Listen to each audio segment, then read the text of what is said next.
Good evening, ladies and gentlemen. Great to have you. Great to see you. Great to be part of this awesome, wonderful show. My name is Jakes. This is Mtembei Live. This is your number one online show that you guys always come in na tunafanya ile kitu. We have a great discussion and we make sure that we have great fun even as we have the show. Pamoja nami, asanteni kwa kujiunga nami. Thank you for being part of this show. We are on live on all platforms from Mtembei TV, Mtembei Official, Mtembei Facebook, Mtembei YouTube. We are live. Thank you for having us. Thank you for being part of this wonderful, wonderful, wonderful show. Karibuni sana, karibuni sana, karibuni. Thank you, my people. Thank you, my people, for being part of this lovely, lovely show. Karibuni sana, karibuni sana. I'm happy to see you. I'm happy to see you. Oh my goodness. You guys are just amazing. Mumeingia kwa kindo. I see many already are tuned in. Na karibuni sana. Karibuni sana wadau. People from all over, people ambao wako mbali, people ambao wako karibu, karibuni kwa hii show. I see many have already begun sending you their text and their messages. Naona watu wamecomment kibao. Zidi kudijulisha unanitazama ukiwa wapi. Let me know where you're tuning in from. Let me know where this is catching you from. Naona wengi wameingia wewe, asanteni sana. Fanya vipi? Like hii video, share hii video. Like the video and share the video. Let's make this thing happen. Karibuni sana wadau, wapenzi wa Mtembei Live, karibuni sana. Thank you for being part of this great and wonderful show. Mengi yamejiri. We'll be tackling a lot that happened today. It seems in this country you cannot blink, yani hawezi pepesa macho kwa sababu the moment you blink something itakupita, so you have to be keen, you have to be hooked eyed kwa sababu vitu mingi zina happen. Karibuni sana kwa show. My name is Jakes. And I'm your host for tonight. Karibuni sana. Nisaidie kujuza wawili watatu kwa kufanya vipi? Kwa kulike hapo kwa YouTube na kwa kushare hapo kwa Facebook. Asante sana unapofanya hivyo. We never take you for granted. We love you so much because you are the guys that has made this show be the number one show on online platforms. Asanteni, asanteni, asanteni tu sana. Share, like, and be part of this show. I'll be telling you how to join in live. I'll be showing you how to join this conversation live. Unaweza ingia kwa studio, uwe pamoja nami and ufanye ile kitu. Shiriki pamoja nasi ili kujadili mada. Tunao mada kali. Leo baba amezungumza na amesema mengi. Leo watu wametoa maoni yao na wamepeleka maoni bungeni. Wamesema, bwana Ruto, unatufinya bwana. Bwana Ruto, unatufanyia ile kitu. Ya? Hustlers mko wapi? Hustlers najua mko karibu sana kuingia kwa hii show. Najua mtajitetea lakini ni kana kwamba mnasafa zaidi ya Azimio kulingana na someone who told me ya kwamba Azimio ni kama wanaenjoy. Lakini wanaenjoy nini bwana? Azimio mnaenjoy nini? Kwa sababu unga mnanunua sehemu. Yeah. Mafuta mnanunua same. So nani ana enjoy? Who is enjoying more than the other? Let me know hapo kwa comment section. Naona mmeingia mmejaja. Tuma ujumbe nieleze I'm so and so watching you from where. I see people are commenting. Si maujumbe zinaingia. Namuona Fred Mwita unasema very impressive. Karibu sana. Fred Mwita, sorry. David Karisa uko ndani. Kelvin Omondi uko ndani. Julius Ngulu, I see you my brother. Okello Patrick, I see you. Henry Mokaya, I see you. Olela Gordon, I see you. Leleito Wesley, I see you. Williamson Walela, I see you my brother. Sylvia Nanjala, I see you. David Ambani unasema perfectly said. Ali Bira, I see you. Molis Adara, uko ndani. Nani mwingine? Tuma ujumbe. Let me know where you're watching me from. Tuma ujumbe mbio mbio. Tuma ujumbe. Tuma ujumbe wadau. Tumeni ujumbe wadau. Let me know where you're watching me from. I see Ambrose Ciele. Unasema unantazama ukiwa Buruburu Estate. Karibu sana. Karibuni sana wadau. Unasema tamu sana. Huyo ni nani? Huyo ni Molis Adala. Unasema tamu sana. We nani hapa? Simba Omar Said. Unasema jambo. Karibu sana kaka. You who is tuning in, welcome to the show. Welcome from wherever you are. Karibu sana kwa hii show. Welcome to this great and fantastic show that we are about to have. It is your show ambayo umeifanya kali, show ambayo umeifanya kubwa, show ambayo umeipenda sana, show yako, show unayoipenda, show ambayo wewe unaitegea inapotimia tu midaa ya saa 4 unajikuta uko kwa show ukiwa na mimi wako Jex, ninakutake through even as we have a decent conversation. Nitumie ujumbe, nieleze unanitazama ukiwa wapi, nieleze unanitazama ukiwa wapi. Very soon I'll be showing you how to join me live, how to be live in this Mtembei broadcast. Nisaidie kukaribisha wawili watatu kwa kufanya nini? Kwa kushare, kwa kulike hii video. Fanya kitu tu moja, fanya tu kitu moja. Like hii video hapo YouTube, like video hapo Facebook. Wacha tufanye ile kitu. Namuona Suluma Salim, unasema uko Mombasa. Karibu sana. Karisa Mbuzi, uko Kilifi. Karibu sana my brother. Wewe uko wapi? Nieleze unatazama ukiwa wapi. Wacha tufanye hii show kuwa show fiti, kuwa show kali, kuwa show ambayo nyote mnaipenda sana sana sana sana. Karibuni sana. Karibuni sana wadau, wapenzi wa Mtembei TV. Welcome to this awesome show.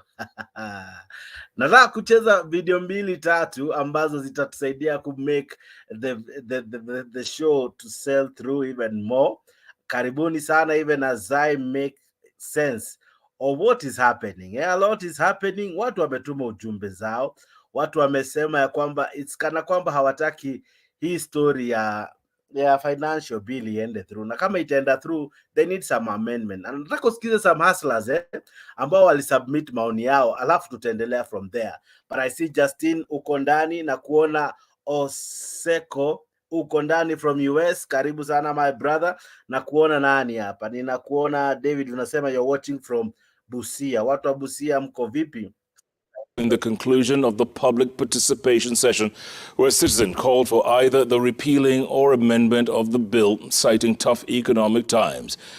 As our very own Seth Olala reports, the chairman of the National Assembly Finance Committee and Planning, Kimani Kuria, pledged to put concerns expressed by various entities during the 9-day public participation process. I do not understand. 28-year-old Henry Onyango, a resident from Nairobi, led 59 individuals in making oral submissions during the final day of public participation on the Finance Bill 2023. Onyango leading the onslaught on what he termed as wastage of state resources by those in government. I do not understand how we are in austerity measures and yet we have employed 3 CAS members. Geoffrey Osotsi, an automobile mechanic, told the Parliamentary Finance Committee that the donkey is tired. Pressure itapanda, watu watakufa. Mutazika watu wengi. Award Amolo, a mama mboga widow of 3 children from Kamkunji, Nairobi, narrated how she was denied access to medical treatment when in critical condition, despite contributing to NHIF since 1991. Walinirudisha nikiambiwa ya kwamba my government hawajalipa pesa yangu ya bima, of which every month I used to pay 500 shillings. Robert Sakaka, a teacher from Bungoma County, revealing to the audience how the teaching fraternity has been struggling with low pay, which could not cater for their needs. Their salary has not been increased for quite a long time. They have suffered, and some of them have been in mental cases. Some have broken their families. Sakaka's sentiments were echoed by Kasim Kasmani, Lee Karioki, and Beatrice Wangoi, among others. Asanteni. However, some of those who appeared before the committee supported certain clauses of the finance bill, such as the 3% housing levy deduction from employees. Mimi ni mgeto, so siwezi chukia kukaa life poa, at least ati nafuria nguo kwa nyumba, pupu kwa house. So mimi naona iko tu sawa. The National Assembly Finance Committee Chairman Kimani Kuria says the committee will retreat to engage the National Treasury and KRA over likely amendments to the bill. This is what Kenyans are saying. They are telling you if you change it here, maybe perhaps you could collect more. We have even had such proposals. And then after that, we're going to retreat to do a report. The Finance Bill 2023 is scheduled to be tabled in Parliament on 8th June, a week before the budget reading on the 15th June. After 100...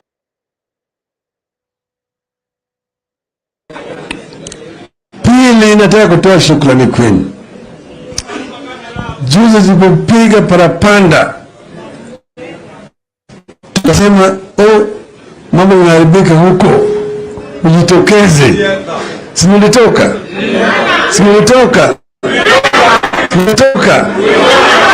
Kasema mtaona chama kuni. Sasa tutaona hiyo chama kuni yako. Simulitoka. Wakaja na ile fujo yao yote, lakini tulikuwa na wapo. Sasa kasema upoe moto na mingi sana. Moto umekuwa mingi sana. Punguza moto. Sasa tutapunguza. Nataka tuzungumze, tuko tayari kuzungumza. Tukapunguza moto, sio? Tukapeleka watu wetu wazungumze na hao jamaa. Kwenda kule wanaleta ujanja. Okora hapa na pale, hapo na pale. Kusema haya, Kiswahili sisi tunajua.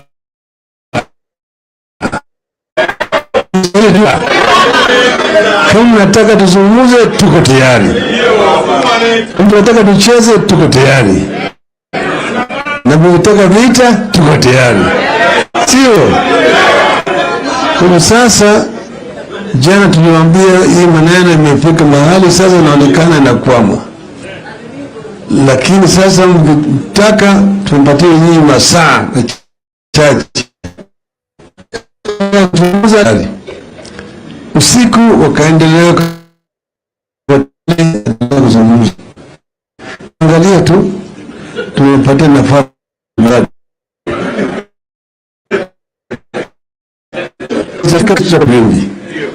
lakini bado kidogo.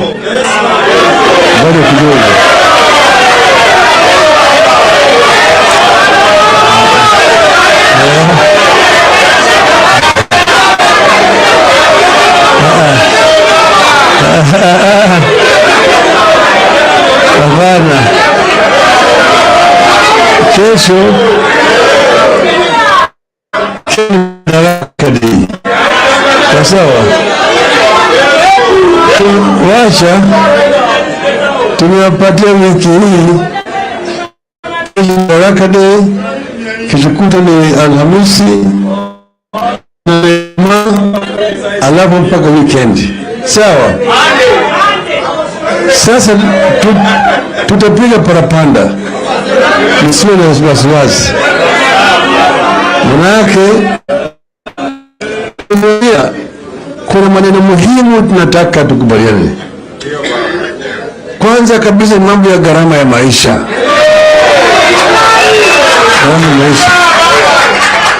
Gharama ya maisha imepanda. Kama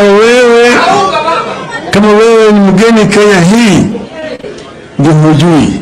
Lakini kama wewe unaishi Kenya hii unajua. Simepanda. Siku juu zaidi. Bei ya mafuta, bei ya sukari, kodi ya nyumba, bei ya chumvi, karo ya shule, kila kitu kimepanda. Kila kitu kimepanda. Si imepanda.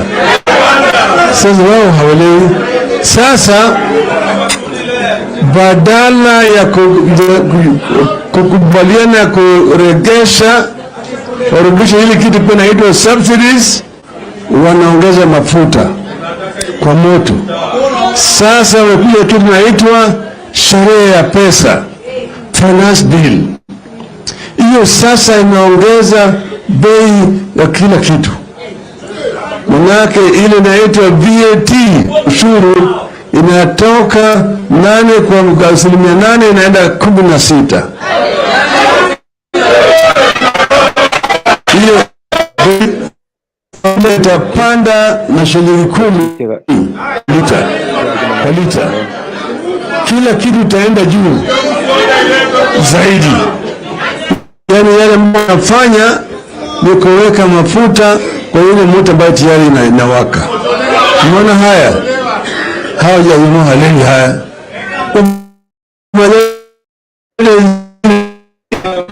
Rumba. Tuwe nasema hii kodi hii inafanya investment. Unasikia hiyo?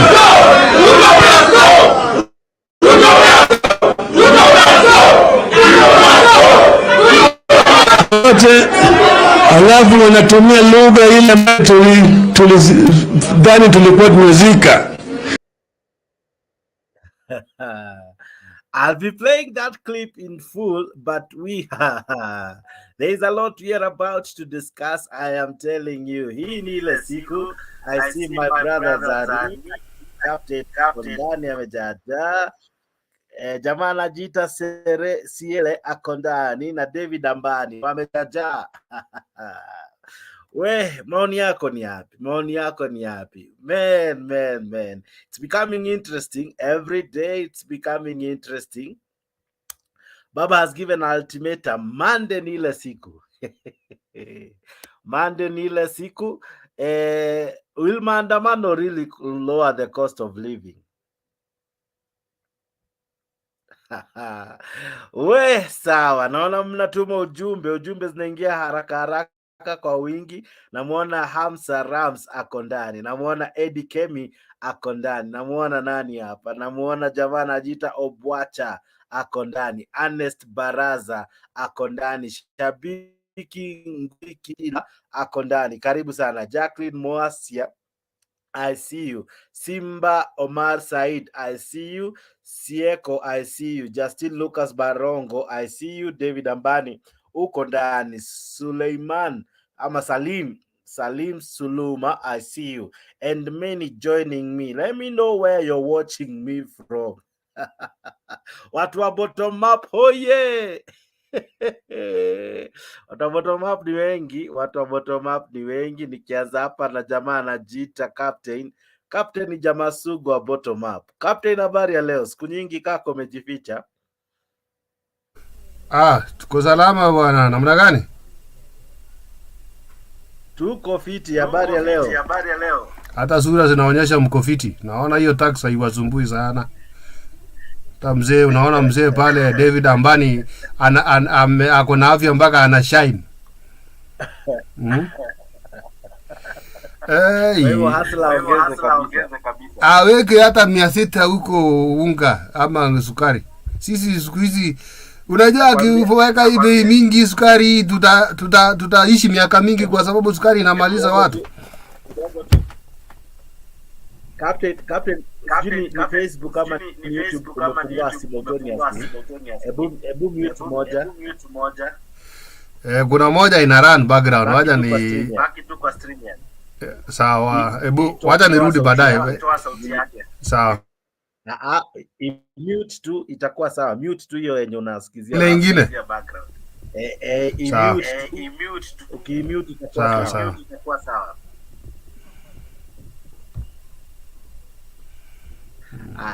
Haya. Sasa mwingine aendelee kwanza, nakuja.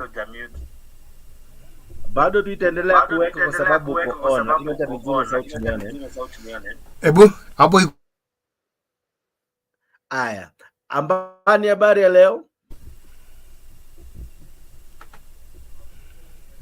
Asha mic yako kaka.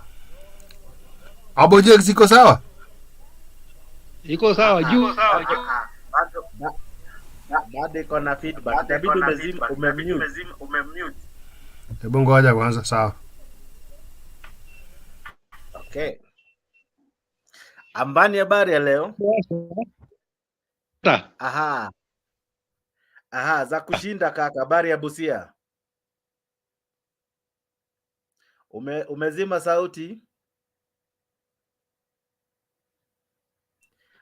Ambani, endelea sasa, iko sawa. Iko sawa sasa. Unanipata Endelea, nakusikia. Niambie unaendeleaje? Busia tuko salama, mvua imenyesha mzuri, tunafurahia mvua. Unanipata? Vyakula?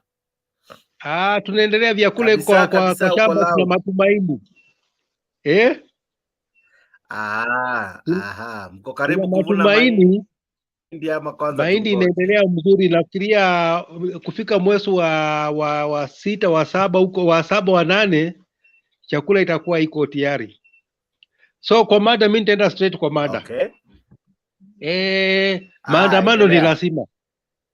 Maandamano ni lazima. Sisi watu ya Azimio, unajua sisi watu ya Azimio hatuna shida. Watu ya Asala ndio wako na shida, kwa sababu waliahidiwa mambo mengi, na hiyo mambo mengi wajapewa hata moja, bali ile waliahidiwa wanaongezewa ushuru.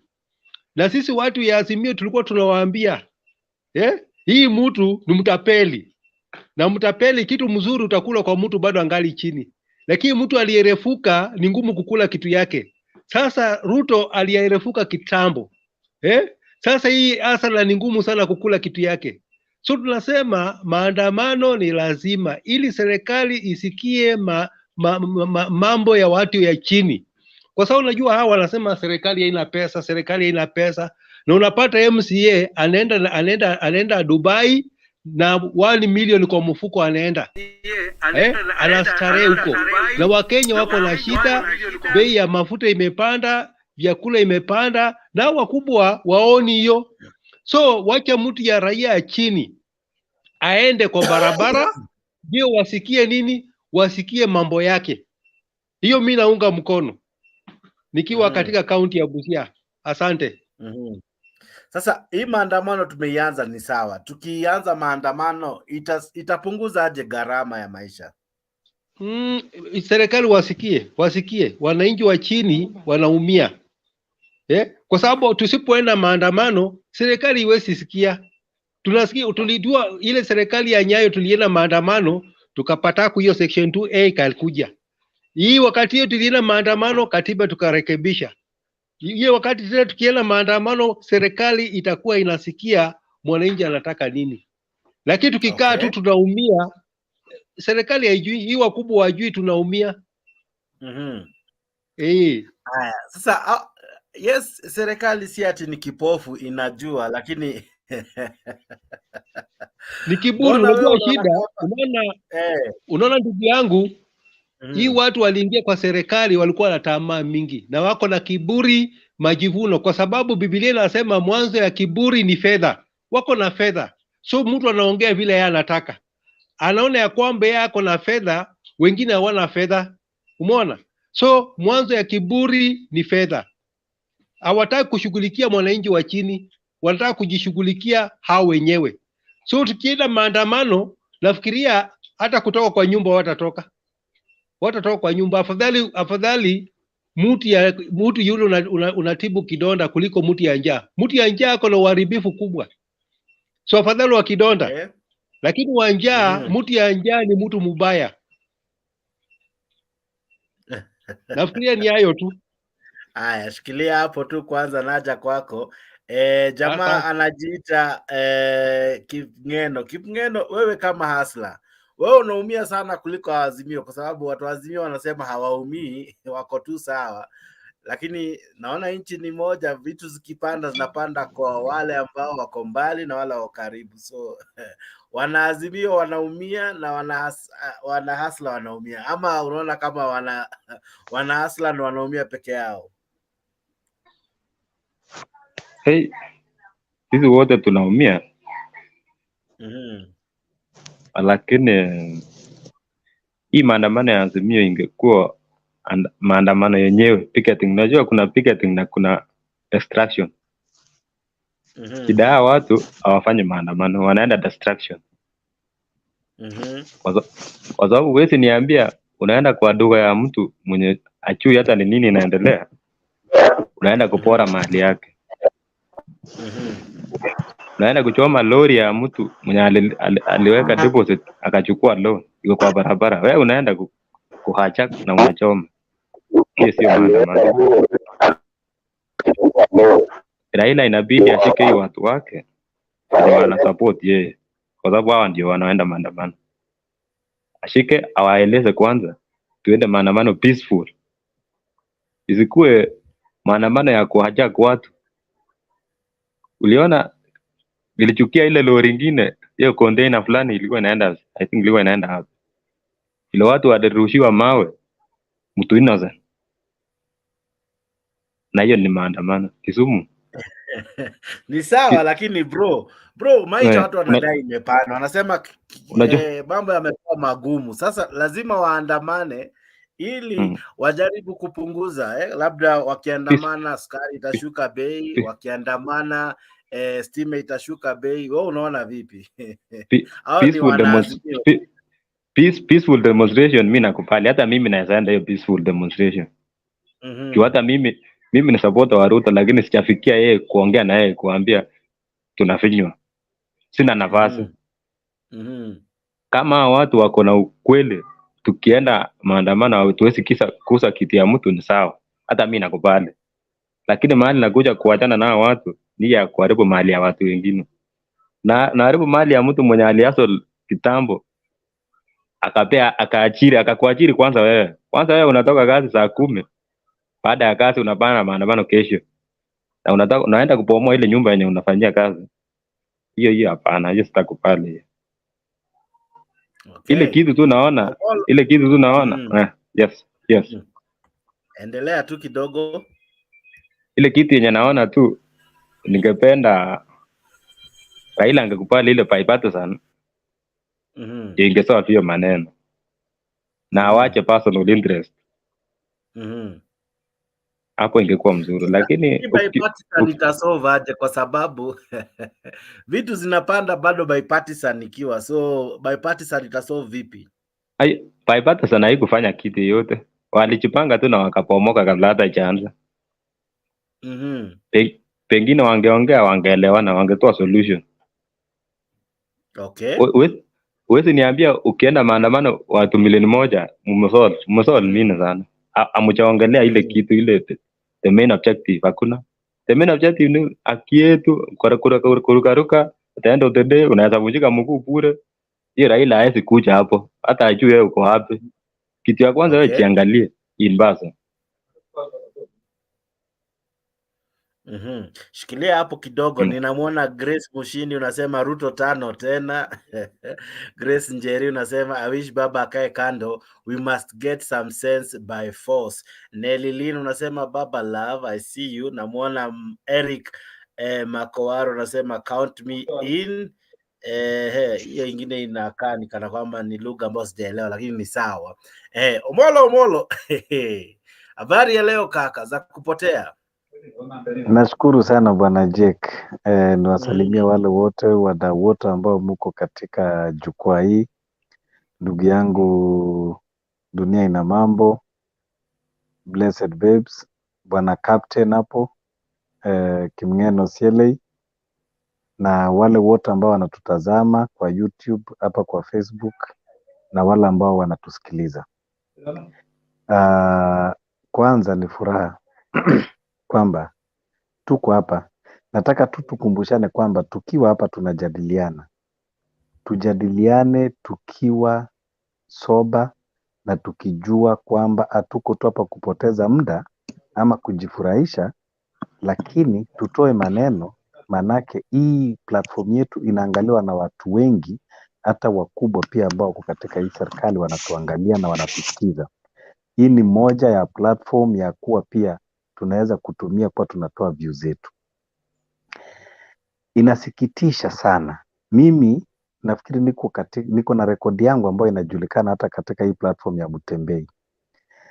Na nimekuwa nikisema kila wakati kwamba hata jina langu sio Molo Molo vile ambao nimeandika hapa, lakini hili jina nilibatizwa sababu ya kupigania UDA.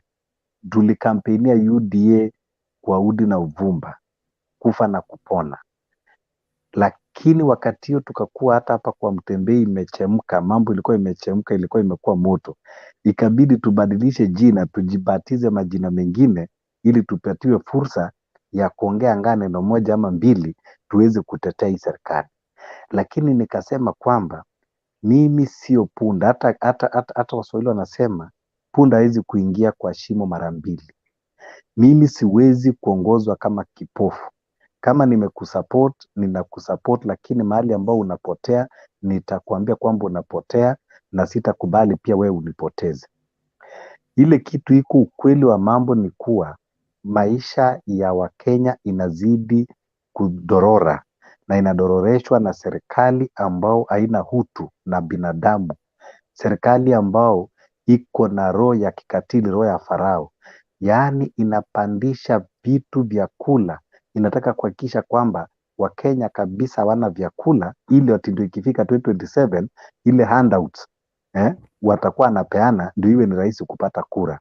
Hiyo ni mawazo duni, mawazo ya kidikteta na mawazo ambao haifai kuwa inaongoza katika hii 2023. Kuna watu ambao wanauliza maandamano itasaidia nini? Kwanza, maandamano huwa ni njia, unajua ngoja niwaambie hivi. Watu sio tu wanaongozwa na serikali sababu kwamba ni wanyonge. Watu huongozwa na serikali sababu wenyewe wanataka kuongozwa. Kwani wewe wafikiria hiyo Kenya iko na mapolisi wangapi na iko na wananchi wangapi? Wananchi ni karibu milioni 50 na polisi hata wajefika hata milioni 1. Kwa hivyo wananchi wakaamua kugaidi, wanaweza gaidi. Lakini watu huwa wenyewe wamejitolea kuongozwa. Lakini hata katika katiba yetu chapter 1 inakuambia kwamba nguvu iko na wananchi, lakini wananchi huwa wanadonate ile nguvu yao wakaipatia serikali iliyoko mamlakani. Lakini kuwa wamedonate haimaanishi kwamba hawawezi kuchukua hiyo nguvu walidonate na wakaitumia wao wenyewe. Kwa hivyo mamlaka na katiba iko katika mikono ya wananchi na wananchi wanaweza exercise that power directly. Wakati wanaenda katika maandamano, hiyo huwa ni moja ya exercise power zao directly. That representation ambao wamedonate katika viongozi, that is now when you can exercise yourself. Unaona? Kwa hivyo watu kuandamana, kuna watu ambao wanasema mambo ya kuandamana na mambo ya distraction.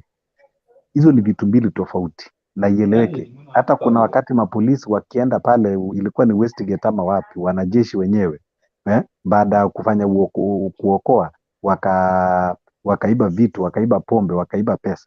Sasa tutasema kwamba ati wanajeshi wafai kutumika tena sababu waliiba? No. These are isolated cases ambao iko katika maandamano, ambapo hiyo sasa ndio polisi huwa wanakosa mwelekeo, because polisi wanafaa kuwe katikati ya waandamanaji. Wakiona Jake anakimbia kwa ile duka wanamfuruta wakienda, na hiyo ni different case wakiwa na ushahidi hapo, lakini si kuenda ati kuweka blanket. Katiba imeruhusu watu waandamane, na serikali ambao iko na kichwa ngumu kama hii, dawa tu ni maandamano, tena maandamano ya kishua.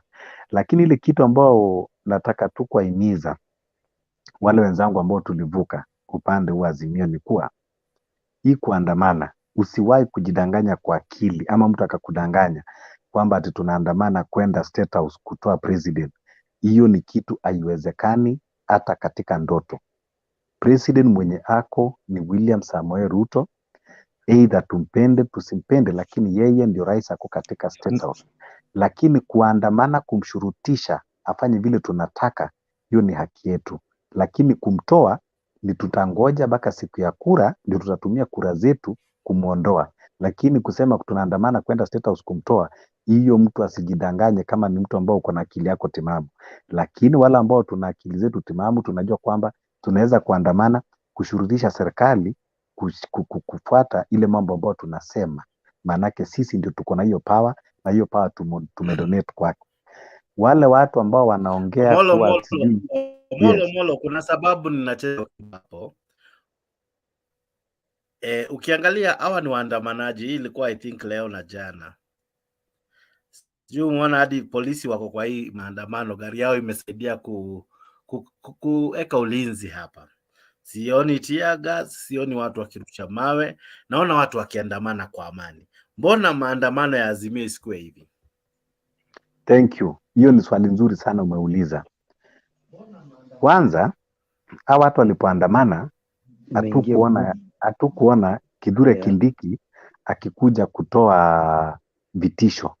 Hatukuona Bungei akija kutoa vitisho. Maandamano ya Azimio hata before ianze, watu wamesema tu kwamba tutaandamana, tayari vitisho huwa vimeanza. Ambapo hiyo tayari huwa umeanza tayari kujenga chuki baina ya polisi na waandamanaji. Hawa waliandamana, hatukusikia sauti ya Kithure Kindiki, hatukusikia sauti ya Bungei, hatukusikia sauti ya Koome.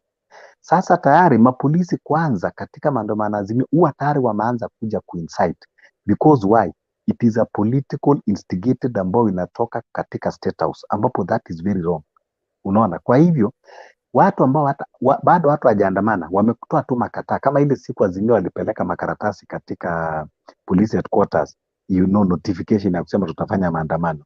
Hata wenyewe walikuwa hataki kupokea those notifications, washaanza tayari kukuwa na that bad blood. Haya, kesho yake tunaona Bungei akitoa vitisho.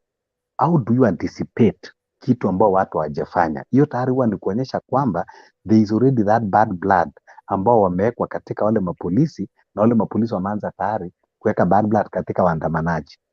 Kwa nini polisi wakati wote anafaa kukuja wakati kitendo imefanyika, lakini si kuanza kuanticipate kitendo na kuanza kutoa vitisho kabla hata kitendo haijafanyika? Okay. So ile kitu iko ni kuwa maandamano. Shikilia tu hapo kidogo. Naja kwako, najua wewe ni mzalendo, lazima hicho tusukume na wewe. So shikilia ili tusiweke captain sana. Unaona captain ameanza kujikuna kuna. Dunia vipi? Unajua Jex, dunia ina mambo uko right. Kwa sababu ni dunia ina mambo ama ni mimi? Endelea kwanza kabla sijamleta dunia ina mambo. Nilikuwa nataka kuambia Omolo. Unanisikia? Kabisa. Unanipata vizuri? Nakupata vizuri captain. Uko sawa?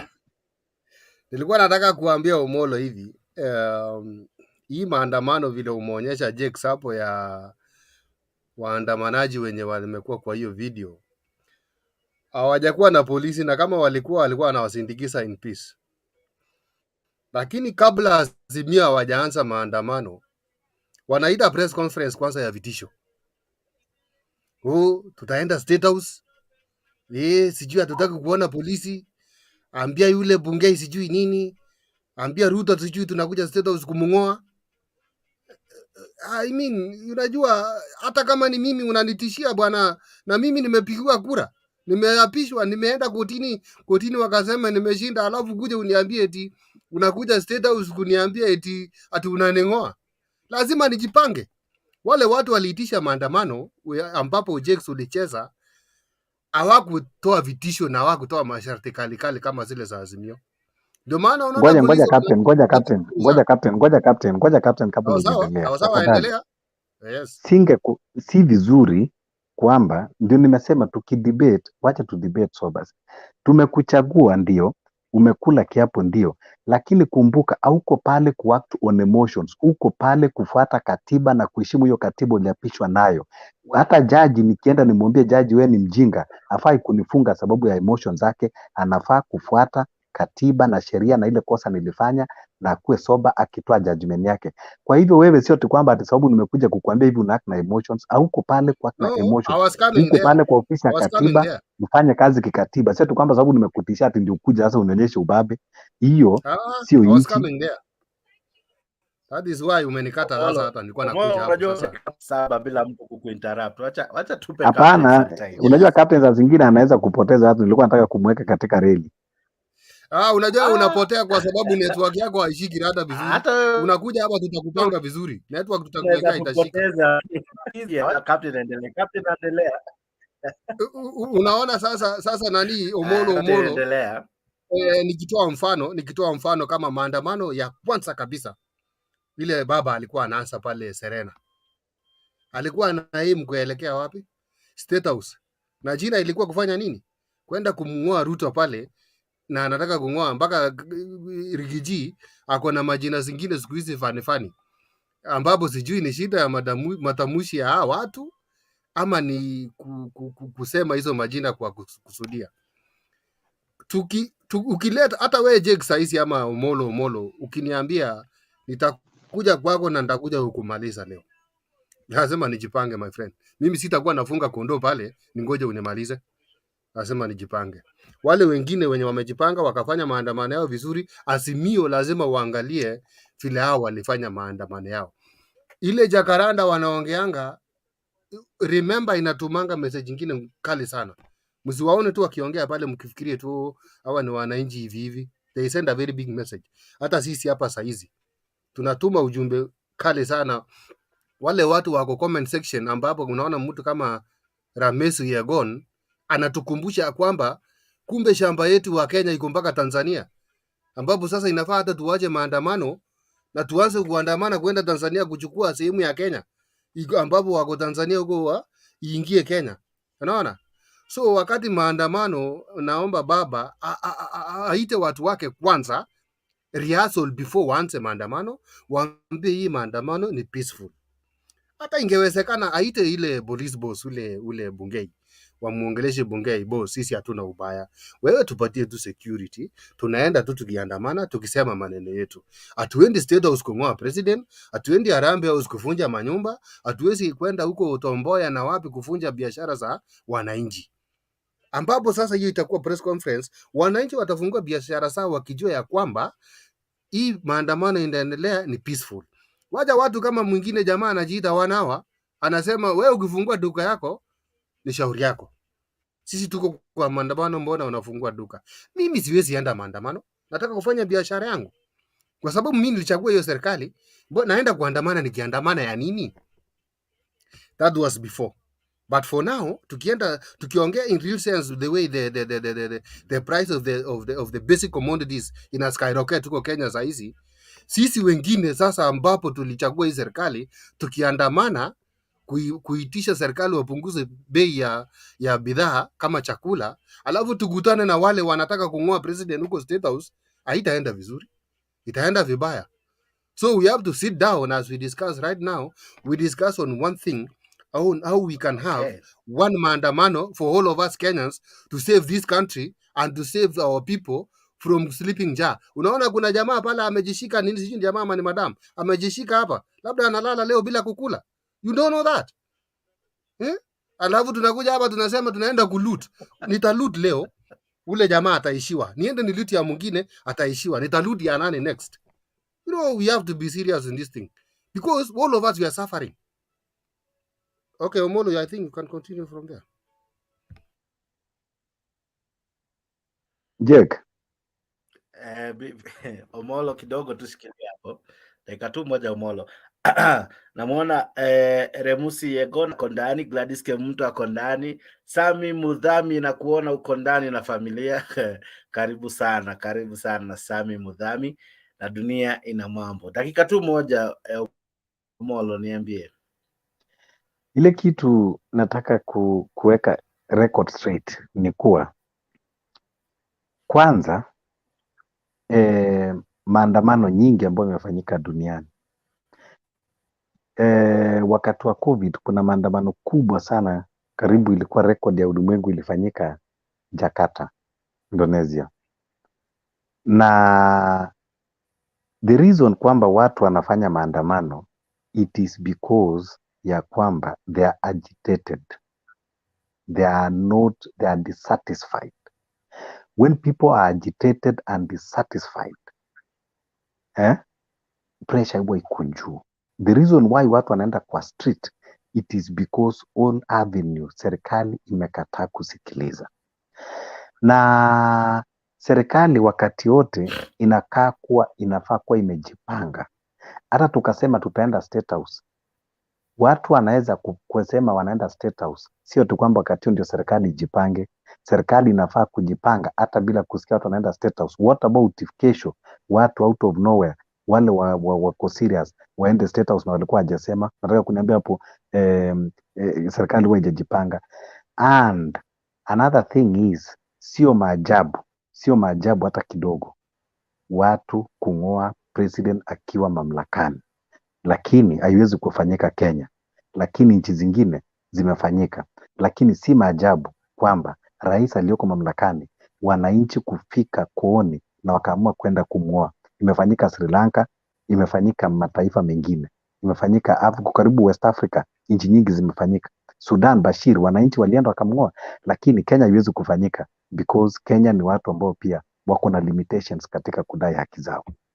Lakini watu kuwekana pressure kisiasa, kuwekana tumbo joto. Na ngoja kidogo tu nimalize dakika moja. Captain, nataka tusikwe psychophant na uelewe kabisa na ukuwe honest. Kama Raila ndiye angekuwa president, ninaamini kwamba angefanya more difference than what Ruto is doing. Na pia Ruto angekuwa opposition, angefanya pia more difference than what Raila is doing. That is the fact. Unaelewa? Kama Raila angekuwa president, pia saizi kuna vitu tungekuwa tunalia hivi.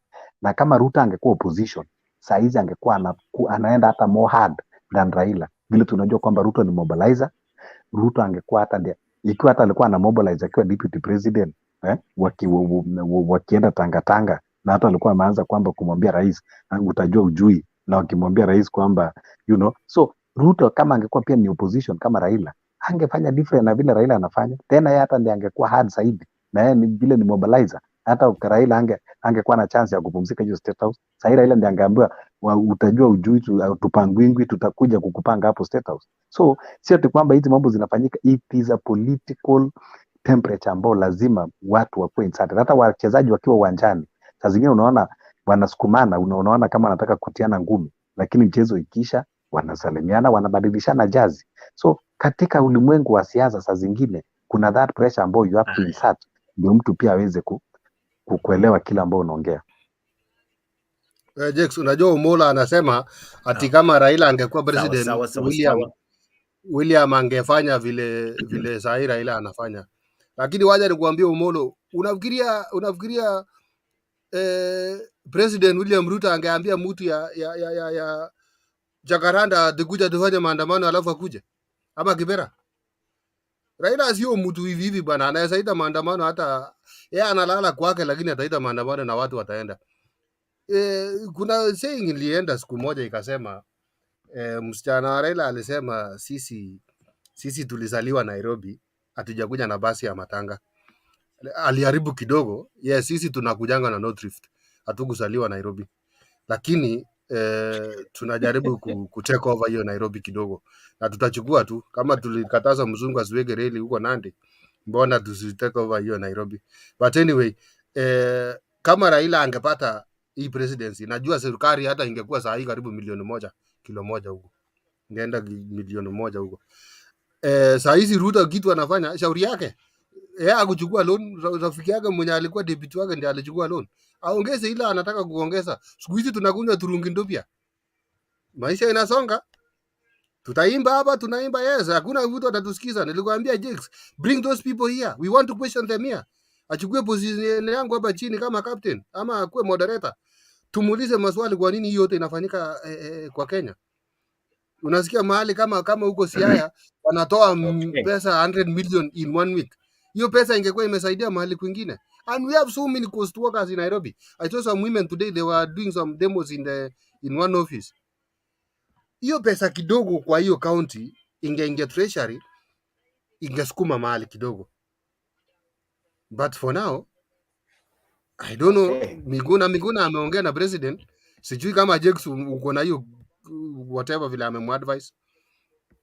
Tutaweza changia. Tumeongea sana sisi na mimi na Omolo ujumbe tumedominate hapa sana.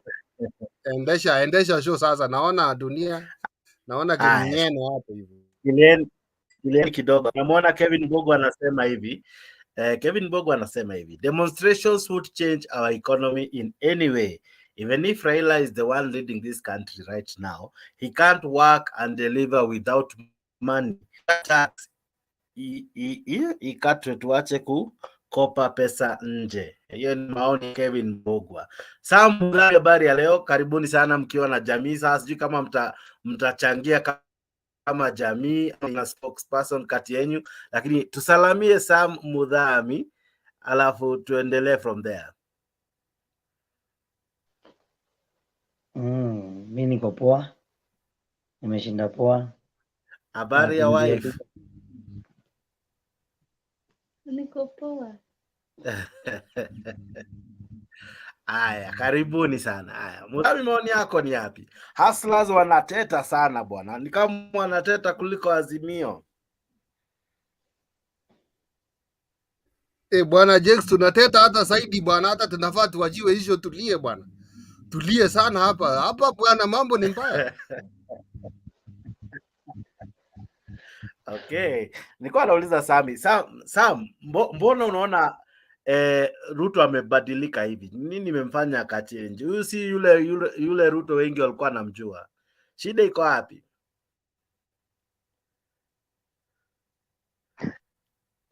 Sam amenifanya ile kitu ni sawa. Dunia ina mambo. Habari ya leo.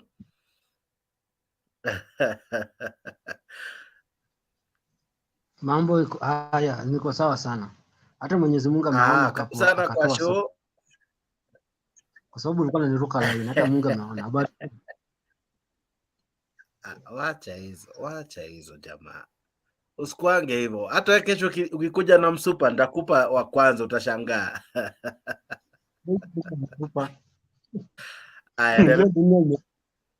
Ati hauna msupa.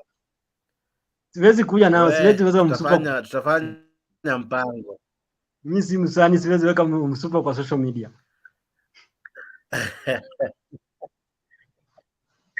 Haya, habari zenu? Kwa wale ambao wako comment. Asalamu alaykum wa rahmatullahi wa barakatuh. Haya, shukrani.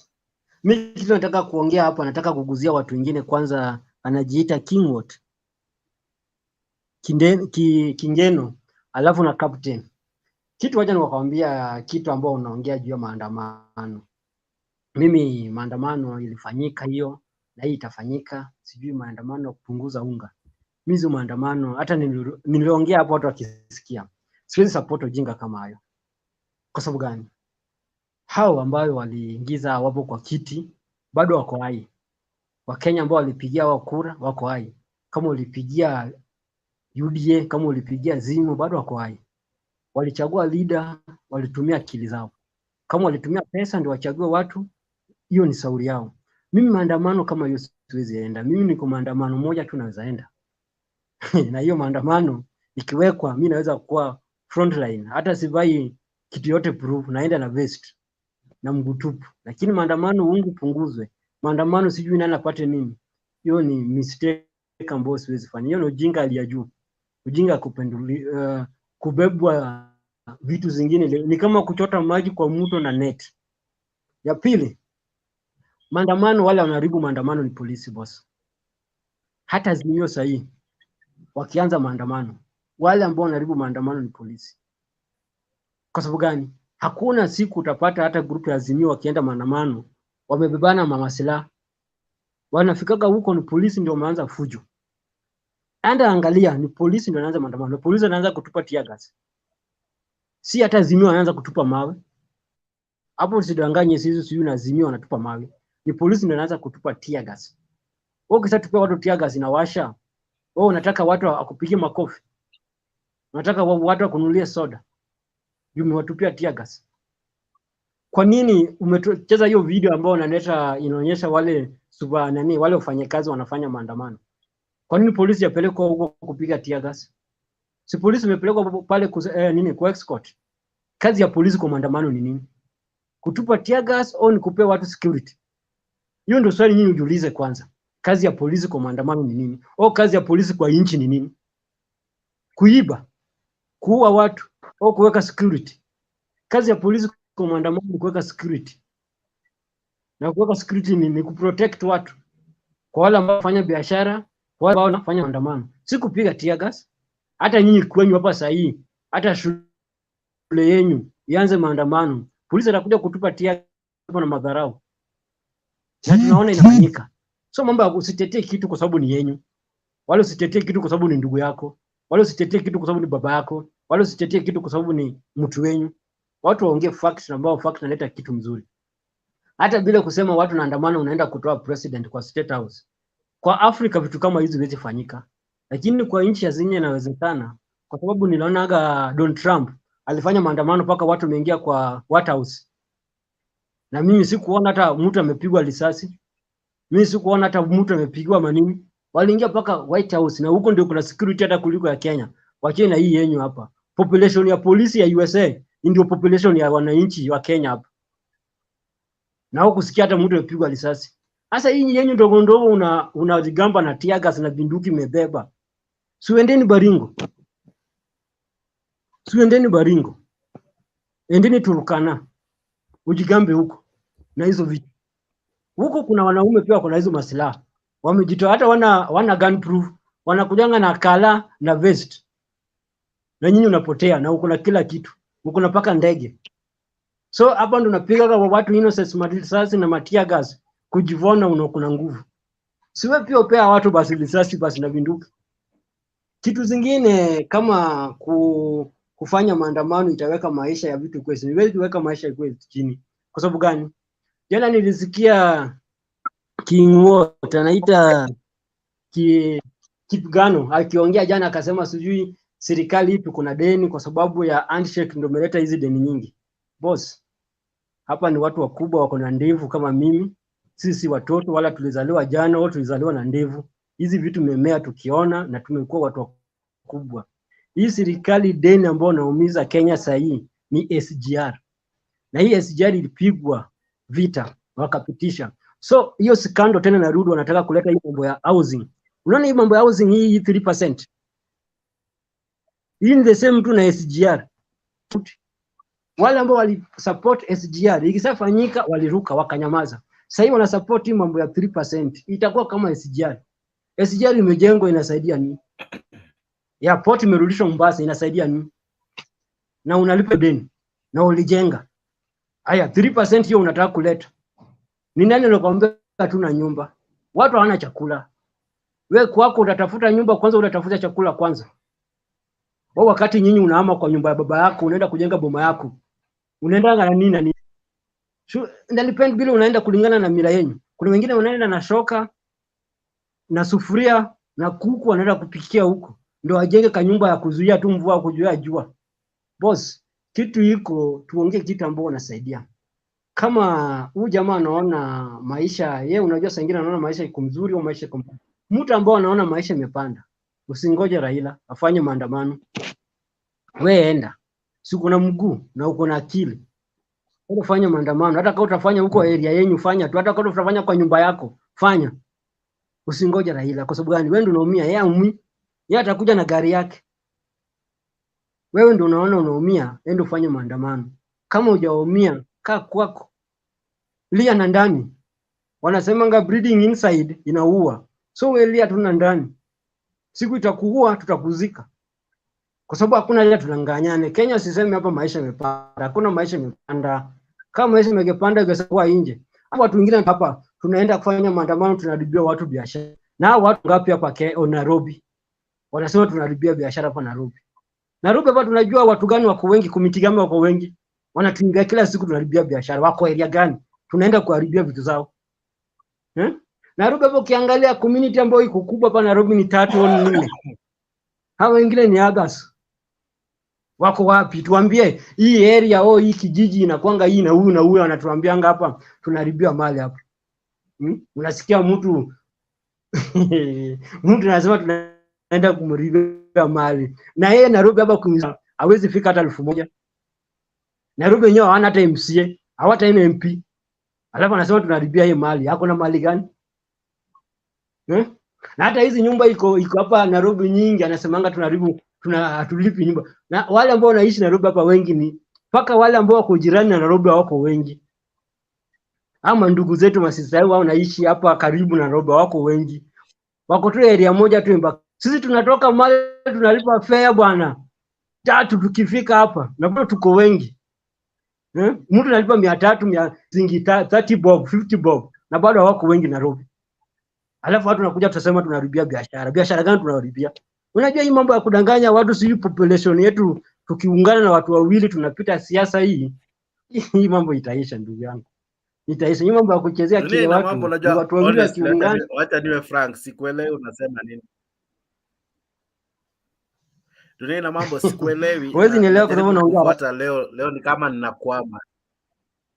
Hata mimi nimeshangaa, mara maandamano iwezi saidia, mara sijui Raila aende peke yake, sijui akona amechanganyikiwa, sijui ni nini, sijui amekula nini, lakini what are you smoking on that side? Tunataka hiyo kitu.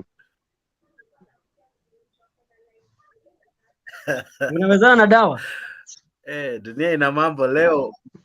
Mara mingi oda nijengea siku leo nang'ang'ana kukufuata bwana.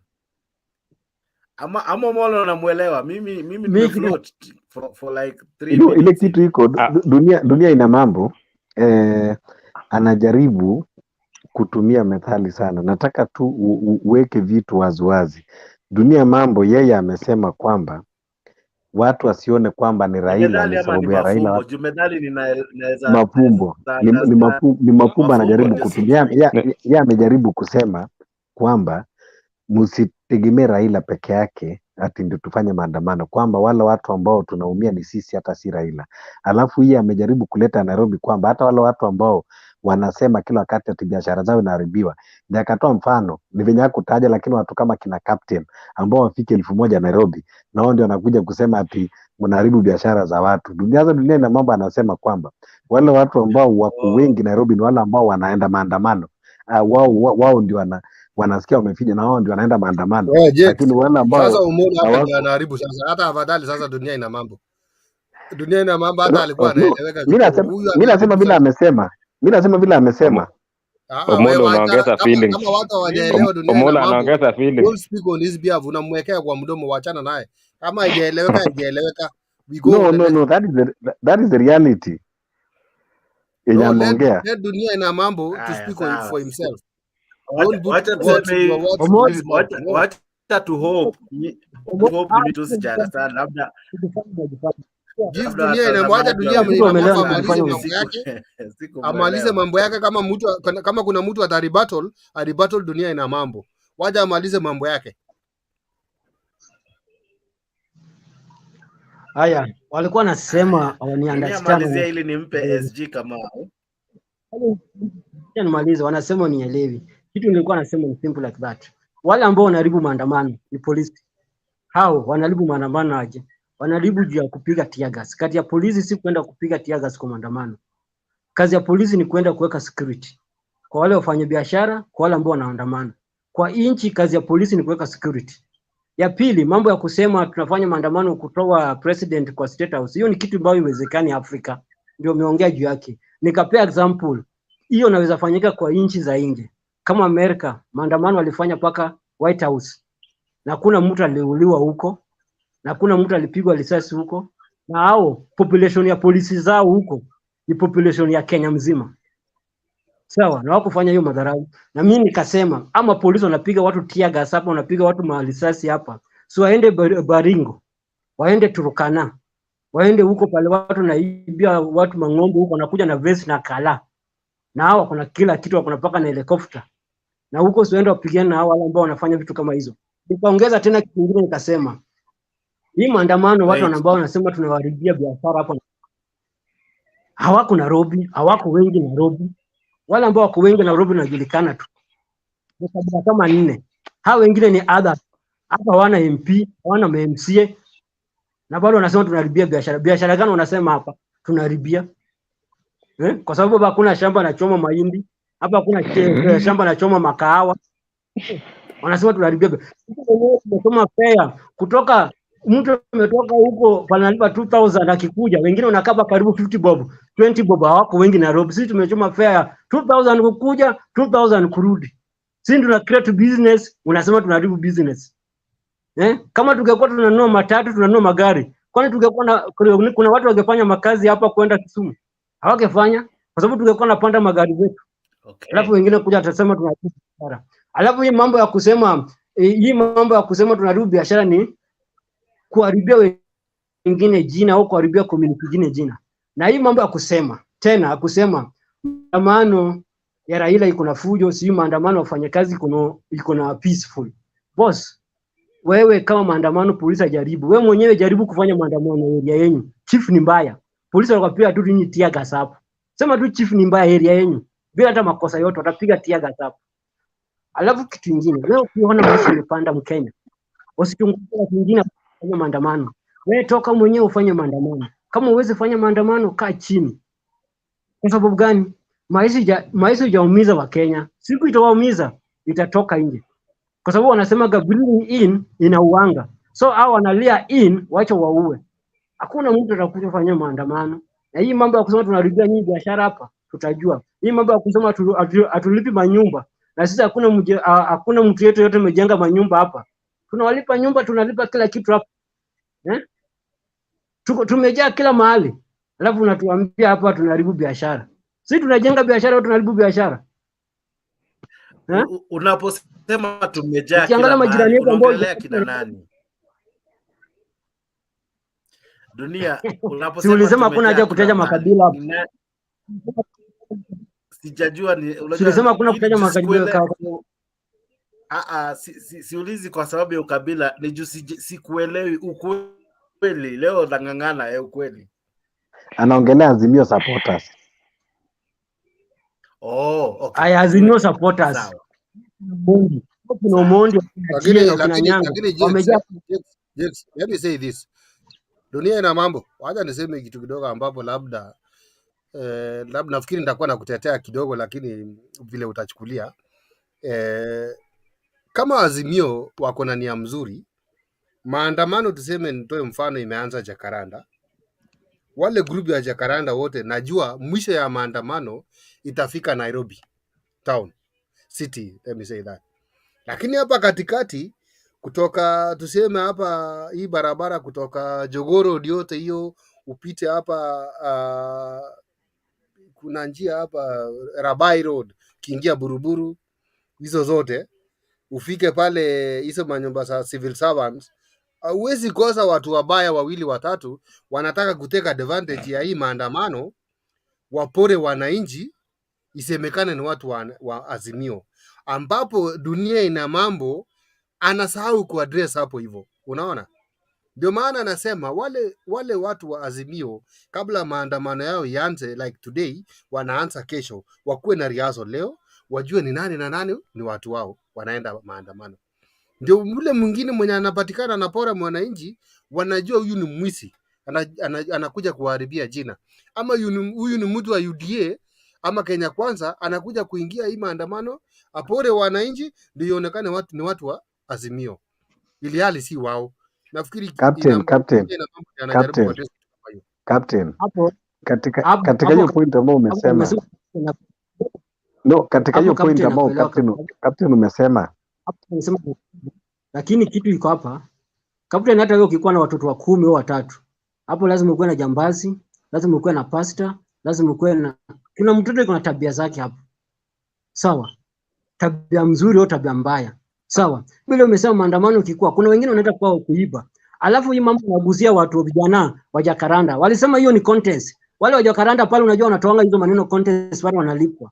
Wanalipwa na YouTube, wanalipwa na wale ambao wanaenda kuwasikiza huko kama Mtembei, kwa sababu wanaenda mumuita, wanamuoji. Wale jamaa wanatengeneza context, wako kazi bro. Wako kazi. Na hiyo ni free tumepewa. Hata contest unaweza toa nguo unalipwa tu. Sasa wale jamaa wako kazi, walisema wako contest, wanapiga hiyo kelele yao, wanatoa hiyo matusi zao. Yes. Hao jamaa kwa kazi. Lakini sasa hapa Kwa ndio sababu tuko na wanalipwa na discussion nzuri, ambapo unaona vile dunia ina mambo anasema. Niliona juzi mmoja wao akisema sijui fulani ni gun. Kwa hiyo group yao tu, najaribu kurecall jina Okanga. yake. Walikosana, sijui walikosania nini. Mwingine anaenda kwa Okanga na babu hilo. Omosh. Yes. Sasa Okanga wana na Omosh. reveal mambo yao baada ya kukosana. Ili No, hali wao wenyewe sikiliza. all of them they are goons. No, sikiliza. Kwanza nataka tuelewane, tusitoke katika nje ya mada. Kwanza ile point ambayo captain ulikuwa umesema kwamba ambao unakubaliana nayo kwamba watu wanaweza enda maandamano alafu kukakuwa na watu either ndani ya Azimio ama hata maadui tu Azimio wanataka tu kwenda kuiba, kuteka advantage sababu wako na nia tofauti na ile wale waandamanaji. Lakini ile kitu ambao wale wakishikwa hatuna neno. Ile kitu tunasema ni kuwa polisi kwa nini wasikue hapo kushika au watu ambao ni waporaji, lakini kwa nini mtumie tear gas na maji kuvuruga watu wote? Pili, wale vijana ambao wako Jakaranda, tusikae tunaanza wakati kuna msemo inasema when a hyena want to eat its own children, he start accusing them that they are smelling goats. Wale vijana wako Jakaranda, they are Kenyans irrespective of their hustle. Kwanza wakati hii serikali ni hasla, kazi ni kazi. Sasa wale vijana hawana kazi ingine, wacha wakae pale Jakaranda waongee na wasiitwe goons. Kama wakiitwa goons wapatiwe kazi, tuone kama hawatabadilisha maisha. Ile kitu iko ni kuwa watu wana haki ya kuzungumza. Wale wako Jakaranda wana haki ya kuzungumza, na kwani unataka uniambie kila mahali kuna goons? Hata Kericho, hata Eldoret, hata wapi kuna goons? Hiyo ni different. Wale watu ambao wanazungumza pale wako na haki ya kuzungumza, wako na haki ya kutoa hisia zao, either za kufurahishwa ama za kuchukizwa. Na hii mambo ya kubrand, kuita wengine goons, kuita wengine mugiki, this thing must stop. Ile kitu iko ni kuwa lazima Wakenya wote waanze kupatiwa services, vijana watafutiwe kazi, si kukuwa branded mugiki, sijui kesho goons, sijui kesho wenda wazimu, sijui kesho waganga. No, that should stop. Where is the patriotism? Shikilieni hapo kila mmoja. Jamaa anajiita SG Kamau. SG Kamau, nipe maoni yako.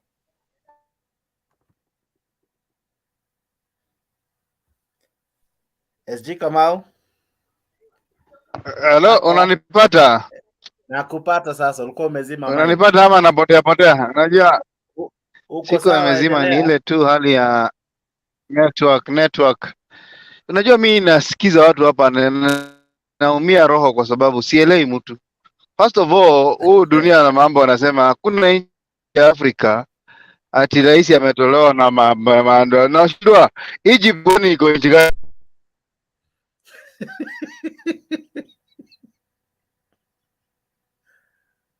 Afrika ya watu nyeusi kama sisi. Hayo ngumu, lakini inaweza hata kwa sababu inaweza kayo rais afanya mambo sioni akienda mbali. The other thing, hii mambo ya huyo amekohoa akajitoa, ni sawa. Cornelo Chuka. Yes. Habari kaka bwana, naona ukicheka tu hapo kwa comment section. Ndio nimeingia sasa kwa nyumba. Kutoka job, kutoka kazini, na nimesikia watu wanaongea hapa. Kesho kuna maandamano kwanza.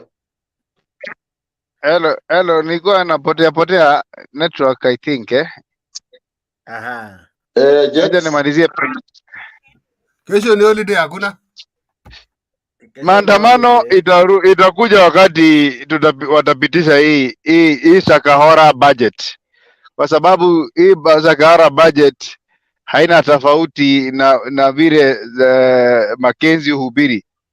Unajua hii budget ni ya kuua wa Kenya.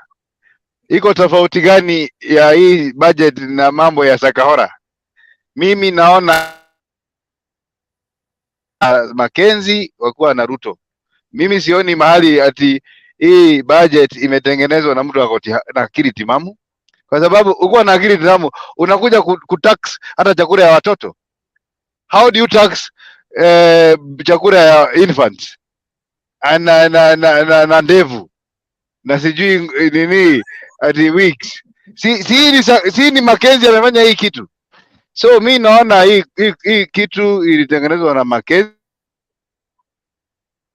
ya Ruto, sawa, anapeleka bunge, alafu ndio Wakenya wakufe waende binguni. There is nothing in this so tunangojea hii kitu ipite ndio tuweze kutoka. Sisi hatutaanza maandamano saa hii, tunataka hawa watu wapitishe hii kitu ndio sasa tutokelezee, tuangushe hii serikali, kwa sababu yale mambo nimeona. Kwa hiyo nimesoma every sentence, hakuna hekima kwa hiyo statement. The proposal lacks in all ways. It doesn't help the poor, it doesn't help the rich, it doesn't help anybody. It is against the people of Kenya. If they implement this constitution, 8% of VAT, they implement 3% of housing levy, yeah, with the sugar at 500 shillings. Who will survive? Ama wewe bwana Jex unanunuanga sukari wapi? We are in a quagmire. So we are waiting for it ipite ndio tuoneshe ya kwamba hii Kenya iko na wenyewe, na wenyewe si wale wanafikiria ati wanaenda na majet sijui na manini na marimousine. Hapana, sisi wa Kenya ndio tutaamuka. Saa hii hatutaamuka, hatuna a good reason. Tunataka tu recruit watu wengi, tu recruit walimu, tu recruit madaktari, tu recruit watu wote wa payslip ambao si wa payslip, watu ambao ni wa biashara, advance tax, watu wa matatu, ili tuweze kusimamisha nchi na tukakuwa nchi ya kwanza ya kufukuza rais na kumpeleka nyumbani akafanya hizo vitu vituko huko. So Jex, kwa maoni yangu mimi nasema Wakenya wawe wavumilivu, tugoje hawa ma MPs ambao wanakaa ni kama wamerogwa. They are under spell kwanza kutoka kwa huku mlima Kenya. They are defending evil and defending, and I was talking about nimalizia na hii kitu ati mtu anasema hapo sijui goons washikwe. Kwani who is not a goon? I mean, what is the problem with this? We have seen the deputy president being accused of 12 billion shillings from stealing from the counties. We know watu wanapora from the government.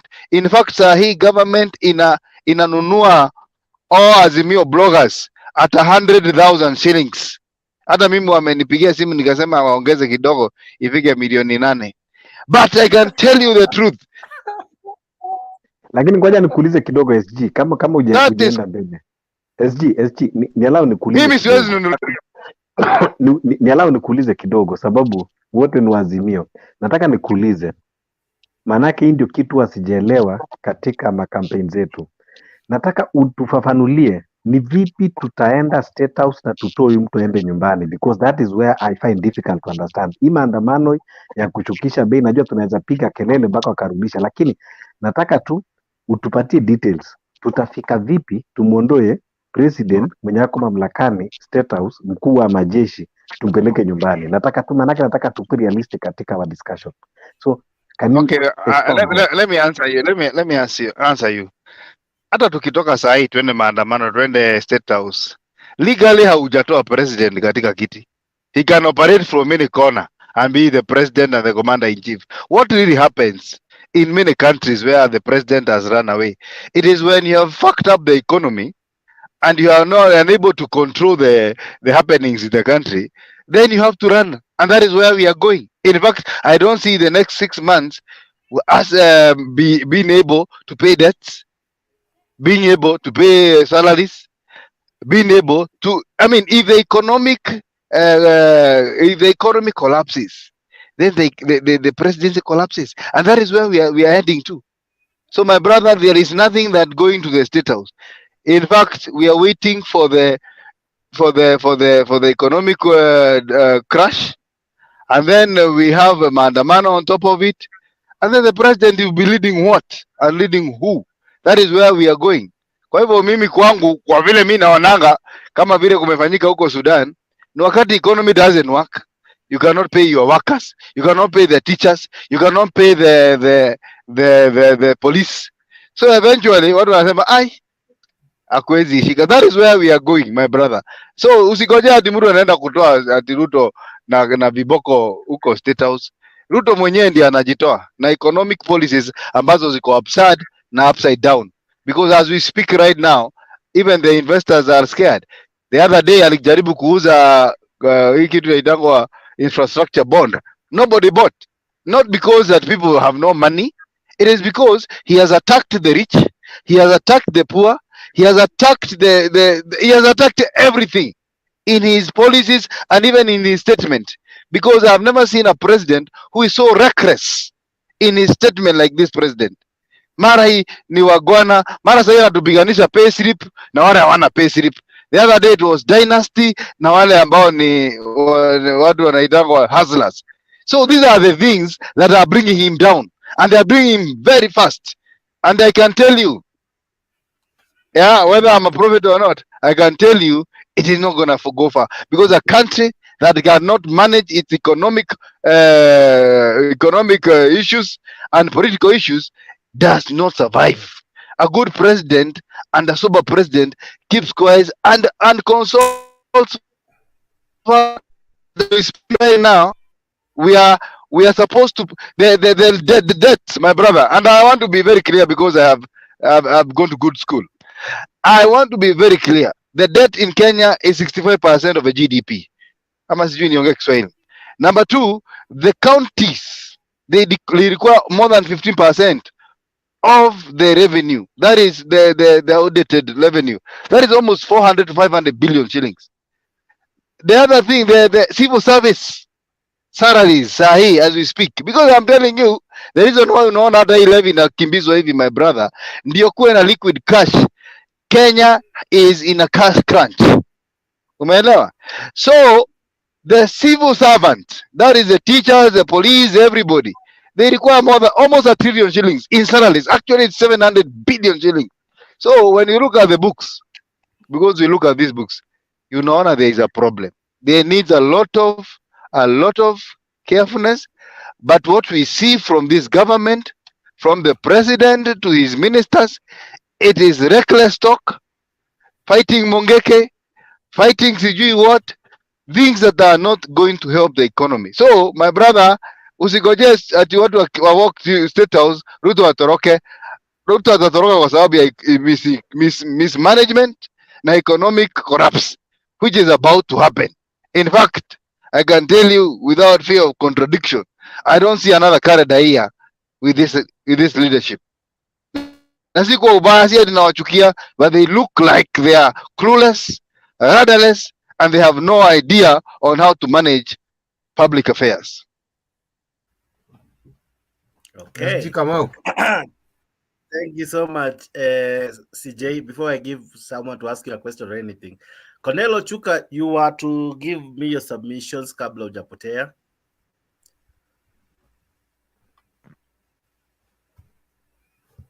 Washa mic yako kaka. Mnanisikia? Ndio nimefika nyumbani. Ndio nimefika nyumbani saa hii. Unajua kamata sapa. Ndo nakula kula bana, but unajua mambo na Raila. Lazima tu comment. Sisi tudanganyagi. Sisi tunasema kwenye hiko. Mupende msipende, tunaenda maandamano. Raila Amolo Odinga akisema forward, tunafanya forward. Hii mambo ingine sio ya Ruto. Ruto niliwaambia jana. Ruto is a thug. Gachagua is a thug. Baba need to deal with these people like thugs. Baba should not even say, oh, tutasimamisha, tutafanya. Hakuna mambo kama hiyo. Watu ni wezi. To deal na wao kama wezi. Maandamano irudi kwa ground. Tukipita hivi vitu zipotee. Tukirudi hivi vitu zipotee. Actually tumekuja kugundua, when you steal, it is when the government listen to you. The government of the day. Ile wanasema, oh, government ya Mungu. Oh, tunataka tuende maandamano. Tunaiba kuiba. Hakuna kudanganyana hapa. na tusiseme ati hatuna kazi. Tuko na kazi, tuko na familia, tuko na so many things. Let me tell you, Ruto is somebody anajua how to play with mind ya wananchi. Alisema mama mboga. Saizi we have that mama mboga atakuwa analipa kanjo ya Nairobi, kanjo ya Homa Bay, kanjo ya Siaya, kanjo ya Kajiado. 5,000 ndio kanjo ijue anauza mboga, nyanya, kitunguu. Ule mama mwenye Ruto alitumia kuregister mboga, ule mwenye bodaboda Ruto alitumia to register UDA, ile Nyakati Chebukati, wako wapi? Actually the bodaboda guy died. Mama mboga nilimuona pale Nyeri anateseka, kurudi venye alirudi. Mnatuambia 3% ya nyumba ya nini? Tuliwachwa Nairobi sisi na wenyewe. Hatukuwa na manyumba sisi watu. Actually hatukuwa na manyumba, but ni sweat yetu, kazi yetu tumejenga manyumba. Mbona mimi nikuundie kazi, nikuundie nyumba, alafu niambie mtoto wangu atapata? Mtoto wangu mgani? How many years mtoto wangu atapata hiyo kazi na atapata hiyo nyumba?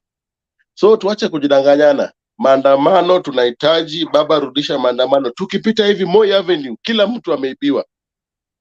Tukuridi Kenyatta tunataka kuibia kila mtu. Cornelius. Yes.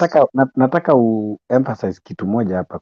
Hii kitu ambao umesema kwamba tukienda maandamano tuibe, unajaribu kusema hawa watu ambao serikali inajifanya kwamba inawatetea na bado pia inawaibia. Kwa hivyo Azimio ikiiba inakuwa ni wivu kwa serikali, sababu serikali walikuwa wanataka kuiba hapo. Kwa hivyo nataka kusema kwamba hawa watu wataibiwa wakiwa upande hii na wakiwa upande hii wataibiwa. Unajaribu kusema hivyo kwamba wakiwa na Azimio wanajua na serikali. Ukweli ni kwamba wanapora sisi huko juu. Kwa hivyo kila mtu wewe mporaji. Kwani iko shida gani? Wacha nijibu. Munipe time nijibu. Hii serikali ni hawezi. Na serikali hawezi, una deal na wao kama wezi. Bibi akiwa kichwa ngumu unakuwa kichwa ngumu. Mtoto akiwa kichwa ngumu unakuwa kichwa ngumu zaidi. Hii serikali ni hawezi. Tukipita hivi Moi Avenue kila mtu aibiwe.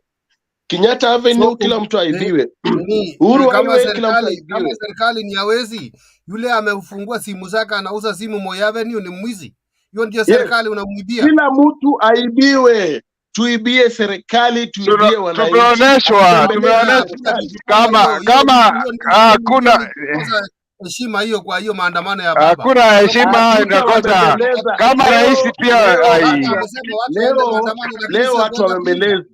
Mambo ya kutuambia ati heshima gani?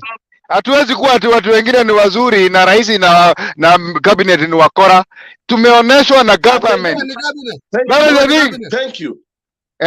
Kama sio hivyo, kama wataki tuibe, warudishe Western Hotel. Kama arudishe hiyo Western Hotel. Kama hataki watu waibe. Kila mtu aibe. Nasema Western Hotel ni yako. Hata court tutaiba, hata Kome tutaiba, tuweke kila mtu enda kwa Kome iba, enda kwa Jalango iba mali yoyote, iba kila mahali. Hamwezi ongelea serikali kila mahali hivyo na hamuna kitu ya maana kudiscuss hapa. Hapa tulikuwa tunadiscuss vizuri sana. Tutaiba kwa Jalango, tutaiba kwa Kome, tutaiba kwa kila mtu. Kama Gachagua ni mwizi, kama mlevi nani? Kama Gachagua mwenyewe ni mwizi, hakuna mlevi. Kila mtu. You are very emoted. Of course we are emoted because these people are telling us that watu waibiwe. No, Ojuga is very emoted. We cannot anaongea na hasira bwana. That is very wrong. This is a public. How?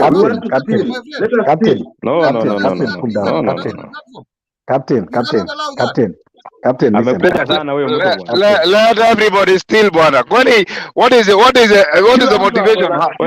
Wewe unaongea Australia unasema watu waibe leo. Haipendi bana. Rais na makamu wake ni wezi. They are thieves. Wameiba token, wameiba token, nini ya kuibiwa? Uko na nini ya kuibiwa? wameiba token, wameiba wanataka kuiba rebi, wameiba kila kitu. Kenya imeisha, Kenya iishe, Yenyewe ni ya kampuni sasa, ya unaibiwa nini wewe? Kenya iishe, Kenya iishe bwana. Toka kwa hii gari ya kampuni. Toka kwa gari ya kampuni kwanza. Rudishia muhindi gari yake, umechelewa na gari ya muhindi. Kwa ya gari bwana. Mimi ndio gari. We must kill. Hii kelele mingi. Hata hii gari ya muhindi naiba. Hata hii gari ya muhindi. Kwa sababu mmezoea wizi. Iba juu mmezoea wizi. Kwani iko nini? What are you doing anyways? What was the real purpose? Hey, friend. Endelea Jex. Continue. Leo at least I wanted to see if you guys can control yourself, eh? Hata sijajibu kitu, hao watu wameongea sana. We. Sawa. Sielele, endelea. Nilikuwa nataka kusema hii mambo ya maandamano. Ochuka ameongea sana, naona ako sawa. Sijamaliza. No, sijamaliza. Nilikuwa na points. Naomba anachunga watu wakifanya maandamano ya amani. Hapana. Sasa wacha niambie, askari anakuona ukipiga mawe duka yenyewe na akuache. Hiyo tiaga zilikuwa inabeba ni Raila Amolo Odinga. Sijamaliza. Yes, nakusikia. Siele kidogo tu. Wacha tuache Cornell amalize, alafu basi ndakupatia. Cornell anadai hajamaliza. Ni venye Cornell alipoteza mwelekeo kidogo tu, lakini sasa alipitia mahali. Sijapitia mahali. Unajua huwa tukisema point zetu huwa tunachukuliwa vibaya. Lakini my point was we cannot have a government that steal from the people, a government that cannot explain where the 3% inaenda, a government that inaambia watu ni investment. After 7 years you guys can withdraw. What are we withdrawing? Mimi kwenye withdraw najua ni moja. Wacha nikuje kwa sasa. Withdraw ambayo mimi nipe time. No, Captain. Unaona kwa 3% ina amesema. Wacha maliza Captain. Nimeingia late. Unajua mimi nataka kueleza mbali 3%. Serikali ya William Ruto ambaye ina support ikiibia watu 3% ati naenda kuiba vitu ya huyu jamaa. Bwana, tutawaibia. If you want to go that route na mimi, I will go that route na wewe. Utajua nani anashinda. Let me talk. Bwana, mnaenda kuiba kwa duka. Ochuka washa sasa kwa bank. Ochuka washa kamera yako ili nikuone. Ochuka washa kamera. Unakula nikiongea. Anyway, unajua nimeingia energy sababu unakula uko na energy sababu unakula saa hii, so ile nguvu uko nayo ni nguvu yenye hatuwezani, so relax maliza kukula. I'll give you all the time, but Captain anakuuliza swali. Lazima tuibe. Haya, nimetoka. Ngoja kwanza. Captain kabisa ukiendanga swali yako. Anakula na wewe, naona pia unajiweka sijui nini unakunywa, lakini ni sawa. So Captain, swali yako ni gani? Mimi swali yangu kwa hiyo Colonel Ochuka anasema kwa sababu serikali ya Kenya Kwanza ati inaiba kupitia 3%. Okay. Hata mimi hii 3% mimi sielewi. Mimi nashindwa hii 3%. Nimejaribu kusoma na jieleza na uliza bibi hapa anieleze kidogo, hata yeye hakuna mtu anaelewa. Lakini sasa kwa sababu serikali ya Kenya Kwanza inakaa kuibia wananchi indirect. Ochuka sasa anakuja kwa duka yangu kuiba. Utakutana na panga boss. Kichwa itabaki kwangu, mwili itaenda kwa barabara. Jaribu utaona. Hiyo nakuambia live. Okay. Sawa. Haya, Kipngeno endelea. Leo ni moto. Lakini sawa tutang'ang'ana leo kabisa. Sasa hii mambo ya maandamano kwanza, ni chipu huyu jamaa anaitwa Omolo. Number one, police alienda training how long? Kabla hujaongea mambo ya useme police ni mjinga, police anatupa tear gas, anapiga risasi watu. Police alienda training kikanjo how long? Wewe unataka kuniambia kati ya police na hii mtu anatoka hapa Chakaranda, huyu mtu mmoja hata hajui sheria ni nini? Nani mwerevu? Nani anaweza kwa ameenda wrong kati ya watu wawili? Tusikemee police.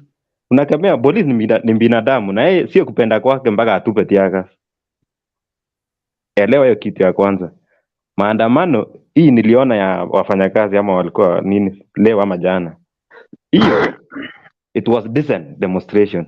Hata wewe ukiangalia mzuri, wewe ukiona kuna mtu mwenye anasatua mawe hapo, lakini ukiona mtu omosh kichwa yake, hata unaona tu ni suspect ya mawe kabla hata hujaendelea. So what I'm trying to say is, kama ni maandamano mfanye amani, msiharibu kitu ya yenyewe. It is provided in the constitution. Tokeni kwa barabara hata watu milioni 10 mtoke. Tuko wengi sana, 49 million or 50. Tokeni, lakini msikuse mali ya yenyewe.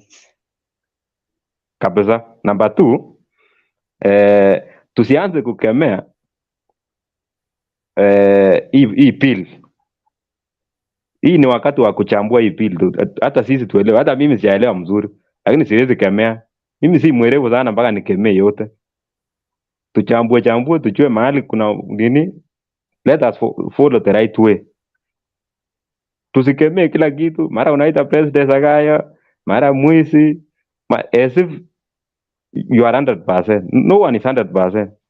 Better good idea give way to better idea. So tuchambue hii kitu, lakini hii kitu mjue itapita. Hata mimi sina nini.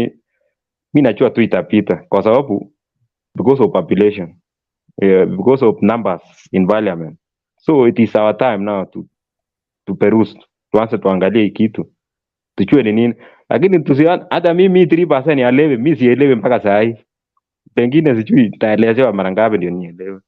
Lakini siwezi kataa kwa sababu mimi si yuko payslip. Wewe watu wa payslip waje waongee. Sasa wewe Mola hapa, wewe ni mtu wangu bwana, tuko hapa chini mjengo wote. Sasa wewe unalalamika 3% levi ya nini? Na huko payslip. Wacha watu wa payslip waongee. Wewe saa hii mimi najua kesho masaa karibu ifike. Wewe ni mtu wa electrical. Mimi naona akili yako ni ya electrical. Wewe unapiga hesabu saa hii, kesho utaenda Jakaranda ama utaenda Syokimau ama utaenda wapi kufanya kazi. Wewe deal na hiyo kazi yako. Wacha president anajaribu tutumie hii pesa yenye tunalipa taxes. Hata sisi pia watu wa chini hapa itufikie. Mtu kama mimi itanifikia kwa sababu I'm an engineer. So hiyo pesa ikikuja kwa levy, kwa mjengo, mimi nikipata hata kama si jora hiyo jumba but naweza simamia. Hiyo ni pesa bado nimepata. Hiyo kaseni yako mwenye ako huko nyumbani akituma mboga kutoka Kisumu ama anatuma kutoka wapi, tutakuja kununua hapo mjengo watu wakule. Hiyo ni pesa imetufikia. So let us have positive attitude towards this bill. Tusiingize siasa mingi yenye haisaidii. Ni hayo tu, sita maneno mengine mimi. Pengine kama mtu ako na swali. Ngoja umenitaja. I think yes. Nataka rebuttal. Omolo, I think you have a right of reply. Yes, I have a right of reply. Sasa kwanza nataka kwanza nikwambie. Complain wewe ni jengo nataka kwanza nikuwekee clear kwamba first you don't know me. Second, mimi siko kwa mjengo na hujawahi kuniona kwa mjengo, hata sijui mjengo inafanywa namna gani. Thirdly, mimi si electrician ama sijawahi kufanya electrical. Sasa wakati wote unaongea, usiongee kwa mtu ambao mjui na ukaongea tu mambo ambao una insinuate. It is an example. Now, an example. An example. Then umeongea sana kuhusu mambo ya training ya polisi na mambo ya Jakaranda. Sasa nataka kukueleza kwamba ule mtu ambao wako na elimu ya kitu anafaa sasa ule mwenye ana hiyo elimu ajifunze nayo. Polisi sasa, sababu kama unasema na training, wao ndio angefaa conduct vizuri, ndio wale vijana pia wajiconduct vizuri. Na nataka pia nikueleze kwamba katika dunia nzima maandamano na mawe huwa ni sako kwa bako. That is why unaona wale wanaitwa Only in Kisumu, only in Kisumu. No, ngoja No. ngoja. Wewe ni Kisumu sababu hiyo ndio mahali, bwana. hiyo ndio mahali Mahali upeo wako inaanzia. umefika. Ulimwengu Mahali mzima. inaanzia. Sasa Yes. sikusikilize. Mimi nakwambia ulimwengu mzima, si Kenya. Ukiona anti-riot police huwa wana zile mashield. Zile huwa wanatembea nazo huwa si za kukinga maji, huwa ni ya kukinga mawe. Huwa ni ya kukinga mawe sana. Sasa sio tu kwamba ati ni maajabu sana watu kurusha mawe kwa maandamano. All over the world, uende France, uende wapi, utaona anti-riot police wakikuja wanarushiwa mawe, wanarushiwa chupa ya maji, wanarushiwa all manner of objects. Ndio sababu kuna ile shield ya kujikinga. So it is not all over the world kwamba katika maandamano lazima watu wana behave in manner of things. Whenever you put a group of people mahali pamoja, lazima kuna different activities zitafanya. Ndio sababu polisi wametrainiwa kitu inaitwa crowd control. Okay? Now, when ukiongea kuhusu mambo ya hii, manake hata nilikuwa sitaki tutaje, manake haikuwa topic ya leo, mambo ya hii this financial bill 2023. Hiyo kwanza sababu si topic ya leo, lakini inaweza kuwa mimi siko katika payslip, lakini niko na mtu ambao aweza kuwa ni bibi yangu, aweza kuwa ni dadangu, aweza kuwa ni ndugu yangu ambao pia mimi namtegemea. Akikatwa pale inani affect pia mimi. Kwa hivyo usije kudanganywa ati sababu huko katika payslip watu wewe inafaa unyamaze. You don't need to keep quiet because watu kwani hao watu wote wako payslip hawana familia, hawana watoto, labda ni mamangu ni mwalimu na yeye akikatwa hiyo pia inani affect mimi sababu any reduction ambayo inakuja ina affect pia my livelihood. Ile kitu iko ni kuwa serikali inaweza kuwa hii bill ni mzuri. Kwanza inaweza kuwa ni mzuri. Nakubaliana na wewe kwamba ilikuwa inahitaji tusome tuangalie. Lakini kwanza ile kitu ambayo inapiga technical knockout, it is the timing. Hiyo ndio Ruto alikosea njia kabisa. It is the timing. Yaani wakati wa Kenya wanalia na yeye mwenyewe amekuwa akibembeleza wa Kenya.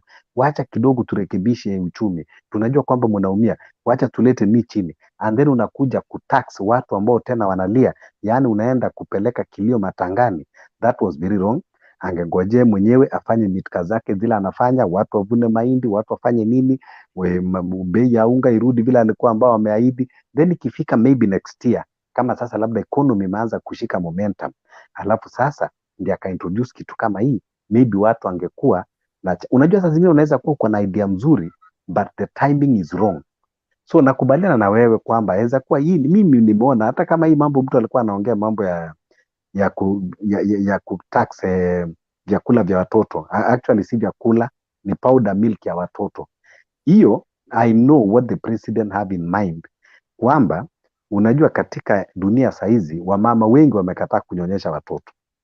Unaona, most of them they opt kuenda kununua zile unga za maziwa.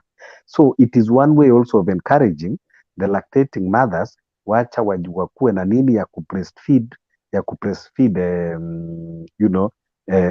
watoto, of which inaweza pia kuwa hiyo labda inaweza kuwa idea na ni nzuri pia katika health na growth ya watoto. So what I'm saying is kwanza the timing is bad, and then secondly ile kitu ambayo hata haifai kudebatiwa, ukiongea hii mambo ya manyumba hii, it's supposed to be voluntary. Wale watu ambao ukisikia hata vile wana defend, kama juzi nilisikia Usora akisema ni sisi wale ambao tunalipwa 500,000 kwenda juu. Wewe na wangapi wanalipwa 500,000 hapa? Okay, kama ni 500,000 kwenda juu, why do we need to make it a law? Simufanye kama donation, kama vile kwani wewe mkienda kuchanga pesa kanisani, wewe mnaenda kuweka sheria bungeni. Si mtu unaenda na mfuko wako mahali ambapo umeona inatosha, mwingine wa kutoa 50,000, mwingine wa kutoa 200,000 willingly. Sasa kama wanataka kutoa donation kusaidia wale maskini, haihitaji sheria, wanaweza kuwa katika mshahara yao kila wakati waseme wakati 25% wajenge manyumba wapatie ule mtu ambao wanataka kumpatia. That is okay, but it does not need any law to be And then another issue ile ambao iko na ni kidonda sugu hapa ni kuwa hii serikali ambayo ilikuwa imesema kwamba inaangalia mahasla, Pesa ambao inakusanywa, jukumu ya serikali kwanza, maanake saa zingine wanajifanya kama wajui kazi yao. Moja, kwanza ni security. Pili, ni lazima wapatie wananchi, iko katika katiba, ukiangalia katika Bill of Rights, kitu inaitwa health. Unaona, hiyo ni ile pesa yetu ya tax inafaa kuwa inafanya. Shelter, hiyo ni moja, hiyo ni tatu. And then upande wa vyakula, hiyo ni jukumu ya serikali na ile pesa tunalipa ya tax. Lakini inakuaje tunakulipa tax? Utuambii zile tumekulipa tax umezifanyia nini, unakuja kutuambia hapana, sasa lipa hii. Sasa wacha nikulazimishe nikujengee nyumba. Huwezi kulazimisha mtu kumjengea nyumba. Ile kitu ambayo tulikuwa tuna expect ni kuwa toa tax katika building materials, toa tax katika cement, toa tax katika mavyuma, toa tax katika hizo vitu zote, zile approvals ambao tunafanya kwa makaunti, zitoe hizo zote zikuwe zero. And then sasa ili watu waweze kujijengea manyumba huku wakiendelea na maisha. Kwa hivyo Omolo, kuna swali ningependa kukuuliza. Yeah. Ukiangalia manifesto ya Azimio, pia wao walikuwa na stories za housing. Jana niliweza kucheza kwamba wakati Odinga alikuwa na support hii issue, kuna wakati Uhuru Kenyatta alikuwa because in any case it is not the brainchild of William Ruto. This is not William Ruto's idea, he's just implementing it. So why is it that there's so much contestation, yet when it was Raila saying it, it was praise and worship. When it is Ruto saying it, it is all hell seems to be breaking loose. So why the double standards in the same issue? The reason is this. The reason is this. Kwanza niliona hiyo clip na ni juzi hata tu Raila akisema, I think 2 years ago. Kwanza Raila alikuwa ana propose 1.5%. Alafu vile Raila alikuwa anaweka haikuwa ikuje katika in forms of tax, na hii vile kama watu wananyang'anywa, it was a scheme, like a voluntary scheme ambao ingewekwa that mechanism. Huyu kama leo nimesikia Inga akiongea mpaka nikacheka. Inga anasema ati utatoa hiyo pesa after 7 years, ukikosa nyumba then uende uitishe serikali pesa. The other day Inga alisema ati this is the only project ambao yani you invest and you get 100% of your investment instant. Yani atukitoa 25%, I mean hiyo 3%, alafu mdosi wako anakutolea 3%, kwa hivyo umekuwa na 100% profit. Sasa akaulizwa after 7 years utachukua pesa yako na ile pesa tajiri yako, pesa tajiri yako utangojea 14 years. Sasa tukauliza, ikiwa hii pesa ulikuwa unachukua imewekwa in one pool, right? Jake ametoa 2,500, tajiri akamtolea 2,500, yote ikakuwa 5,000 ya Jake. Kwa nini ikifika 7 years hiyo pesa ya Jake tena iseparatiwe, isemekana ati sasa wewe utachukua hii ya tajiri yako utakujia after 14 years? It doesn't make any sense. Kama ilikuwa imewekwa in one pool, kwa nini usiende ukachukua zote kwa pamoja? So hiyo tayari ni kumaanisha kwamba there is something that is not adding up. Yani umetoa pesa kwa pamoja, tajiri ametoa kama vile NHIF tajiri anakutolea, kama hata vile NSSF tajiri anakutolea na wewe unatoa. Alafu ikifikia siku yako ya retirement, na uwezi kuambiwa ati ya tajiri utakujia wakati na hii utakujia wakati. No, unapewa yako benefit yote. Kwa nini ya nyumba ikuwe different? Uambiwa ati sasa ati utachukua hii yako, alafu after 14 years ukuje ya tajiri. Hiyo tayari ni kumaanisha kwamba boss, hapo kuna game itachezwa. Alafu tena hiyo sheria tayari, when the government tell you ati in 7 years ukikosa nyumba, it is to tell you that the chances that you might not get the house is very high. Sasa wacha hii pesa tuende tuweke bank, alafu ukikuja after 7 years, kama utakuwa na bahati umeweka pressure nyingi sana, tukurudishie tumekula interest for 7 years. So hiyo ingefaa ikuwe tu ni a voluntary scheme, watu ambao wana volunteer. Serikali kama mtu angeadvise serikali, hii kazi ingefanywa na wale watu wanaitwa sasa private developer. Mtu anaitwa Moses Kuria na mtu anaitwa Mutua.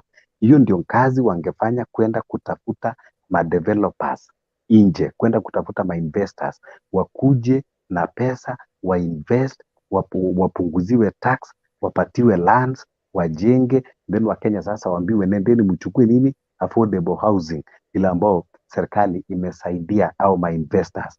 Hiyo ndio jinsi ingekuwa kama serikali ilikuwa inataka, lakini kila mmoja anataka akae katika comfort zone, unazidi kukamua. Winston Churchill alisema any country that tax its citizen to prosperity is like a person sitting on a basket and lifting himself up.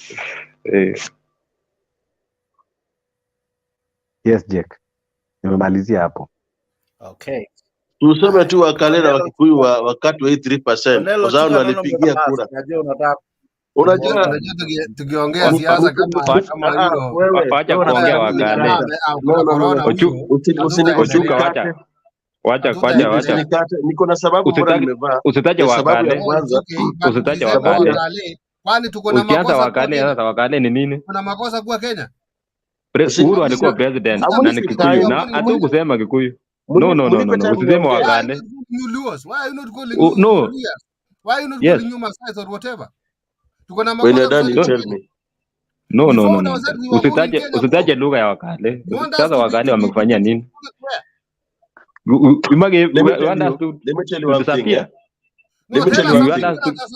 Unataka sisi tuame Kenya?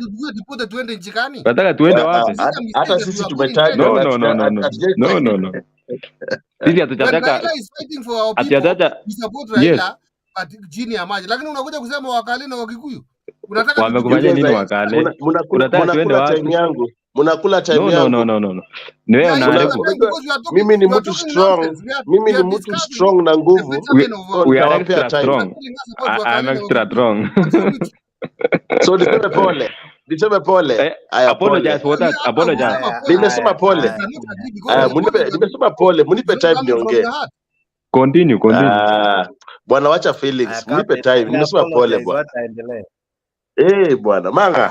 Anyway, the reason why navaa hii kitu is that niko na homa ingine kali sana na niko na watu hapa nyuma yangu pia.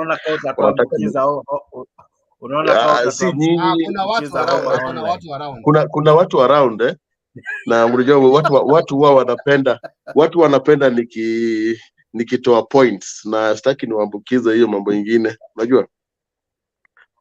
So mimi nasema kwanza nini? Utajuaje kama mimi niko na bibi Mkale na nawapenda nyinyi? Utajuaje? Wacha you came in bad faith. You came in bad faith na Wakale. Mtulie bwana, niko hapa bwana. Ochuka is in the house. Mtulie. Kama kuna mistake nasema pole. Haya. So watu wangu mimi nawapenda sana. Ule Ochuka mwingine amenyongwa sababu ya mambo kama hii yako. Be careful. Tunakoga wengi. Unanyonga na mwingine anazaliwa. Unanyonga tukizaliwa unanyonga. Hata Ruto akinyonga sasa tutazaliwa tu. Tumezoea. Kwani Raila na nani? Raila si mtu wa kwanza hata kunyongwa Kenya hii. Tulikuwa na watu wengi tena.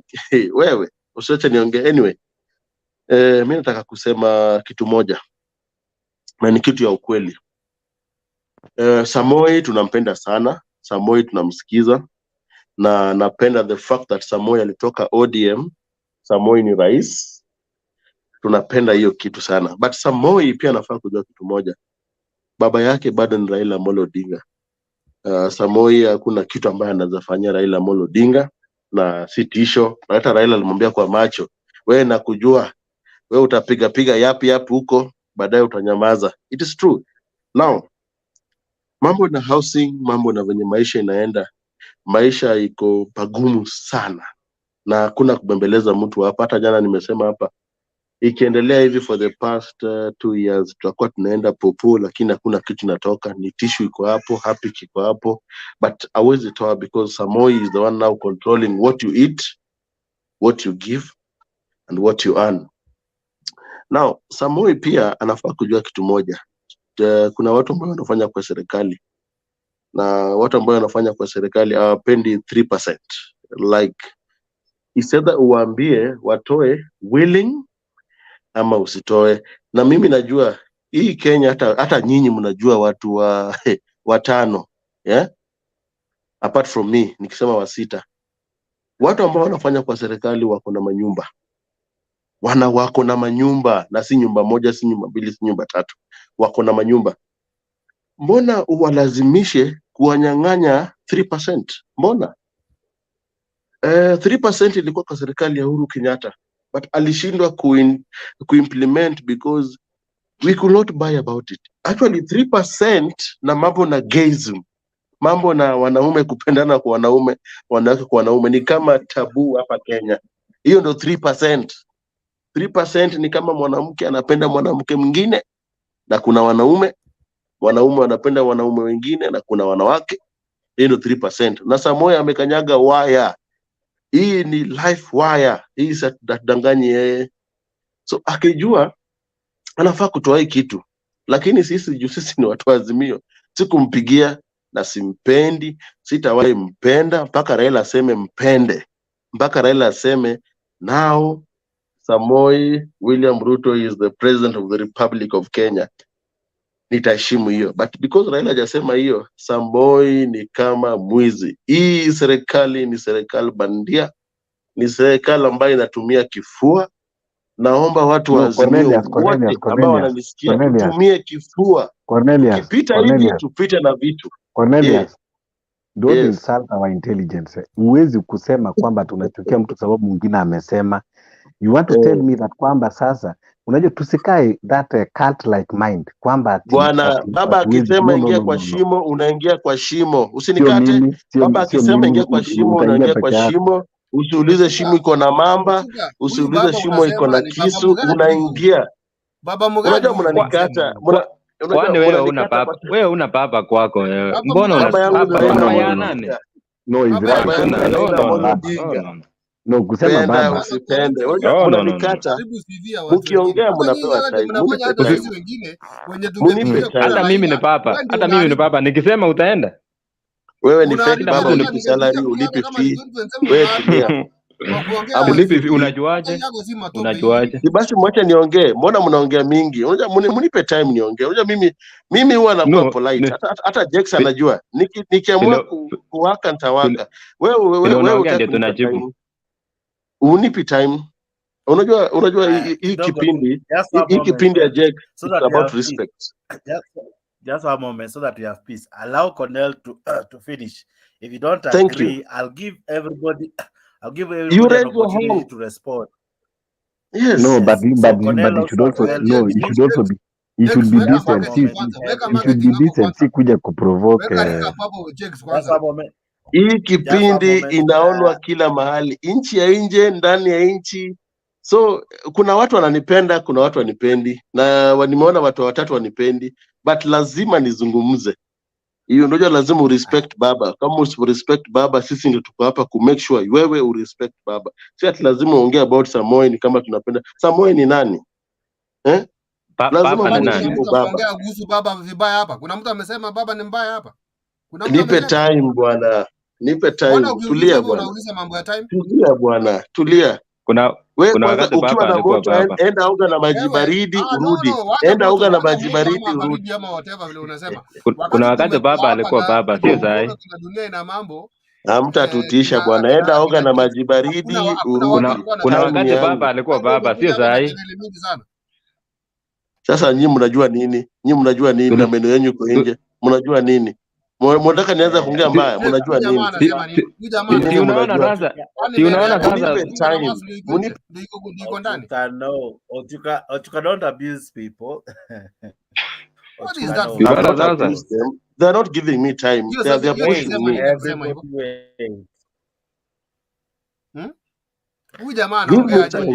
No, give me time. Give me time. Give me time. Wanaume ngoja, wanaume ambao wanastand wanapatiana time, mnanipea time na kuzungumza. Nikimaliza, unajua hii simu ni yangu, simu ni yangu, simu ni yako, alafu mnipe time niongee. Unajua usiongee ni kama pia umelewa. Nipe tu time.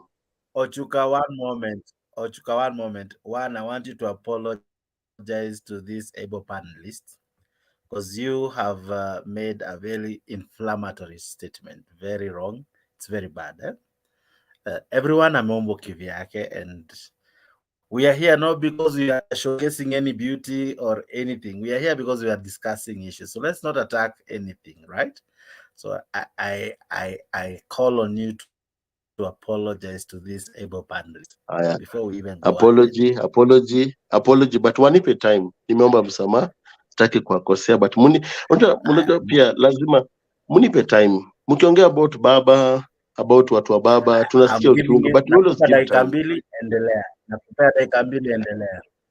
So lazima wajue hivi, hawa watu wanasikia uchungu, the fact that Samoi ameharibu nchi, the fact that Samoi ameweka maisha ya nchi juu, na sisi tumependa hivyo, na tukiwaambia wanakasirika, wanataka kutupiga. Bado sisi watutishiki. Sisi ni watu wa baba, tunawapenda, na mimi napenda wenye Samoi alikuwa ODM. Actually Samoi ni caliber ya ODM. ODM is ruling chini ya maji, but ODM is ruling kwa ajili tumepea ODM time. So mtupe respect. Hata sisi mkiongea juu ya baba, mlisema baba ni mchawi, baba ako na risasi moja, baba ana nguvu, baba ni tulikubali. Na saizi umejua baba ni simba, na baba ni simba, inawauma na inawaramba. Wacha venye mmeweka Makenzi, mnaabudu Makenzi. Sisi tunawaramba na tunapenda venye. Anyway, wacha niwaachie hata time. Pole. Jex. Haya. Nilikuwa nataka kumuuliza Mjukuu swali. Kabla aondoke, kwa sababu amesema baba sijui mchawi, baba sijui nini. Tumeanza kipindi vizuri sana. Mimi nilipata mkiendelea for like around 20 minutes ndio nikaingia. Mpaka penye tumefika tuliendelea vizuri. Kukawa na Ochuka and one person amedisappear. Alijaribu kuinterrupt kipindi na maneno ieleweki. Hawa panelists wote wenye wako hapa walikuwa ni wapi tulisema baba ni mchawi, baba ni nani, baba ni nini, baba ni wapi, ni saa ngapi hiyo tulisema? Jex, you are the panel, you are the moderator. What time did we say that? Kwa sababu huyu jamaa anatuharibia jina sana, anafikiria baba tunamuona, tunachukulia baba ni kama I don't know, ako na uchungu. Kama uchaguzi iliisha bro, uchungu ni ya nini? Kotini mlienda mkaambiwa mkushinda, mlishindwa. Uchungu ni ya nini? Ongea. Uchungu tulia. Yeah, so I think tunaongea pole. Unajua ukinitupia question wacha nijibu, but mkikuja wengi nitawajibu nyinyi wote. Hakuna mtu alisema baba ni mbaya. But the fact is that the country is in a bad position and we should respect that, and you should even tell Samoi that wananchi wamechoka na maisha na gharama venye inaendelea. So msikuja hapa mseme ati baba. Sisi tunasema ukweli. Sisi ni die hard fan wa baba. Ukuja na 10 million mimi tutachukua. Tuko na pesa ya kutosha. Ni sawa, Ochuka ni sawa. Wakati tulikuwa tukiendelea hapa, tunaongelea Kipsiele is one of my UDA person, even Omolo ako neutral. I cannot say Omolo ako Azimio ama ako Kenya Kwanza, but we are trying to see what can we do to this government of Kenya Kwanza, William Ruto being president. We were not even discussing about baba. Wendi umekuja hapa kuharibia baba jina hapa. You guys cannot tell Samoi the truth. Hata dunia ina mambo ndio ana support baba atakwambia. Amwezi ambia Samoi the truth. Wachana dunia ina mambo. Dunia mambo is my friend, but nyinyi amwezi ambia Samoi the truth. Usidanganyane hapa. Mimi sitaki kuja hapa kila siku alafu nasema ati Samoi yako sawa. Samoi ni mbaya. Samoi ni mbaya na mumwambie. Okay, ile kitu iko ni kuwa wakati nilifungua wakati nilifungua my speech nilisema kwamba nilikuwa mtu wa kwanza ambao nilikuwa champion mkubwa sana wa hii serikali, lakini nikasema siwezi ongozwa kama kipofu, kwamba ati mimi sasa niko different. Hata kama nilimpenda Ruto wakati ile, lakini Ruto haizi kuniambia ati tuingie shimo, ati nitamwambia wewe ingia shimo, mimi kwanza wacha nibaki hapa nje nikivuta upepo. Hivyo ndio niko. Wacha ile kwamba ati nasema ati sijui Ruto akiniambia niruke nimwambie ni futi ngapi. Hiyo siwezi kufanya. Akiniambia niruke na mchukua sofa set na mwambia ruka unionyeshe vile wataka kuruka. Ile kitu iko ni kuwa lazima tumekusema tukiwa hapa jamani, tusiongee tu psychophancy. Let us also bring the issues ile ambayo inatu affect kama Wakenya. The problem ile ambayo tuko nayo katika nchi, it is because we have handed over our lives to the political class, so that they dictate on how we should live. Ndio sababu kuna wakati nikasema hata Raila kama angekweko kwa hii kiti angefanya different na vile Ruto anafanya, na Ruto kama angekuwa opposition angefanya different na vile Raila anafanya. Let us tell ourselves the truth, we know all of them. Unaona, ile kitu iko ni kuwa this is the time now ambao Wakenya inafaa tujizungumzie wenyewe, tuone mtu kama captain, tunamwambia captain, bwana, ndio najua wewe uko mrengo hii, lakini wote ni Wakenya. Wewe unaona hii serikali, captain, mara ngapi mwenyewe hapa anakubaliana na sisi hapa kwamba hii serikali inamfinya, si mara moja, si mara mbili. Unaona, sijui huyu jamaa mwingine siele, lakini captain mara nyingi tumekuwa tunakubaliana naye hapa. Sisi tuko Azimio, yeye yuko UDA, lakini mara nyingi akubaliani na mambo zile serikali ambao mahali wanakosea. Na wote ni binadamu. Baba naye saa zingine kuna mahali anakosea, sio tu kwamba ati hakuna ile mambo tulikuwa tunasema baba is always right, you forget it. Yeye pia ni binadamu na kuna mahali anakosea. Na kupatia mfano moja, ile siku alituitisha hii bipartisan, ngoja nyamaza wewe umeongea, tumekupatia time. Ile siku alitisha hii bipartisan talks, hiyo ndio makosa moja alifanya. Number 2, baba kudanganya watu na kusema ati tunaenda State House kwenda kumtoa Ruto. He lied, na hiyo pia hakuwa right. Manake hata yeye mwenyewe alikuwa anajua kwamba uko na watu ambao wako against baba na we want to support baba. Jua we have almost like 3 people wenye wapendi baba. No. Tupewe time to defend baba. Like baba anasema umeongea sana bwana about baba bwana. Umeongea nisikize. So amekuwa pia wrong. Nimekubali kwamba Ruto amekuwa wrong na baba pia amekuwa wrong. Alafu umeambia wengi wa relax, pia wewe relax. Ngoja ni execute point yangu basi nimalize. Unaongea juu ya baba sana, uongee juu ya Ruto. That is the problem. Tukiintervene tunanyamazishwa. The problem yako unasikiza tu na baba pekee. Nimeongea hapa kwamba Ruto ana makosa ngapi? No. One moment. Umesema baba is always wrong. So what? Nimesema sijasema is always wrong, but nimesema ni wrong, ni binadamu, lakini wewe kama unamchukulia kama ni Mungu, that means you have a problem. Omolo bwana, give us time. Which time? Si umekuwa na time ya kuongea hapa. We want to split the country into 2. We don't want to lie to each other bwana. Hiyo ni dunia yako. No. This is Ojuga, no. Omolo, you are in online. You cannot. That is incitement.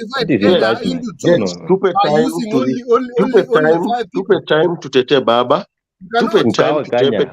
You know, nimegundua watu wa KK wanapewa time sana, watu wa Kenya Kwanza wanapewa time sana. Sisi hatupewi time. Now when we speak, they intend to attack us. For what? Charo, ama nimesema vibaya. Charo waambie. Charo amenyamaza, anangoja munyamaze, muongee ndio Charo kipete. Na when Charo akiongea point, kama Charo atakuja kuongea point ama hata dunia mtamnyamazisha. You guys are talking too much about baba. Talk about baba issues. No. Talk about baba, talk about issues. We cannot allow you to talk about baba. Wewe mwenyewe umekaa hapa kitu. Wewe ndio una introduce mambo ya baba. Now tunajua mko na pembe. Now tumejua mko na pembe na tutazikata hizo pembe. You see that? You are indicting. How do you say we Kenya? How? Chalo, everybody keep ngeno, everybody relax. Chalo, come in. Vipi habari zenu? Nawasalimia Wakenya wenzangu. Salimia wote hapo, wanachama ni hapo. Naona kumechemka hapo kwa studio na hata sielewi sababu ni nini. Mimi sielewi sababu ya nini. Wanajemshia tu hapa polepole. Wanachemka sana bwana. Mambo yanaenda mosmos. Tupeleke hii Kenya mosmos, tujue matatizo ni. Tujue matatizo ilitoka wapi. Tujue kwanza matatizo ni nini. Tukishajua matatizo yetu, tutajua kutafuta majibu.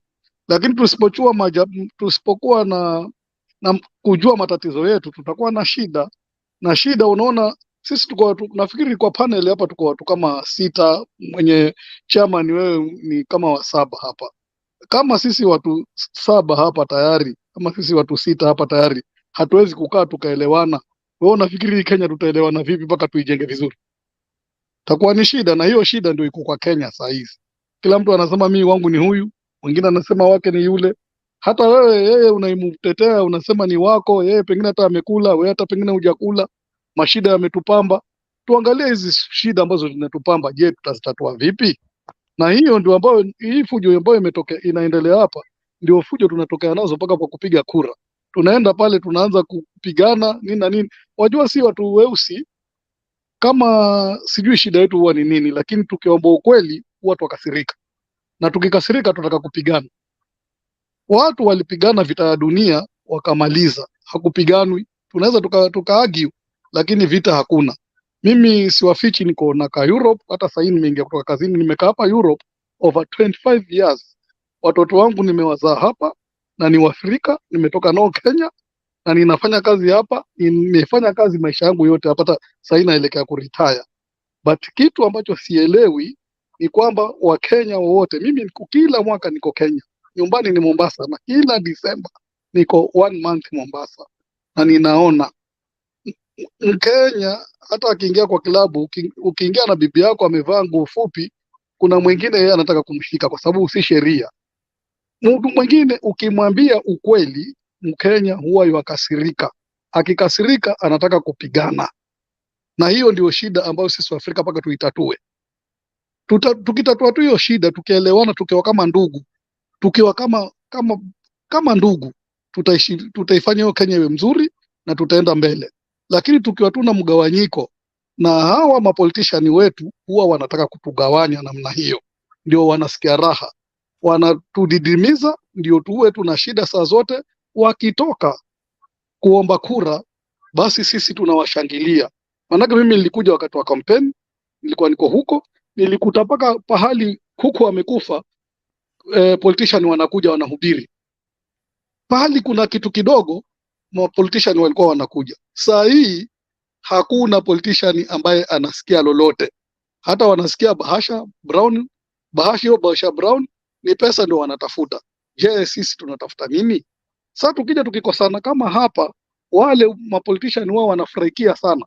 Hata usione nini, si Raila, si Ruto, si nani wanafurahikia. Si magavana wanafurahikia sana watu wakiteseka. Manake nikiwaambia mpaka sasa hii Mombasa, kuna yule Mombasa Cement alikuwa anaganya chakula. Sasa hii ameletewa shida sana. Hatujui shida yenyewe imetokea wapi, na alikuwa anasaidia watu. So mpaka kusaidia mtu pale unashindwa.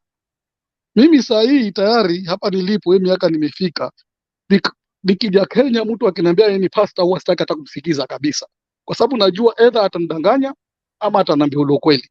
Manake hakuna vile mtu anaweza kuongea kitu ambacho mwingine anasema alibadilisha maji ya chumvi, alichimba kisima katoka maji ya chumvi akabadilisha baridi, na kuna bahari pale imejaa maji ya chumvi, hakubadilisha. Huo ni uongo. Sasa sijui ni kwa nini sisi wa Afrika tunapenda kuamini vitu za uongo. Tunadanganywa tukiona, alafu tukidanganywa tukiona tunaingia ile morali ya kutaka kupigana. Tunadanganywa tukiona. Mtu anakuambia anaweza kujenga stadium 6 kwa miezi 3. Anafikiri ni kujenga Manyata. Manyata ndio, hata hiyo Manyata hawezi jenga na siku 2. Lazima utafute udongo, utafute mavi ya ng'ombe. Yeye anakuambia stadium anaweza kujenga miezi 3, alafu wewe unapiga makofi. So huwa anashindwa na watu kama hao, na hiyo ndio tabia ya sisi wa Kenya. Tumezoea kudanganywa. Mzungu alikuja na Biblia, na alipokuja na Biblia akatupokonya mashamba yote. Hii Biblia wameandika huku, hata hatujui kama ni kweli iliandikwa wakati huo ama ni vipi, hakuna mtu anayejua. Tulikuwa tunaomba mambo yetu na Mungu alikuwa anatupatia, tuna chakula, tuna nini. Walipokuja na Biblia tukaacha. Tukawa too confused. Sasa tuko so confused mpaka leo. I'm sorry to say this. Tunapenda kukimbia mpaka shadows zetu. Your shadow, you want to run away of it. Unakimbia shadow yako. Na sisi ndio sisi wa Afrika. Mtu mpaka unashika kwa kamera unasema sio mimi. Na hiyo ndivyo Afrika ilivyo. Nimefanya kazi Tanzania, nimekaa Tanzania miaka mingi, na hakuna tofauti. Nimefanya kazi Burundi, hakuna tofauti. Nimekaa Egypt, hakuna tofauti. Ni hivyo hivyo tu. Hivyo mambo unaona Kenya, basi ni hivyo hivyo. Tukirudia upande wa mada na mambo ya bei ya bidhaa, hata hapa sisi tunasota. Bidhaa zimekuwa ni kali, lakini serikali ikienda bunge wanaongea, wanatutetea, wanajaribu kupeana hata pesa kidogo kidogo kwa watu. Yaani kama unafanya kazi unaambiwa mshahara wako haukutoshi, serikali ina pampu kama 200 za huku kwa mwezi, ina pampu 300. Hii mambo ya nyumba nimesema hata jana hapa, hii mambo ya nyumba hata mimi nilikuwa nayo. Si hailazimishwi mtu yoyote. Tajiri wako analipa pesa kidogo na wewe nao unakata pesa kidogo, na ile huwa haiko kwa account. Unaenda unajiregister kwa watu wale ambao wanasimamia mambo ya nyumba. Ukiregister inakuwa jina lako iko pale, tajiri anapokonywa pesa na wale watu, wewe nao unachukua pesa na wale watu. Siku ukisema mimi sitaki nyumba, unaenda unazichukua mwenyewe. Hata mimi nilizichukua mwenyewe, nikaenda nikajenga nyumba Kenya. Kwa hivyo hiyo story ya kuwa mtu anakuambia atakufungulia account alafu tajiri akichukua, hiyo sasa ni uongo. Hata kama ni picha walipata kutoka huku, ni uongo. Si hivyo inavyoenda. Kwa hivyo tujaribu kuwa makini na kuelewa kitu. Mtu akikwambia kitu, before upinge, ujue umepinga nini na umeelewa nini. So our problem ni kwamba sisi tunakimbia vivulivuli vyetu. Saa hii kama tunalia chakula, wacha tufinywe. Tukifinywa maybe macho yatafunguka. Yakifunguka tutaelewa. Lakini bila kufinywa tutasema tu ndio, na hakuna rais ataingia pale kitu kitakuwa bure. Hamna. Hata uende dukani ukabebe maziwa, unga, chumvi, hautapata ya bure. Na ushuru utapandishwa kwa kila serikali kulingana na wakati. Lakini kitu moja ambayo hii serikali pia inakosa ni kwamba education ya watoto, education yoyote ingekuwa serikali inasimamia, na wazee ambao hawajiwezi serikali ingekuwa inasimamia.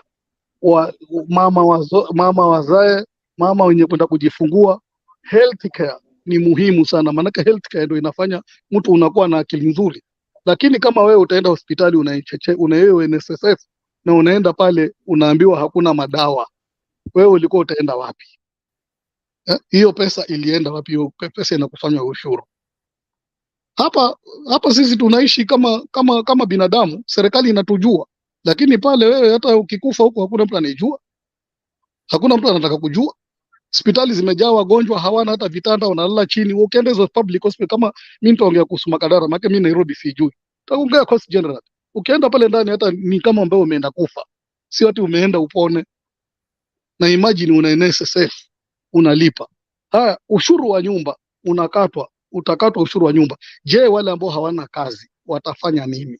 Unasikia Kenya wanasema kila mmoja atakayetoka hapo, mimi ni tajiri, mimi sijui nini, mpaka musician nao wadogo wadogo wanajifanya wanatembea na helicopter. Kwa nini wasifungue vikampuni vidogo vidogo, watu wakafanya kazi, hata yule mama mboga naye akapata riziki yake? Maana watu wakifanya kazi wataenda pale wanunue tomata. Lakini hakuna, kila mtu anasema ni tajiri, lakini haizi saidia hata mtu mwingine wa nyumba mdogo. Hiyo ndio shida ya sisi Afrika, tunapenda kujigamba. Mimi naweza kwenda pale nikaingia na wakili, hata sitajua kwa ni wakili hapa. Utaenda paka na minister, mtakaa nyote kwa basi moja, mtakaa nyote kwa train na hutajua.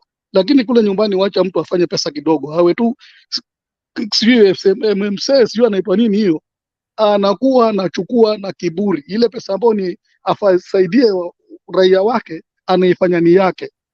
Mimi mwenyewe nimepigiwa simu na watu wakubwa kule, walipokuwa wamekosa kura, wanasema wanataka kuja nitembelea. Nilikuwa nataka kuja waacha airport, na nikamwambia ndugu yangu, wewe vile ulivyoacha wa Kenya wanateseka, hata kwangu usije. Mimi binafsi, kuna watu mpaka sasa hivi wako huko kwa senate nini na nini, nimesoma nao huko nyumbani, na sasa hivi hawataka hata kuniona, kwa sababu mimi huambia the reality na ukweli wa Kenya hatutaki, Waafrika hatutaki ukweli. Ukweli inauma. Hiyo ndio shida ya sisi. Kwa hivyo tusikosane hapa kwa panel, tuwe wangwana, tuwe mandugu, tutajenga nchi yetu. Mimi kitu ambacho sijui ukinieleza nikielewa ni sawa. Wewe nao nikikueleza kitu huelewi, ujaribu kuniuliza mpaka uelewe. Tufunzane maisha vile tutakavyoishi, lakini sio kelele, tupigizane midomo hapa, tutete wangu ni Ruto, wangu ni Raila. They will never do anything for us. Hatujui watatufanya nini the next. Bora ili hali wao wanatembea na helicopter, Wewe hapa tu umekuja, hata za bundles zenyewe pengine za kuombaomba, kesho mtu anakudanganya anakuambia sokoni kutaikwa bundles free internet. Hata hapa Ulaya internet ndio imeanza na hakuna pale iko free. Kwa hivyo jamani, wa Kenya tuishi pamoja, tujenge nchi yetu na tujipende. Wakenya wana sifa, ukienda kila pahali ukisikia pahali Mkenya ana sifa kabisa.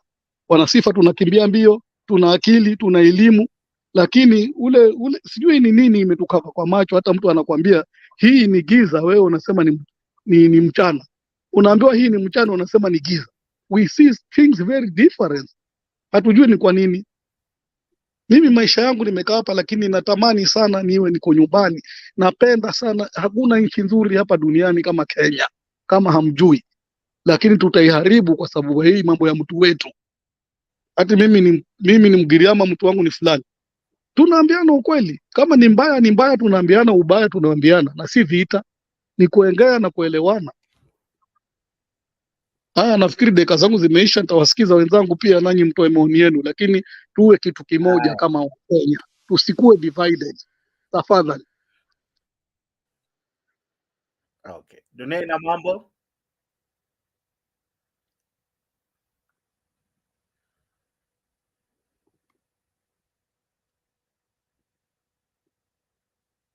Asha Mike kaka.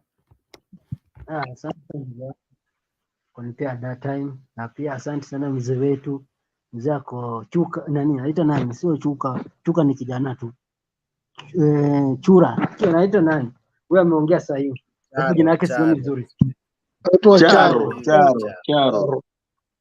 Mzee Shupavu. Mzee ameongea mzuri sana, ametuliza moto ilikuwa na waka hapa ambao umeletwa na mandugu zetu. So kitu iko vile mzee amesema, kama kuna ukweli watu waseme ukweli, kama kuna uongo watu waongee juu ya uongo, ndio watu wakuwe free. Ukweli kitu tulikuwa na debate hii, ukweli maisha sasa hivi Kenya iko juu, upende usipende, ukwe uko kwa serikali, ukwe uko opposition, ukwe uko chini ya ardhi, ukwe uko juu ya ardhi, inatulemea, upende usipende. Kwa sababu gani? Hakuna unga pale utapata Nyanza unga ni 4,000, ukienda Rift Valley utapata ni shilingi 5. Bei ni the same. Bei ni the same. Hapo hii mambo ya kusema wale ambao wako na nini payslip ndio nafaa wakatwe 3%. Si hawa pia wanalipanga ushuru. Si hawa pia wanaendanga kunywa vitu kwa supermarket. Si hawa pia wanalipa ushuru. So kikokate hiyo tena hiyo ushuru wanalipanga vitu wakienda kununua. Si bado unadhulumu tena. Mimi kitu bila mzee amesema, iko vitu zingine Kenya hapo, ukitaka kumaliza maskini Kenya hapa ni rahisi sana. Si mambo ya kuenda kwa kanisa au kuenda kwa shule, unaenda kufanya donation ya 3 million, 300 million, 500 million na kampuni zimekufa. Ambao unaandika watu 5,000, 2,000, 10,000 zimekufa. Musheni hizi makampuni. Kenya tukimusha makampuni hizi, walai hii maskini itaisha. Hii mambo ya kukopa pesa itaisha. Tukiamusha hizi makampuni tumeua. Tuamushe hizi kampuni. Hiyo ndio kitu kijana huwa angefanya, amushe hizi kampuni. Kitu ya pili, sasa wewe unasema unajenga shule. Na niliona video moja umechezwa kwa Citizen, Baringo shule. Mtu imejaa paka watoto wanatembea ndani ya maji wakaenda nyumbani. Sio ungejengea daraja kwanza, wasiume na mamba. Kwa sababu hapo ndio president itatokea hapo. Hapo ndio makili itatokea hapo. Vitu zingine tunafaa tuangalie, tuongee. Hata kama ni county ndio nafaa afanye hizo vitu zingine, tunafaa tujadiliane hizo vitu, watu move mbele. Kwa sababu hii serikali bila iko, tulisemanga hapa mtu ambao anapea Raila advice anampea vibaya, wasia anapea vibaya. Sasa hii pia mtu anapea Ruto wasia anapea vibaya. Hiyo mtu anatakikana atolewe nguo, apige viboko, avutwe kazi. Kwa sababu unajua hii budget yake ni mbaya sana. Kama mimi utasoma hii budget, kama uko na gari ambayo iko na seat 6, utakuwa kwa kila mwezi unalipa pesa ngapi? 600. Kama uko na seat 7, kwa kila mwezi unaita 700. Kwa hiyo hii budget hakuna kitu ya tax. Paka sisi tuko na ndevu hivi, tutakuwa tunatembea na receipt ya kuonyesha mafuta tunapaka kwa ndevu ni pesa ngapi. sote bili tunyonge. Kwa sababu na jokes, si ameongeza vivu. Si wanawake wanavaa vivu. So ameongeza 3% kwa hiyo tax. Kucha ya bandia, so ameongezea lipstick. Sasa urembo ya mwanaume ni gani? Ni ndevu. Hakuna mwanaume utapata amepaka lipstick, ni ndevu urembo yake. Na hiyo ndio niko nayo. So kuna vitu zingine tuangalie. Tafadhali, tuangalie vitu zingine. Hii 3% mimi mwenyewe napinga budget yake. Hii budget yake kuna wengine wanaongea, ukiangalia Twitter, kama nyinyi watu wanaingia Twitter, kuna maneno mazito huko. Watu wanasema hii bili yake ni mbaya hata kuliko BBI. Hii bili yake ni kama Makenzi, ni kuua watu. Kwa sababu gani? Hii bili ni mbaya, unaambiwa ni mbaya. Ndio jana nilisema, si jana ni leo, nilisema hii bili ya Ruto ni kama SGR. Unaona SGR bili ilikuja, watu walisupport hii kitu. Walipigia debe. Walifanya nini? Walirembesha, wakapaka mafuta, wakapaka manukato, ikanuka mzuri sana. Wakaleta. Ikakula pesa zetu. Paka ikakuwa sasa tumekuwa si bibi ya China. Deni yao imetokea kwa SGR. SGR imefika wapi? Imeenda Naivasha, ikasemekana unanyang'anya watu wa Coast kazi, ikarudishwa Coast. SGR ipo hapa. Really, sijui kama unafanya kazi hiyo, inabebanga nini? Kama ingekuwa inabeba omena ingekuwa naona. Sasa sijui inabeba nini. Haya, umeanza kuleta 3%. Hii ni skando nyingine inakuja, na ni skando mzuri sana. MP wote wanamsupport. MP wake wote wanamsupport. Watu wa biashara wote wanasupport. Kama hii kweli hii kitu ni iko sawa. Iko bila nani juzi aliongea. Huyu alikuwa anataka governor wa Mombasa. Na kupata alikuwa anasema na chama ya ODM, akamwambia awache na nini ndio apate. Kijana alisema yeye amepewa hapa starehe. Ametoa rules mzuri sana yeye. Yeye unajua ni private sector. Yeye amesema pale alipewa, akaambia watu wale ambao wanataka kununua, kila mtu amelipa deposit. Unajua amelipa deposit ya pesa ngapi? Kila mtu analipa deposit ya 200k. Akisema hii nyumba ikimalizwa kujenga unapewa nyumba yako. Sasa kama watu nalipa hivyo, kwa nini sasa ukate 3%? Na umesema mpea private sector. Wacha private sector adili na wale ambao wanataka hizo manyumba. Kwa sababu hakuna siku tunaniambia serikali na kusaidia pesa ikarudisha. Ni kama kutuma pesa kwa wrong number. Na jamaa saa nyingine kuna mgonjwa kwa hospitali. Itarudishwa lini? Au saa nyingine kuna fuliza. Simeenda hivyo. Ni hayo tu iko tuongee right. Kama kuna right tuongee. Kama tumeweka jokes pia, unaweka jokes kidogo. Ukiona watu wanajajaa gas, punguza ile jokes pia. Watu naendelea mbele. Ni hayo. Okay. Omolo. Yes,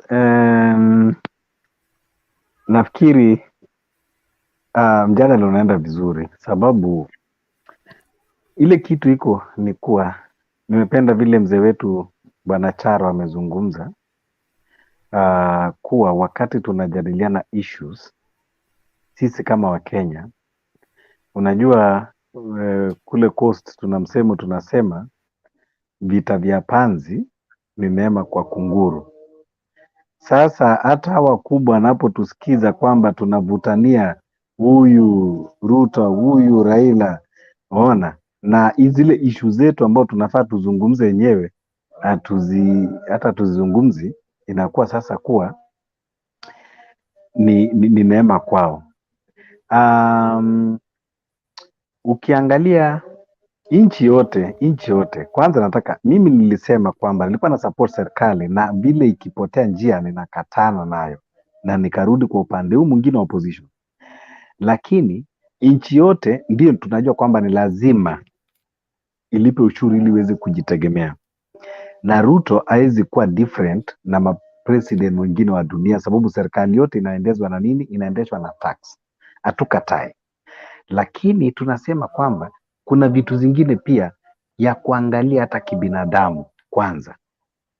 Unaona? Mimi hata vile dunia ina mambo vile anasema, kama ni mambo ya ndevu hiyo ni choice. Unaweza amua kunyoa, unaweza amua kuweka. Akiamua kuweka tax hakuna shida, maana hiyo ni choice ya mtu. Lakini ile tunaongea mambo ya basic commodities, hapo ndio atafadhali, hapo ndio angefikiria vizuri, asijaribu kuguza. Lakini mambo ya makucha sijui hizi wigs za wanawake, hizi mambo ya lipstick, ya apige bei kwanza. Siku hizi hata wanawake wanatukona. Wewe unaenda unakutana na mrembo, ukifika kwa nyumba, mkienda bathroom kuoga, akitoka amekuwa mtu mwingine tofauti. Kwa hivyo mimi hata ningeambia hata hiyo vitu kama hizo sasa ndiye angefaa apige tax 100% ili hata compensate Tafuta kule bibi. kwingine. Unaona? Sasa hata mabibi wengine ambao unaona wanazunguka hapa, si sura zao, ni sura za kubandika, nywele za kubandika, makucha za kubandika. Ndio Wacha kwa hivyo kupenda wengi. kwa hivyo vitu kama hizo, mwanaume kawaida ameumbwa kupenda. Mwanaume ameumbwa kupenda, na lazima tu appreciate kazi ya Mungu. Lazima upende wanawake, ni warembo ambao waletwa, Gana moja. lakini wakuwe na warembo, wakuwe urembo hao wa kiasili, si urembo wa kuja kutukoni hapa. Sasa vitu zingine kama hizo hatuwezi kusema tu kwamba tutapigana na serikali kwamba ati sijui wig wamepandisha tax. Hiyo ni kawaida, that is okay. Vitu zingine ambao ni luxury ni kawaida, serikali lazima itafute njia ya lakini ile kitu tunapigania hapa ni zile vitu zinaitwa basic commodities. Jambo lingine, kuna watu ambao wanaongea kuhusu mambo ya ati sijui Kenya kugawanywa mara mbili.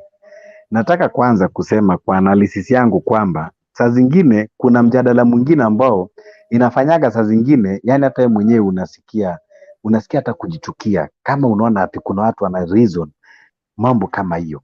For real, hata saizi ukimwambia mtu, okay, shika karatasi na kalamu, chora Kenya sasa mara mbili, gawanya mara mbili, utasemaje? Utagawanya sasa vipi? Ni kitu ambao haiwezekani na ni kitu kibaya sana. Lazima tujifundishe kudebate on issues hata wakati ambao tujaelewana, lakini sio tu kwamba ati nikishindwa ninasema tugawane, lakini kesho kama mimi ndio nimeshinda ninasema kwamba nakumbuka baba Raila Amolo Odinga wakati MRC walikuwa wamechacha, walikuwa na serikali tulikuwa na serikali ya nusu mkate, na baba wakati alienda Mombasa, alikuja Mombasa, alikuwa anaongea ukali sana kuhusu MRC na akasema Kenya haiwezi kugawanywa hata inchi moja, Kenya inabaki kuwa moja. Alisema hata je, kesho utafute hiyo clip utapata hapo. Ati alafu leo hii sasa yeye ndiye anasema kwamba ati Kenya igawanywe. Kenya kugawanywa ni kitu ambao ni dream. Ni kama watu ambao wanasema ati sijui tutaenda state. Ule huko jamaa alikuwa ameongea hapa SG, anasema ati sijui tutaenda state house, ati sijui Ruto atakimbia. Okay, wacha tuamini kwamba Ruto atakimbia. Nimesema mimi napendaga kuongea kufuata ile mambo kuna ukweli na ile mambo ya uongo na jitenga nayo. Let us assume Ruto atakimbia. Nataka kuuliza, Al-Bashir alipotimuliwa State House kule Sudan, je, ekonomi ya Sudan saizi ilikuwa better? Mohamed Said Barre alipouawa Somalia, ekonomi ya Somalia ilikuwa better? Abiyarimana wa Rwanda alipokufa katika ndege, ekonomi yake imekuwa better? Sudan walipojigawanya ishakuwa better? Hata tunaongea saizi kuhusu Tigray, kuhusu hizo nchi zote ambao tunasema, hata tunaongea kuhusu Egypt. Kuna mtu alikuwa amesema Egypt ekonomi yake saizi iko better kuliko before. Tuongee kuhusu Libya, insurgents za Arab Spring, ekonomi yao iko better. So tunajaribu kutengeneza nchi kwa kuelewana, lakini si kwa kuharibu. Hata saizi mkasema tunaenda State House na tuseme Ruto amekimbia, dhati sasa hiyo nchi sasa tutakuwa hata hiyo unga ya shilingi 500 hatuioni, maanake sasa tumetakuwa tumeingia katika mchafuko. Inahuzunisha sana ukiangalia mtu ambao, maanake najua hii jota ambao tuko hapa wote tuko na watoto wadogo ambao bado wanaenda shule, lakini wewe out of kuongea tu na emotions unasema kwamba ati wacha nchi chafuke, wacha ifanye nini. Unafikiria, wacha kujifikiria wewe, jaribu kufikiria hawa watoto wako ambao wako shule. Kesho nchi kichafuka, hebu jaribu kupiga picha tu, ukiangalia katika runinga zile nchi ambao zinapigana, ukiangalia watoto wadogo ambao wamepotea, wako katika desert, wanazunguka, hawana hata maji ya kunywa. Do you think it is a good thing? So hata kama ndio tunapinga hii serikali, mimi niko mstari wa mbele kuipinga, lakini tunaipinga katika kuelewana na kutafuta suluhisho. Nataka kumwambia bwana captain pia kwamba usikae tu na kusema ati kwamba ati sijui Ruto lazima afanye nini. Ruto saizi ndiye ako katika mamlaka, na wewe ndio tungekuwa tunakuexpect hata kwamba wewe ndio uko mstari wa mbele kusimama ngangari, maana kama kweli unampenda Ruto hautakubali kwamba afanye makosa. Ungekuwa wewe ndio wa kwanza kusema, kupoint out, na ukisema kwamba una hope kwamba atarekebisha. Jambo lingine nataka kusema ni hivi, hata sisi watu wa upinzani, mimi kusema kweli ninaombea sana Ruto afanikiwe katika uongozi ako nayo, sababu hatuna president wawili, tuko na huyo moja, na kufanikiwa kwa Ruto ni kumaanisha kwamba ni kufanikiwa kwa taifa la Kenya. Kwa hivyo mimi pia namuombea kwamba akili zake zikuwe soba, aweze kuangalia maslahi ya Kenya na aweze kufanikisha uongozi yake ili Wakenya tuweze kufaidika. Ikifika 2027 tutakuja tena sasa tumsahihishe na tuamue sasa kama ni kumtoa, manake hiyo kura itakuwa inatupatia mamlaka ya kumpiga teke sasa aende. Lakini mambo ya kukaa na kudream na kusema ati tutaenda sijui State House kuja kung'oa mtu ni kitu ambao haiwezekana. Hata tuseme kama ingewezekana, hakuna Mkenya mwenye ako sober mind angetaka kuharibu nchi yake. Hakuna mtu anataka kuchoma nyumba yake. Jambo lingine, tumeongea mambo ya maandamano, ni lazima tuende tuibe, tukikula, tukienda. Nataka kusema kwamba it is very unfortunate, lakini Wakenya pia waelewe kwamba vitu zingine utumie akili yako. Unaposikia kuna maandamano hakunaga maandamano ya amani, tuambiane tu ile ukweli, na hata serikali inajua. Kwa hivyo serikali inafaa kuwa, si kwamba ni risasi, jaribu kuzungumza na kukubaliana na matakwa ya Wakenya kabla kwenda maandamano. Lakini Wakenya wakienda maandamano, usingojea amani. Ni amani gani unangojea? That is the truth. Lakini sasa tunasema kwamba tunapokosoa serikali, tunapofanya hivi, let us always kuwa ni mtu ambao una point problem na una point pia answers ambao unaweza kusema ungetaka nchi ipelekwe namna hii, lakini sio tu kwamba tu unasema ati nataka nchi mpaka mtu fulani atoke ndio nchi iende namna hii. Ruto ni Mkenya, Raila ni Mkenya, Wajakoya ni Mkenya, au viongozi wote ni wa Kenya, sisi wote ni wa Kenya. Hata Ruto utamtoa, hata sasa hivi tunamtetea Uhuru, maanake tunasema Uhuru ni Mkenya na hatukubali kwamba vile Gachagua anamwataka, maanake tunasema ni Mkenya, amefanya kazi yake, amestaafu, waacha enjoy siasa yake, ako na right yake, hatutaki aingiliwe, maanake ni Mkenya. Shikilia hapo Ochuka. Ochuka Kitu moja alafu Sielele. Kitu moja nataka kuuliza panel, I think anybody naweza chukua tu swali ya watu wawili ama moja. Ni moja, Ruto ako na serikali, Raila ana serikali. Raila ni mtu wa opposition. Watu wa opposition, how do you make the government to listen to you, the government of the day, when you call conference, when you try the way parliament inafanya, hawakusikizi, Senate hawakusikizi, you go to our court hawakusikizi. Nataka tu mnijibu swali moja before because hiyo swali mkinijibu vizuri itani lead kwa the next question. How does the government of the day listen to the opposition? If tumeongea, tumeita conference, tumefanya hata tumepigia president simu, wanasemanga tumepigia president, ni nini opposition nafaa kufanya next kama si maandamano? Anybody can answer me. Ngoja nijibu. Okay, ngoja nijibu. Kwanza nataka kusema kwamba serikali, it is very clear to us all kwamba serikali, lakini Jake, kwanza ngoja nijibu tu. Unajua unachanganya watu akili sana. Mara wewe uko serikali, mara uko opposition, mara ueleweki. No.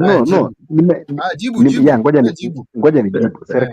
Serikali iko 3 arms of government. Iko judiciary, iko legislative, iko executive. Sasa ile watu ambao tunakosoa hapa ni executive, okay? Judiciary iko independent na legislative iko independent. Sisi opposition tuko na parliament ambao ni legislative. Sasa kitu ya kwanza ya kuleta mabadiliko katika serikali ni tuhakikishe kwamba sisi kama opposition tumeshikana. Hakuna watu ambao wanaenda wakibabaika. Tumeshikana, tumeenda parliament, tumeweka zile policies, tumeweka. So wakati serikali wanaleta bill 2023, sisi pia tunaleta bill yetu, tunaisimamisha, tunaipitisha. Hiyo ndio kazi yetu, ku oversight serikali. Lakini kama sisi wenyewe tutaanza kukua weak, tuanze kupeana wabunge wetu wakienda namna hii, hiyo kwanza tuambieni ukweli bana, mahali pa kucriticize serikali ni bungeni. Minority leader ndio mtu anawarepresent kwa serikali. Sema Captain Soilel, Dunia, Charo na Omolo, nimejaribu kuongea na parliament, hajanisikia. Parliament imefanya venye inafanya. Nimejaribu kuongea na Senate, imefanya venye imefanya. Nimejaribu kuongea na court imefanya venye imefanya. Mimi ni opposition leader. Nimejaribu hizi 3 arms of government, imekataa. Let us speak the truth. Mali vita wa Kenya inatokea. I've tried 3 arms of government. Both of them have failed me as an opposition leader and as the people. What is the way? Let us start from there, and we keep it short. Of course, Thank you, the Captain. government of the day that you are talking about has never experienced what you are talking about. Even me, from the number of years I've been voting in Kenya, and I've never heard of such a thing, that the opposition leader has gone to this step. You have talked of 3 steps: legislature, executive, and all those. But they have failed to listen on you. Hii serikali ya sasa sijaona kama opposition wametumia hizo mbinu zote ikafail, na sijaona hiyo serikali zote zilipita opposition ilitumia ikafail. Wewe ndio unajaribu sasa hizi kutuambia kwamba ati ametumia na ikafail. It has never failed. The first one they were tumeenda juzi kotini tukasimamisha CS. Niko na time and nimeuliza captain ananijibu. Wacha captain anijibu, then you do the next question, because najaribu kuelewa mahali Raila anatoka. Nataka muelewe mahali opposition people wanatoka.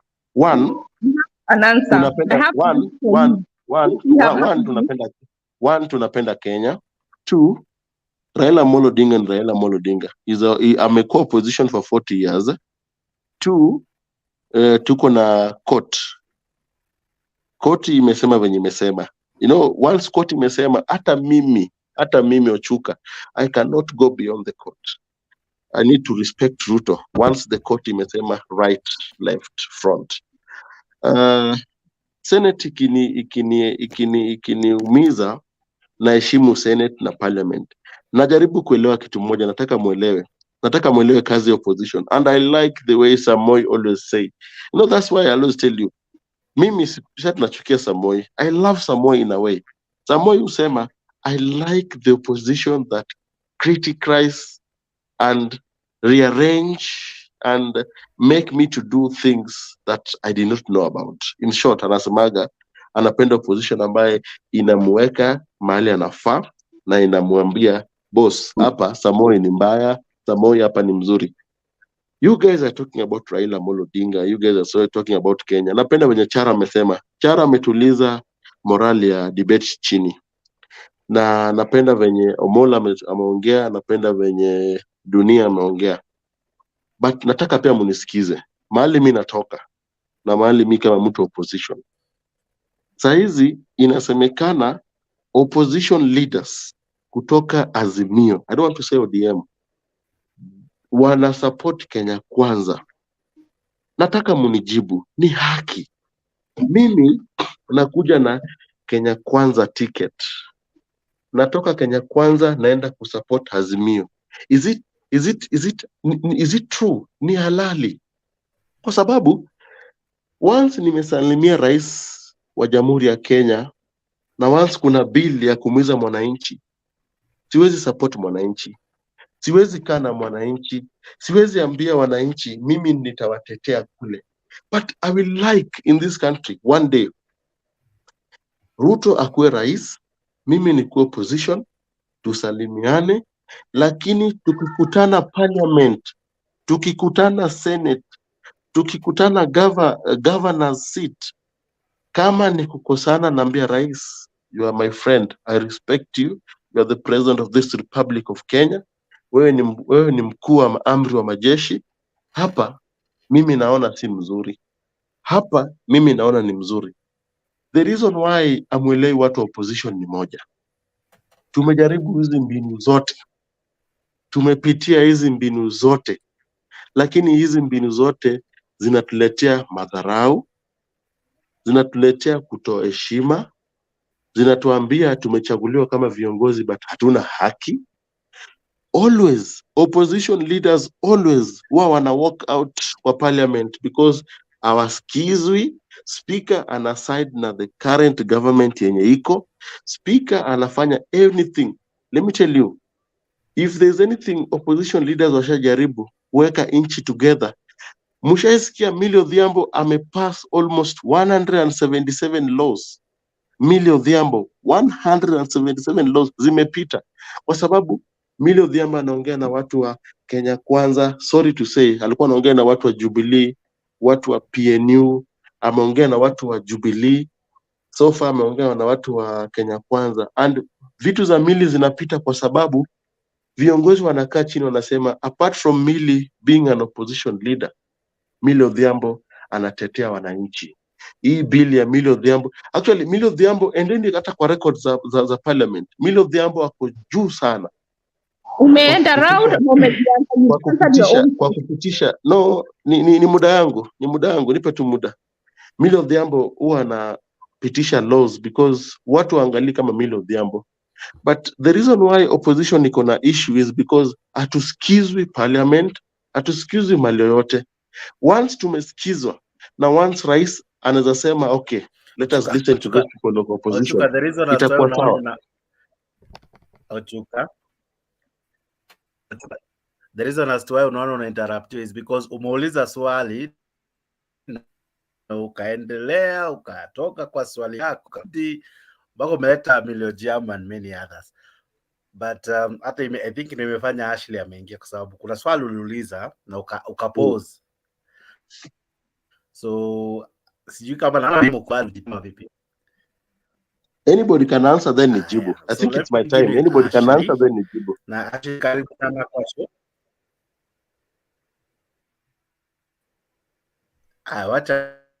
Wacha kujibu. In any case, leo ni holiday. Can I answer? Holiday, so usiwe na wasiwasi. Yeah, please do. So he was asking, you see, like go ahead, you go, the MPs are representatives of the people. So our MPs represent us in parliament. So when you go and argue a point and you're defeated, the part that has the majority wins. So after they win, you cannot continue and insist on your side and now start going to the people who already have representatives in parliament. You accept the loss. That's like when you go to an election, the side that wins promotes their agenda goes through. Then you wait for the next session, the next election, you hope that you win so that your agenda will go through. So you don't force your agenda.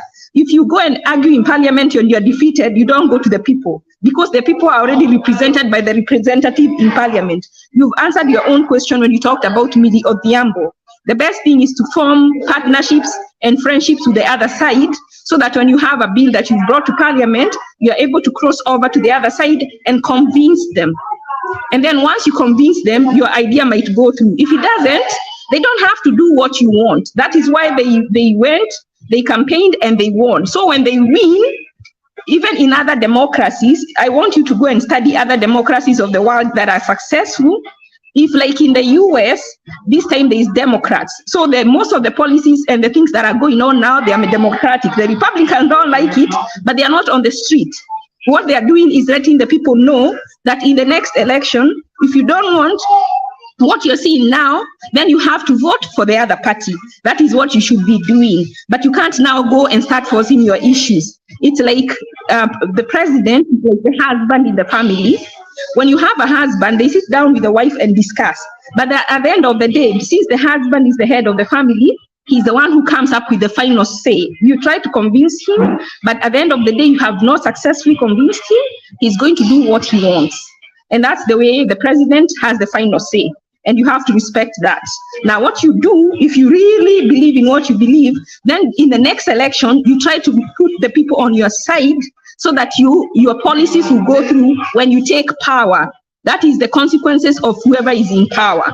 That is what the benefit they have, that their policies go through and yours don't. So I think that is one of the things we need to learn civic education. And most of the things that we are fighting about is because we don't fully understand what is the role of government, what is the role of the party that wins, because most of the time they will enforce their agenda. So the other side cannot say, you have to hear us. they will have to hear you, but they don't have to do what you want. And it is for you to accept defeat gracefully and wait for your turn. When you are in power, then you can do those things that you want to do. That is my answer.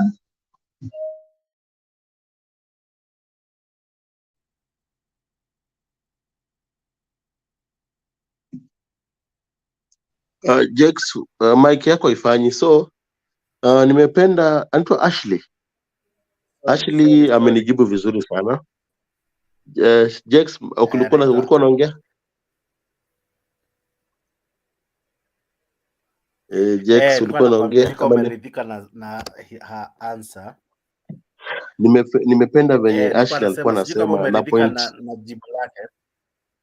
Nimeridhika, and mimi nitasema nikimalizia, Ashley amesema vizuri sana. Kenya Kwanza ilishinda, to respect Kenya Kwanza, wana force the agenda. Na mimi nasema wacha maisha ibaki venye iko, wacha tununue unga 500, 400, wacha vitu ziende venye zinaenda.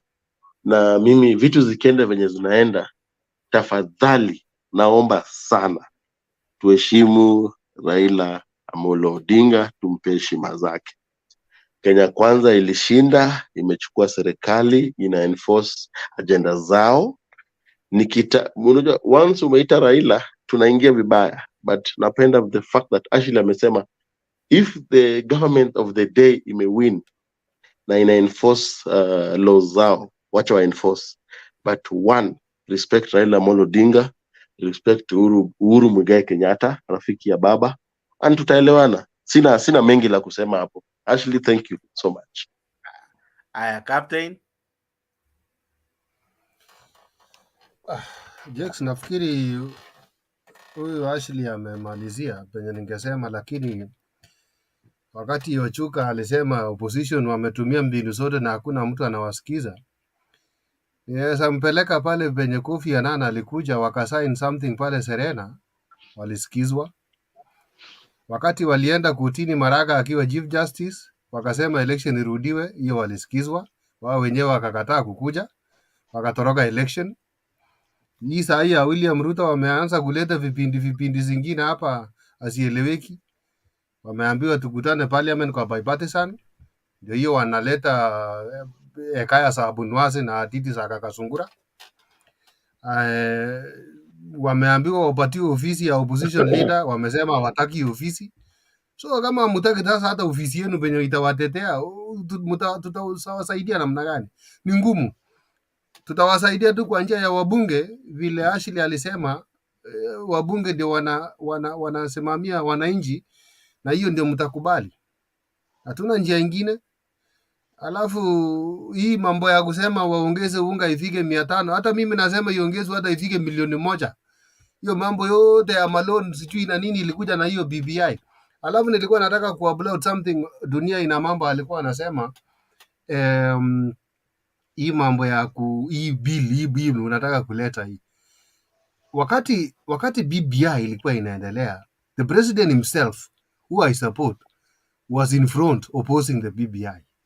Lakini the president now is coming with his own way of implementing the BBI in a different way, lakini anatumia in the name of the bill. Sasa anachanganya wananchi wasielewe ya kwamba yeye anataka kuimplement ile BBI, lakini anakuja kwa njia nyingine, anapitia pale nyuma.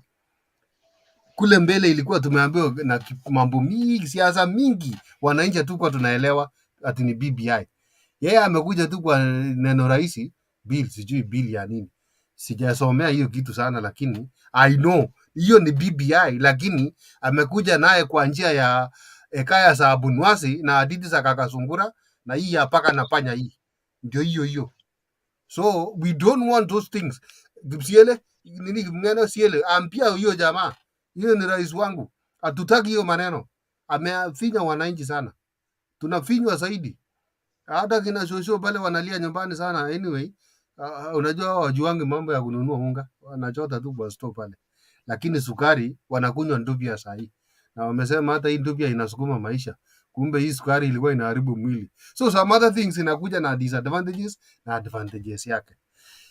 Naona Ochuka anainua mkono, ako karibu kuongeza mguu. Hebu patia yeye nafasi aniulize kabla niende.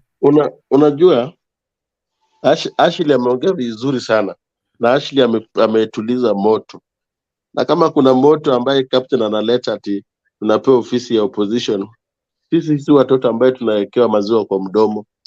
We always fight for it, and kama tujafaitia, we wait for the next time. Look at Raila Amolo Odinga's history. Raila has been a very patient guy. Raila hajawahi weka hii nchi mwagi kwa damu. Hata saizi akisema mwagi kwa damu, hata wewe hautakuwa na sisi na Jex hapa. So let us speak the truth. Raila, Are you talking of a different country that we don't know? Are you talking about different Kenya? I'm just telling you. Where were you in 1997? Ashley No, not amesema something 1997. very. 2007, where were you? Nilikwambia ukileta hiyo kichwa ngumu tuko nayo, but najaribu kuambia kitu moja. Tuko naye basi. Wewe ukifikiri yako ni ngumu, yetu ni mawe. Nataka ni protect. Ashley, unaweza fungua mic, unaweza nisaidia. Come to the public media like this and talk of something which is not right. Usionyeshe mali kichwa yako. Okay, you guys, let me intervene. Okay, ngoja niongeze. Okay, tulieni, ngoja sasa niseme kitu moja. Cool down. Wacha kwanza cool down. Mimi nilikuwa nataka ku reply ile Ashley amesema. I just want to inform Ashley kwamba what you have said might be happening in the US, but in Kenya our constitution is different.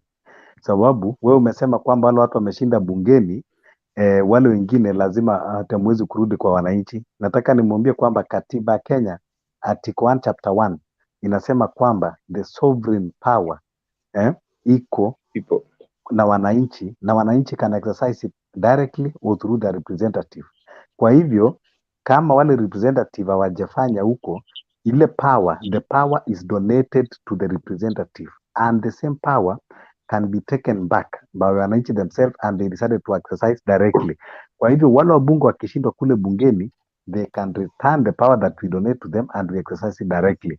That is how the Kenya constitution was crafted and that is how it operates.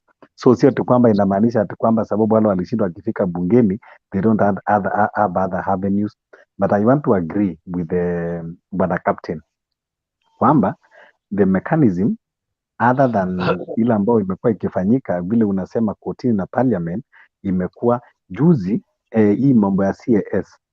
Baba wetu Raila Amolo Odinga alienda not CAS, kuna kitu Ruto alikuwa anataka kutengeneza commission of inquiry ya Shakahola, na baba Raila Amolo Odinga akasema iwezekane, na akaenda kotini akaistopisha na tukapatiwa court order. Mpaka saizi Ruto ameshindwa kutengeneza hiyo commission of inquiry ya Shakahola, sababu baba alisema kwamba Ruto is interested party, ni rafiki ya Mackenzie na hana uwezo wa kutengeneza nini ya kuform hiyo commission of inquiry, na baba akaenda kotini na akapatiwa barua akakuja akasimamisha.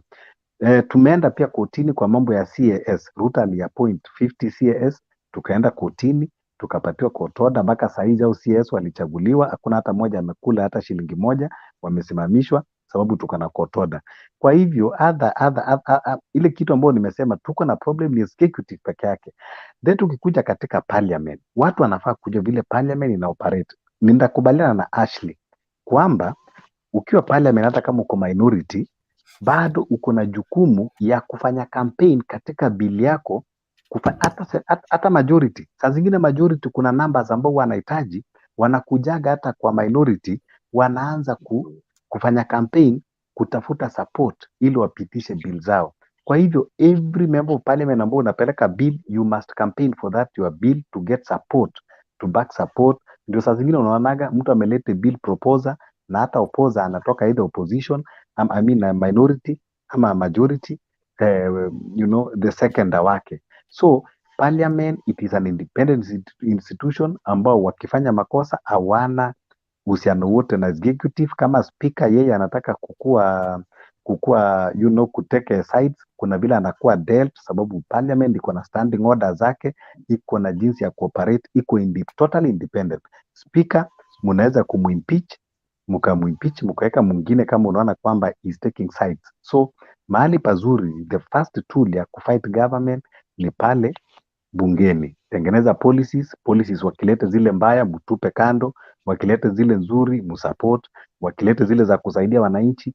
Lakini the problem ile ambayo imetokea, ndio sababu government pia za zingine inakuaga kichwa ngumu, ni sababu wabunge wengi zile policies wanaleta ni policies za selfish, policies za kufurahisha wao na mamasters wao.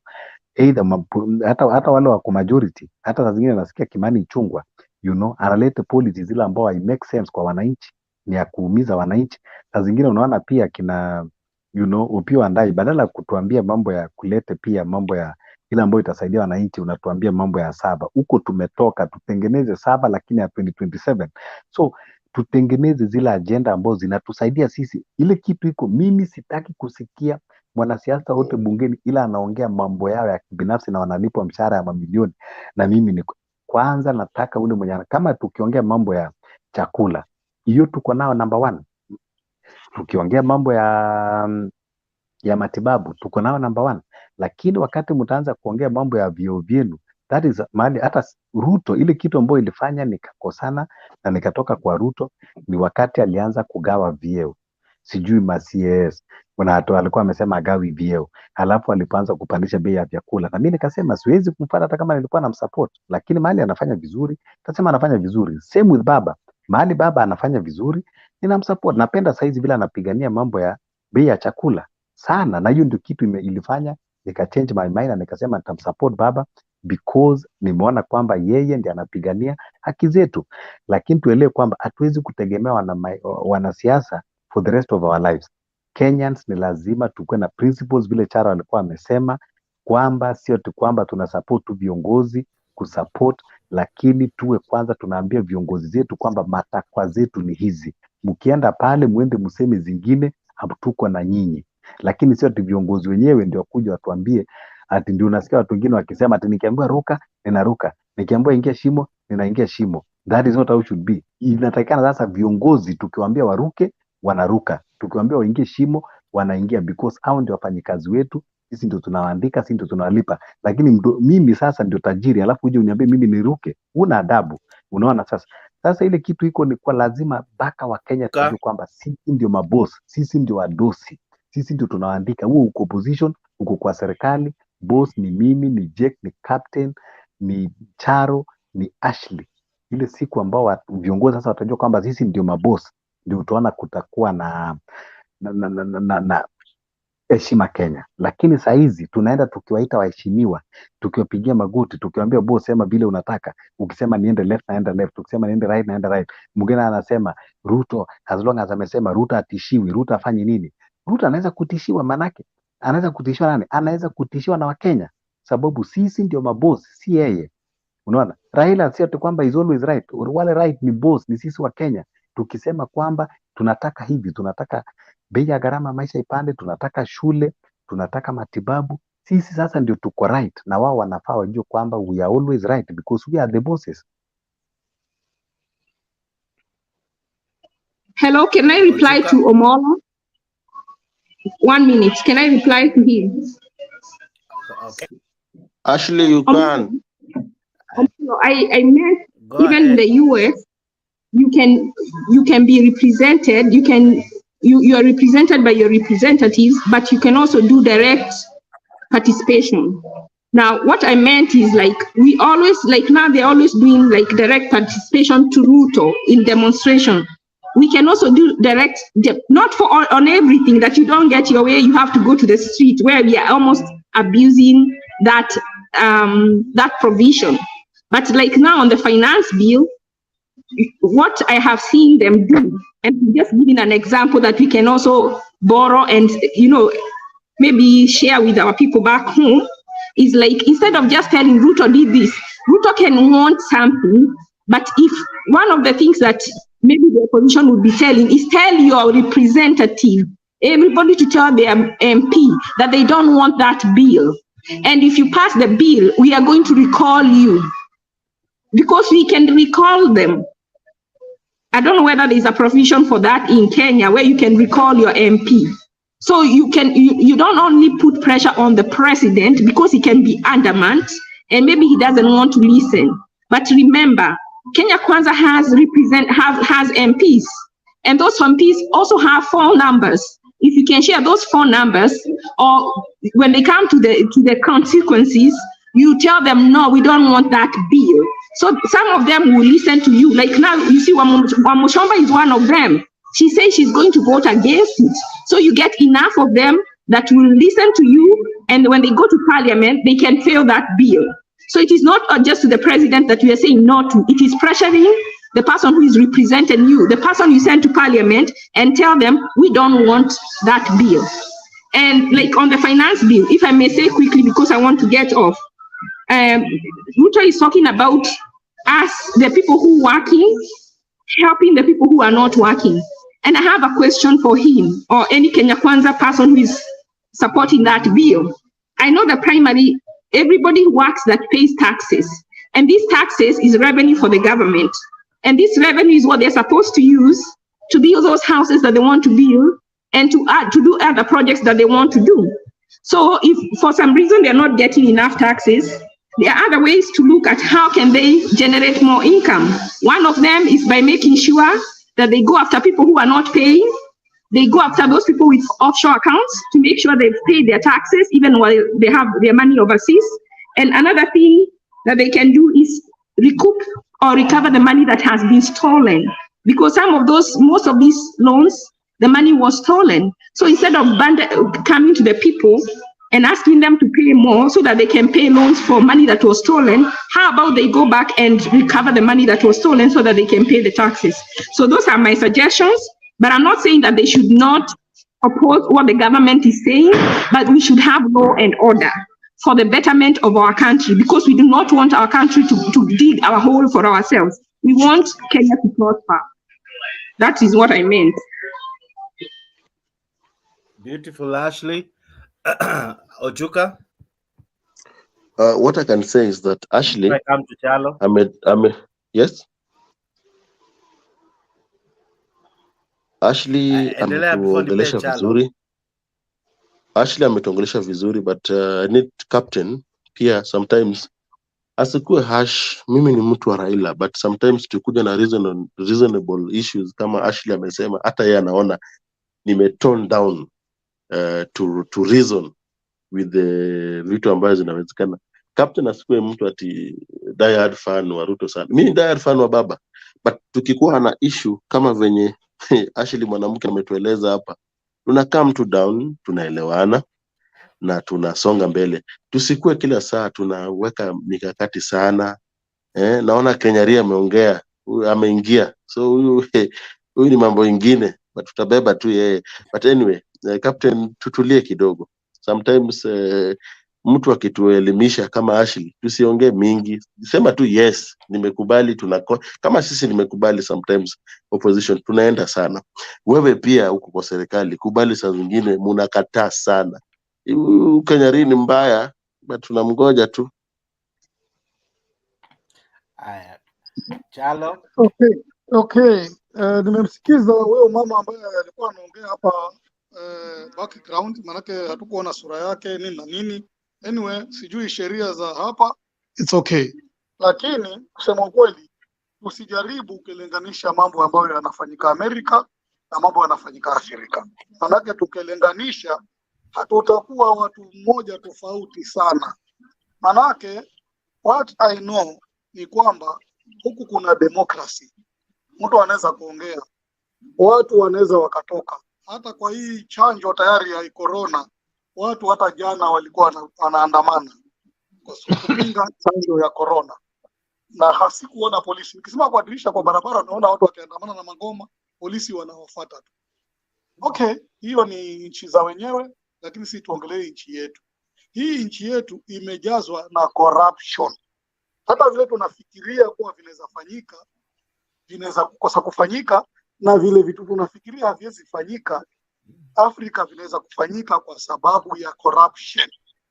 Wewe utachagua mbunge, utachagua governor, na yule governor ile anaongea kampeni, anaongea kitu inakupresent kabisa.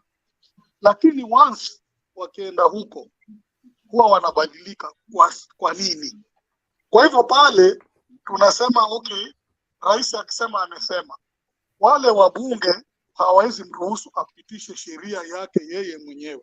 Lakini kwa nini sheria yake akisema yeye inapita? Tupende tusipende, sheria yake akitoa anapita. Kwa nini? Kwa sababu wale wabunge wako corrupted, wamekula pesa na wanangoja sasa waseme yes. Hiyo ndio shida yetu. Huku nchi zingine za Western hakuna kitu kama hiyo, na scandal ikitokea inatokea na yule mtu anapewa adhabu yake. Si ati hakuna corruption. Hakuna hapa duniani, hakuna nchi ambayo haina corruption. Hata tuende wapi, nchi zote zina corruption, lakini it depends on how these corrupt are taken. Kama mtu anafanya corruption akipatwa, yeye kitu cha kwanza ni a resign. Ndio sheria imewekwa pale, angoje achunguzwe, akipatikana na makosa anaenda ndani na ile kitu anarudisha. Sasa ukiangalia hata serikali, wale wote ambao walikuwa wanakisiwa ni waizi, wameharibu pesa ya uchumi wa Kenya. Wote hata ndio tumewarudisha, hata wengine hawakupata kwao kura na wamerudishwa hivyo hivyo na CS. Ni wengi tu. Kuna wengine wameharibu kabisa, mpaka unaona mtu ameharibu kabisa, lakini bado amerudishwa vile vile. Hata kwao wamekosa kura, wao hawakupigiwa, watu hawampendi, alikula pesa ya watu. Zile kesi ziko pale, zinasemekana si kesi, zote zimetupwa.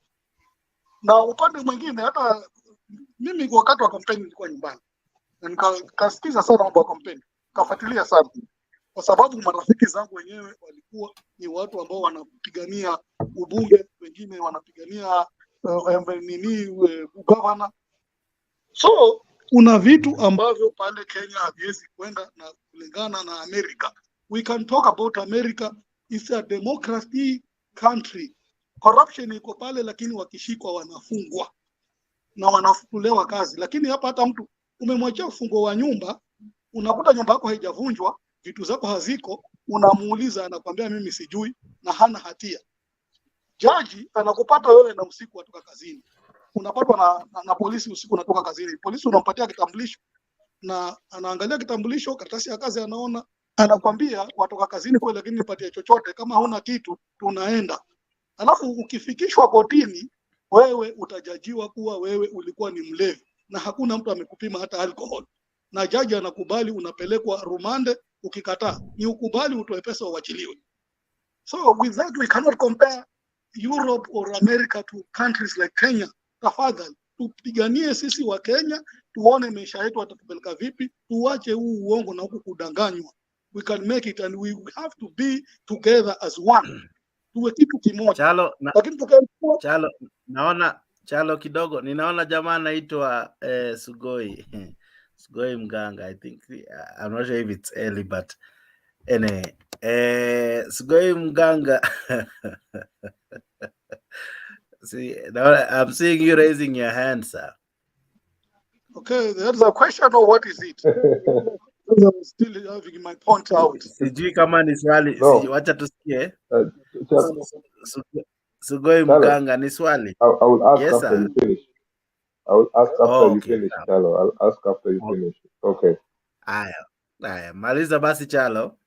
Okay, so in our situation, corruption has been catching us all round.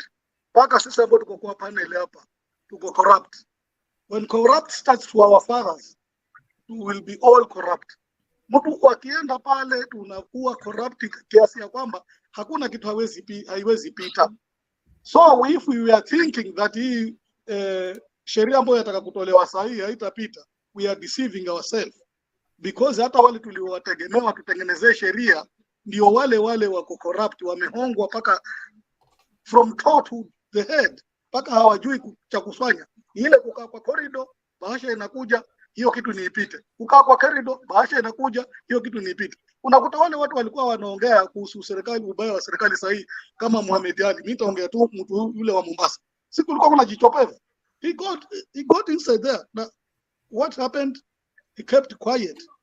Kuna watu wengi tu. Kwa hivyo corruption is killing us as Kenyans. And unless the corrupt people will be taken in tax, then tutaenda mbele. Lakini kama sisi wenyewe tutaanza kusupport wale corrupt people, we are fighting, we are clapping for the corrupt ones, we are done to us. Hatuendi popote. Asante. Okay. Aya, Sugoi Mganga.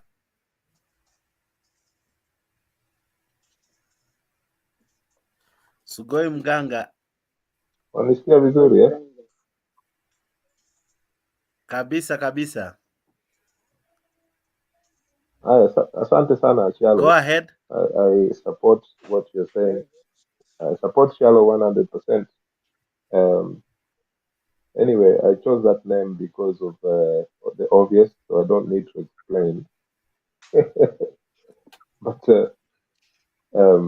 I had Ashley talking there.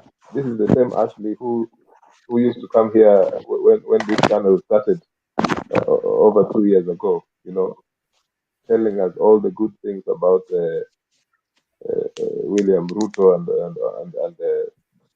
UDA and all that. And now she's reversed completely, 360 degrees. You know, this is the problem we have. Even these people who are talking here from the diaspora, and I agree with Chialo, that every time people come to this channel or on social media trying to display the superiority of people living abroad and giving examples, you know, it doesn't work. We have a big problem, and the problem is in Kenya. So comparisons with, comparisons that try to make Kenyan people look lesser, it does not really work, you know. But what I'm amazed is someone like Ashley there. She used to make noise here. She used to make noise, yani alikuwa anapiga kelele hapa mpaka if she had a way of encountering a person from ODM or any other party or a supporter of Raila, if she met that person, she would have finished them kabisa. That's why now you see her coming here crying about Ruto, the same person she was supporting. You know, these are the people I want to be coming to this channel now. I want to see them crying, 10 times over. Gee, what? Gee, I live in London, gee, whatever. We are sending money back home and all this nonsense. These people are supporting Ruto and that cartel of his. Now they are crying, and they're looking for excuses to say something different, which they can't, So I think you should welcome them in truckloads. We want to see them coming at time. Thank you very much. Jex.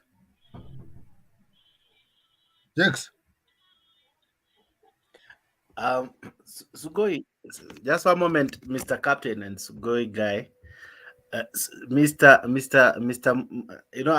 I know your real name, so I'm leo umenipea changamoto. But sir, let me ask you. This is what people believed in when the campaign, because it's not just Ruto who has disappointed many. Even our MPs, our governors, there's already an issue in Siaya because of people, they thought maybe Orengo was immaculate, and the stories coming out there are not anything to smile about. Whether they are true or not, it's yet to be verified. So I don't know, but when Ashley and many who supported UDA, including myself, by the way, least you forget, I used to be, I think Omolo can tell you, I used to really support UDA. And maybe for the first time, many are hearing this. But supporting a person doesn't deny you the ability to think straight. You need to think straight eventually, because by the end of the day, you gave them your vote, not your brain. And that's the difference with all these panelists. You give them your vote, not your brain. Ashley, So that by the end of the day, Ashley, they let were me ready to finish. die And for I'm not Ruto. defending Ashley. I'm just saying, let's allow people to have their views and their say. Because even tomorrow, if Raila would have won, we would still blame those who support Raila. So, but it is because the constitution is quite clear that you have a right to be in a political party a right to vote, to participate in an election. That's a right. Just like we have the right to demonstrate and all other kinds of right. So let's not just pin someone down because they were vocal to support someone. That was then. Now things change. In any case, as you And rightly one allow time me, said, Jack. it's only a fool who doesn't change the mind. And allow me, Jack. Because I am the one also, like Ashley, I was a diehard of William Ruto, and many people know here. But they say a wise man changes his mind, but a fool never. And understand one thing, like Jack said, we gave them our votes, but not our brains. So ile kitu iko, we have our brains intact, and that is now exactly what democracy entails. Hata hivi leo ninapinga serikali, lakini haimaanishi kwamba kesho William Ruto akikuja na kitu kizuri ambayo ina propel Kenya, but nitakosa kumsupport ama nimpigie makofi. For example, kesho akuja aseme free education from primary to university level, kwa nini simpigie makofi? Akuja aseme kwamba hata kila hospitali saizi imewekwa madawa ya kutosha, imewekwa equipment za kutosha na imekuwa affordable. Kwa nini simpigie makofi na niseme serikali inafanya vizuri?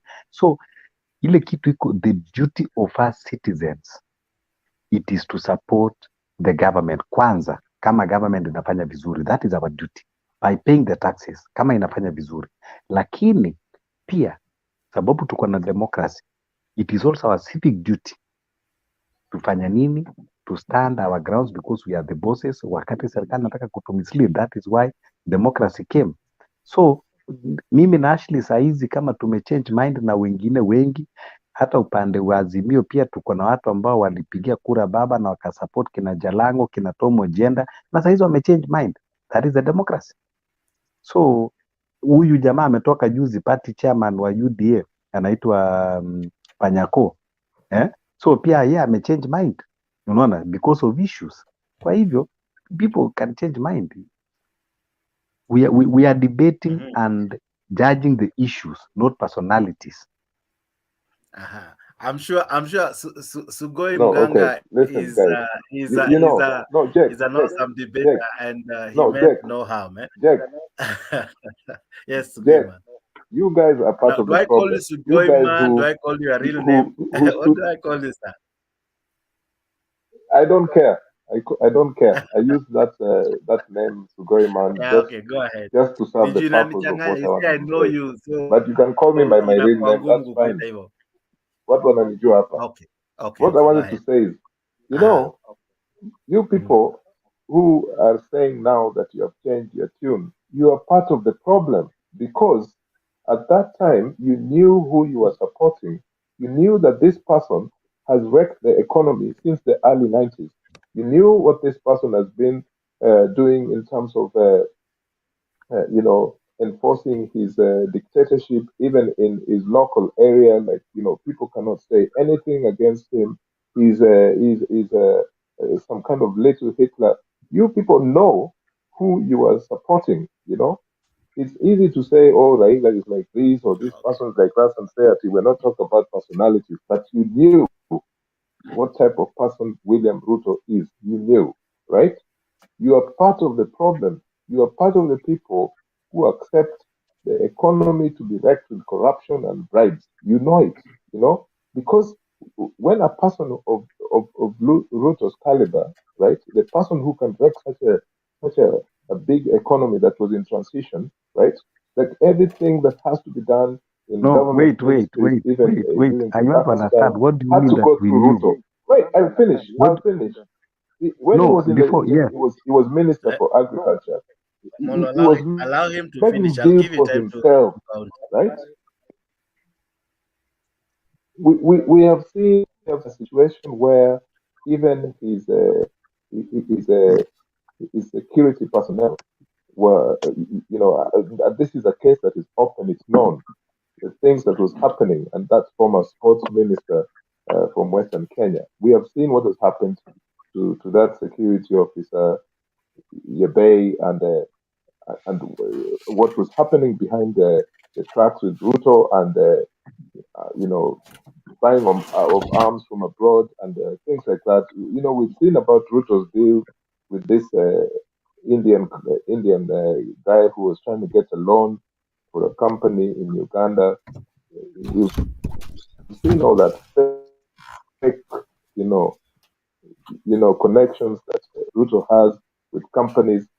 All the things are happening, and Kenyans know which type of person this is. He cannot leave people's lands. You know, he's always trying to get something more than what he already has. And yet, you're here now telling us that you've changed your mind, that to be a person who doesn't change their mind is an idiot or a fool. You know, just accept. Mulijua ni nani, and ndio huyo. In fact, to say that you elected him, you didn't say, this guy was not elected, right? I'm very angry. I'm pissed off when I see people like Ashley here.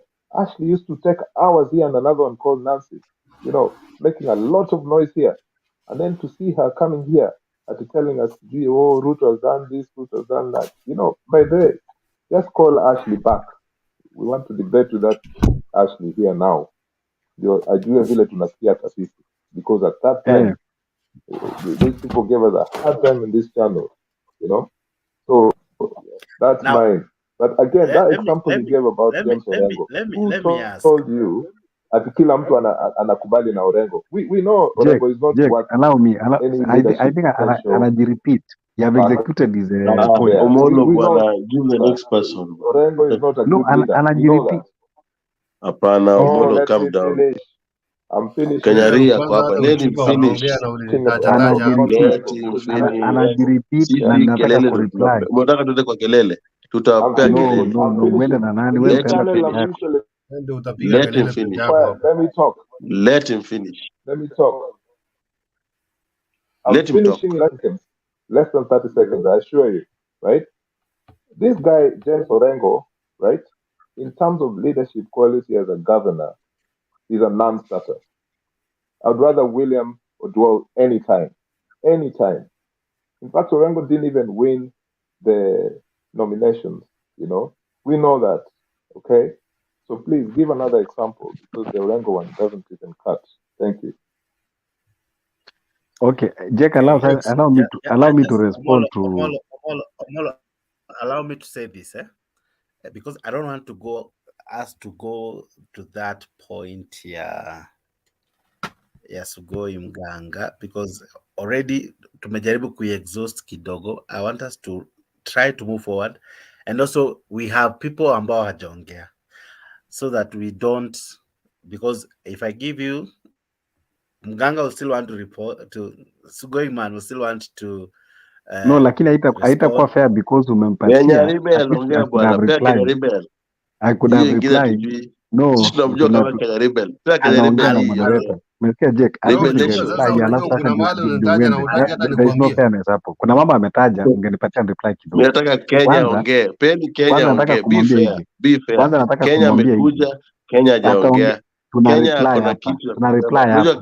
Kenya tuna ngoja reply, Kenya ni Ruto. hapa. Kenya ongee. Wewe si moderator. Kenya Omolo be fair. Kenya hajaongea. Omolo be fair. Kenya ni mtu wa Ruto. Wewe wameongea nini na amepewa nini? Omolo, you know the problem. Guys, relax. You know the problem. Relax. No, you know the problem. Just a moment. Atkas is still watching the show. Anasema Ochuka relax pia wewe. Namuona Vicky wako hapo wanasemezana wakiwa na Black. I see Sally Jambo anasema hivi. Anybody who gave Ruto a vote should shut up. Why? There is freedom of expression. Mbona wanyamaze? Yeah, so anyway. Sally Jambo unasema anybody who gave Ruto a vote. We, sawa. Sisemi kitu. Jamaa hapa anajiita Blake na wanaambiana hivi ya kuwa Vicky Jones asiogope aingie kwa show. We will understand her kama atatumia Sheng, English ama hata Kiswahili, whatever language. We are well able and conversant with most languages. Tutaweza kumkabidhi vizuri. Omolo, I want to give you 30 seconds. Okay, thank you so much. Yeah, what I wanted to clear, huyu mganga wa Sugoi ama sijui ni mganga wapi. Anyway, light note because hiyo si jina yake. Nataka kusema kwamba unajua ile problem iko saa zingine. The reason why tulisema we don't want to touch on personalities. Wewe umetuambia kwamba tulipigia Ruto, sijui Ruto alifanya nini. Tukisema pia personality ya Raila ile tulikuwa tunaambiwa 1982 alijaribu kupindua serikali pamoja na totis nyingi amefanya. That is personalities. But tukasema we want to listen and touch on issues. Ile mambo Raila amefanya pia tukisema kuna mambo mengi itafanyika. Triton ya mafuta ya nini. But ni issues. Hata saizi tuna support Raila, hatusemi kwamba sababu ni clean, but now because akona clean content now, akona clean issues touching on livelihood of Kenyans. Wakati Ruto, wakati ile, the reason why tulisupport because content yake ilikuwa inakaa kuwa clean. Huwezi kutuambia ati tulikuwa tunajua Ruto alikuwa ni dictator, Ruto hajawahi kuwa president, this is the first time anakuwa president. Kama ingekuwa ni second term, ungetuambia tulijua bila alifanya first term na tukampatia. But all of them were clean. Hakuna mwenye ashawahi kuwa president tukasema ati tulikuwa tumempigia tena. So hii ilikuwa ni kila moja unasikia content ya mtu. By the way, kama hii manifesto ya Ruto angeweza kutekeleza, hii serikali inakuwa number one, hata hakuna mtu angeregret. But the problem now is we don't know. We don't know ilipotea wapi manifesto ama ilisaulika wapi. Lakini ile manifesto ya Hasla tulikuwa tunaambiwa kama ni hivyo bado amebeba mpaka saizi na atekeleze hiyo, we have the best government. The problem, nataka tu kumalizia Ochuka, the problem pia kwamba Raila tu kumpigia, it is because of this rude, arrogant, low type ambao yani kila kitu they want to use force, they want wewe nimegundua kitu moja na wewe Omolo nimegundua kitu moja na wewe, unafaa kutibiwa because wewe kwa hii group una confuse watu sana. Uko Ruto, uko Raila, wewe unafaa kupata tiba na tiba yako ni moja, udungwe shindano na unyamaze kabisa. Hiyo mdomo yake unaongea mbaya. Unafaa kudungwa Omolo, unafaa kudungwa shindano, wewe unyamaze, kichwa yako ianguke huko, ukue tu kitu kingine. Anasema uwawe, anamaanisha ukufe. Hiyo ni captain, hiyo ni captain. Mimi nimesema kudungwa shindano, kichwa yako ilale, kesho ikuje uende uibe. Omolo unajua shida. But mimi nakwambia Omolo una confuse panel. Sijabebewa akili na Raila kama wewe atakwambia uje shimo na ingia. Mimi siwezi kubebewa akili na mtu. Shida yako umebebewa akili. Omolo listen. Omolo listen. No, I cannot listen. Mtu mwenye akili yake ameuza, amebebewa. Wewe ni mtu ambaye una msimamo. Wewe ni mtu ambaye una msimamo. Kwanza nimegundua you are talking about ladies here. You are talking about ladies here. Wapewe sijui nini, wanyang'anywe sijui eyebrows, na wewe mwenyewe nilikuona sura yako unakaa uko na bibi. Wewe mwenyewe you are a cheat. Wewe mwenyewe wacha kutudanganya hapa. Unaongea Raila, mimi nilikuwa Azimio, nimerudi. Wewe mwenyewe bibi yako akiona kitu kesho mimi namtumia. Wewe mwenyewe ni Raila ama Ruto, siwezi kubebewa akili. Wewe mwenyewe ni umebebewa akili. Wewe unaonekana na kipara yako lakini akili yako umebebewa. Watu ukiambia ruka unaruka, ukiambia unaona? Shida yako ni umebebewa akili. Kenya Rebel mtu machua. Kenya Rebel ni mtu tunazoongea na yeye. Dunia hata captain amekushinda. Hiyo ndio sababu umewekwa bondage. Hapa tunaongea bila matusi. Omolo we always speak bila matusi. Umewekwa bondage. Hapa. Anafaa kudungwa shindano. Kwa nini utolewe? Wewe ndio unafaa kudungwa shindano yako irudi normal. Keep quiet. Omolo, try to cool down. We sawa. Bora kabisa Omolo hiyo. La Maria leo. Jex, wacha niombe tu Kenya Rebel just 1 minute, less than 1 minute even. Kidogo tu captain. Hata captain anamshinda. Captain anashinda Omolo hii. Bora kabisa. Niongeleshe Ochuka 30 seconds peke yake. Ukimwongelesha hata nyamaza, wacha tena nyamaza kwa sababu alinitaja. Wacha bado sindano. Kwani wewe ni matunda captain? Wewe ni matunda. Lazima. Ochuka, kuna mahali ulitaja kwamba mimi niko hash. Siko hash, ni vile tu mimi nasema ukweli. Wait kidogo. Ruto One akifail penye moment. anafail lazima nimwambie ukweli. Lakini Raila tena pia Omolo ni kitu akikuja na mahali ingine. naona anafail Actually lazima nimwambie ukweli. Captain nimekubaliana na wewe. Captain nimeona wewe ni mtu ambaye tunapigana hapa but tunaelewana. Wewe umebebewa akili ndio sababu kipara hapa nywele nikataa kumea. Wewe umebebewa akili. Shida yako umebebewa. Okay. Now wacha kwanza wa pause. Wako tu kwa show lakini let them first pause. Wakunywe tu maji alafu tuendelee. Now, Kenya Ribe habari ya leo. Mzuri naona imewaka leo. Mnanisikia? Aendelea. Mnanisikia? Tunakusikia, endelea. Kaka zako ndao nimewarejesha. At least sasa unaona wametulia, smiles kila mahali. Now it's good. Now let's go on. Wacha niwasalimie wote. Captain sijui anafanya sijui nini huko. Chamuge. Haya. Dunia ina mambo, nimsalimie hapo kamera na ina ninio. Omolo mwenyewe VIP wa hapa Mtembei namuona. Ochuka mwenyewe troublemaker. Roho ya baba. Roho ya baba. Haya. Nilikuwa nataka kusema kitu kureply kwa watu wawili. Huyo Sogoi mganga sijui na Omolo. But wacha nianze na Sogoi. Sogoi alisema kitu, Sogoi mganga. Alisema ati watu ambao wako nje au ongea ni kama tunaangalia watu wako huko Kenya chini. Wacha nimwambie kitu. Sisi ni wa Kenya wote. Okay? Tunaongea the reason why tuna compare America na Kenya.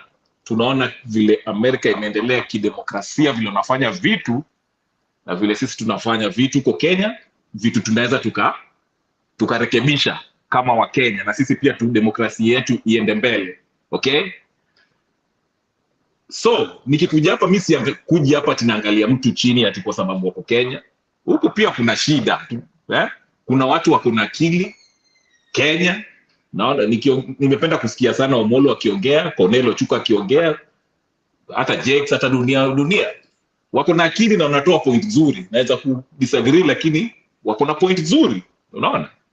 Ni watu werevu. Okay?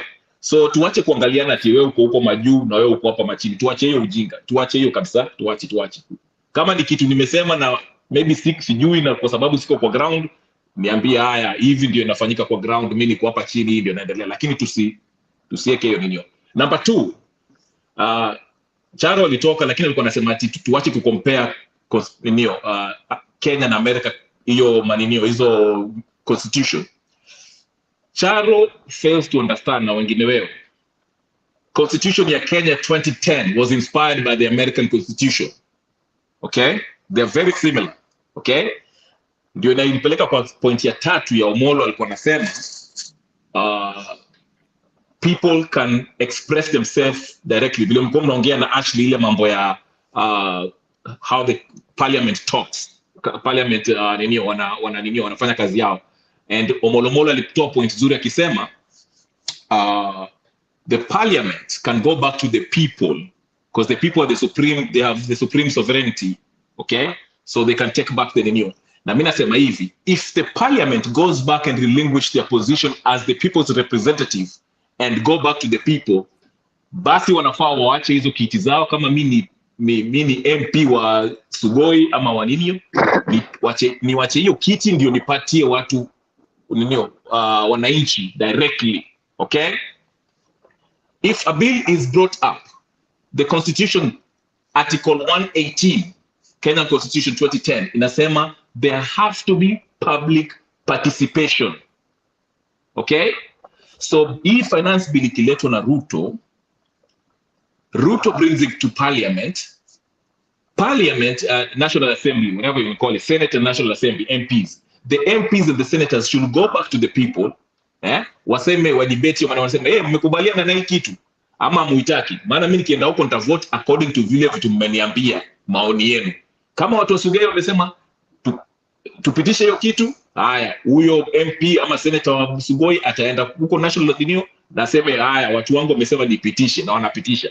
Kama mtu uko Siaya akisema ati huyo MP wa Siaya nini akisema ati hii kitu tusipitishe, the representative go back to the National Assembly and a vote how I've consulted with the public and they vote it accordingly. Okay, so that's what I want to say. To summarize, number one, tuache kuangaliana chini ati sijui wametoka huku na huku hivi. Number 2, the Constitution of Kenya is inspired, the 2010 Constitution inspired by the American Constitution. In fact, they are very similar in many ways, okay? And vile nimesema number 3, the Constitution 2010 Article 118, it calls for public participation whenever there's an issue. Na ni hayo tu. Asante Jake. Dunia ina mambo.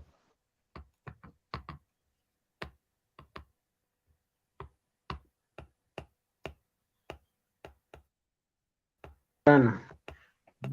Naona Kinyereba amekuja hapo na point nzuri. Iko kitu Ochuka amesema hapo Komolo.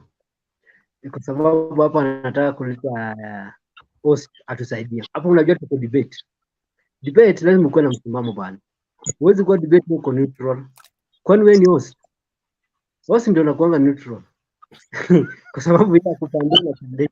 Lakini hata debate iko na msimamo. Lazima tukue oppose and wala mbona hata parliament unakuanga hivyo. So Omolo tueleze huko wapi?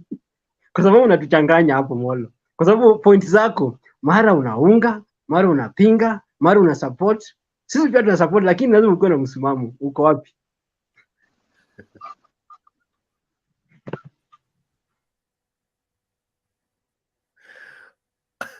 Omolo. Naona leo amekuamulia, but go ahead. Yeah, kwanza wacha ni respond. Wacha ni respond kwanza ya Kenya Revolutionary ya. Nataka nimweleze Kenya Revolutionary kwamba yes, parliament tumedonate power yetu katika constitution ya Kenya. Kwanza iko different na ya US because US is a federal state na sisi ni republic. There is a difference then tukiongea kuhusu yes, kuna difference katika federal na republic. That is why ukienda US unapata some states wako na sheria zao ambazo inaweza kuwa implemented na haiwezi kuwa implemented katika states zingine because it is a kind of a autonomy governance system. Then tukikuja katika hii mambo dunia, nikwambie ni kuwa mimi nataka unielewe kitu kimoja. Mimi nimesema kwamba debate zangu zote itakuwa ina differ day by day because I only debate on issues. Mimi siwezi kubebewa akili na mtu, siwezi kubebewa akili na Ruto na siwezi kubebewa akili na Raila.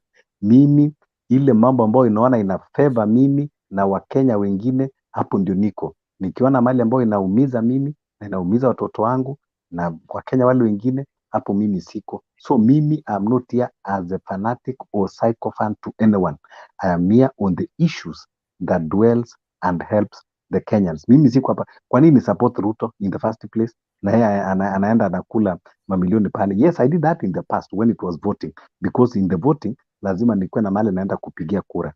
But nikishamaliza kupiga kura, ile issues zimebaki ni kuangalia ile mambo ya msingi ambayo inasaidia watu. Baka ile siku ya kura itafika, ndio tena nitafanya maamuzi kwamba kura yangu nitaenda kutupa kwa debe ya nani. Lakini saa hizi hata nikaa hapa na niseme na support Raila na support, hakuna kura itafanyika. Na support tuende nayo wapi? Na support kwa ile issues ambayo inakuja. Kwa hivyo ndio niko, and that is I have my independent mind. Siwezi kubebewa akili na mtu. Ati sijui mtu akiniambia niruke ngapi, sijui nikiambiwa niingie kwa shimo, sijui nitaingia shimo. Mimi siwezi kuingia hiyo shimo. Ile shimo ninaingia ni shimo ambao najua kwamba ina manufaa kwangu, kwa jamii yangu na katika society yangu. Omolo, ni kujibu kidogo tafadhali Jex, nipatie nafasi kidogo tu. Bebea akili. Ochuka ngoja kidogo. Omolo, just to niko correct kidogo. America is what we call a constitutional republic, okay? Ndio kuna different states, but even hizo laws of each states wako na their own laws that also adheres to the constitution that governs all the states. So what I'm saying is this: tuseme Indiana ama Georgia ama New York ikitengeneza sheria, lazima ikuwe sheria ambayo inalingana na with the constitution that governs every 50 states in America. Kenya, they call it a constitutional democracy, which I really don't get what that exactly means. But what I was trying to say is this: the 2010 Constitution of Kenya was inspired by enda kaulize hata Orengo, Mjukuu, and others that wrote it. They were very clear when they were interviewed about that. They were trying to make it seem like America. So that's what I'm trying to say, ati ndio maana sisi tunasema kama sisi tuko wengi wetu ambao tuko nje, hata wengine, hata nyinyi ambao mko Kenya, we try to see kila kitu ambao hapa America ni nzuri ama huko Europe ni nzuri. Tunasema kuna vitu ambao tunaweza kuboro ambao inaweza kutufaidisha sisi kama wa Kenya, tunaweza tumia, we can borrow that, but it's no way perfect. Ndio maana tukiona vitu we mention about that. Thank you. Okay, Pen Nyagaka.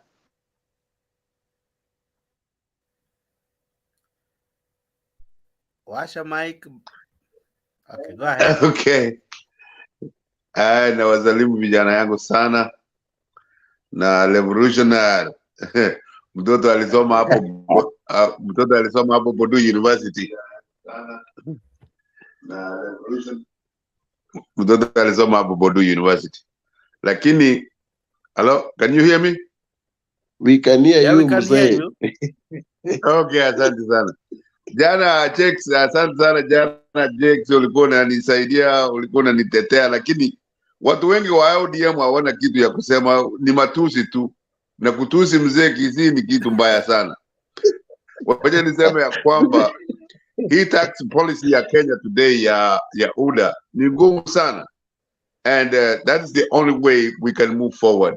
I mean UDA, but vile wengine wamesema, if they do wrong, we'll tell them you are doing wrong.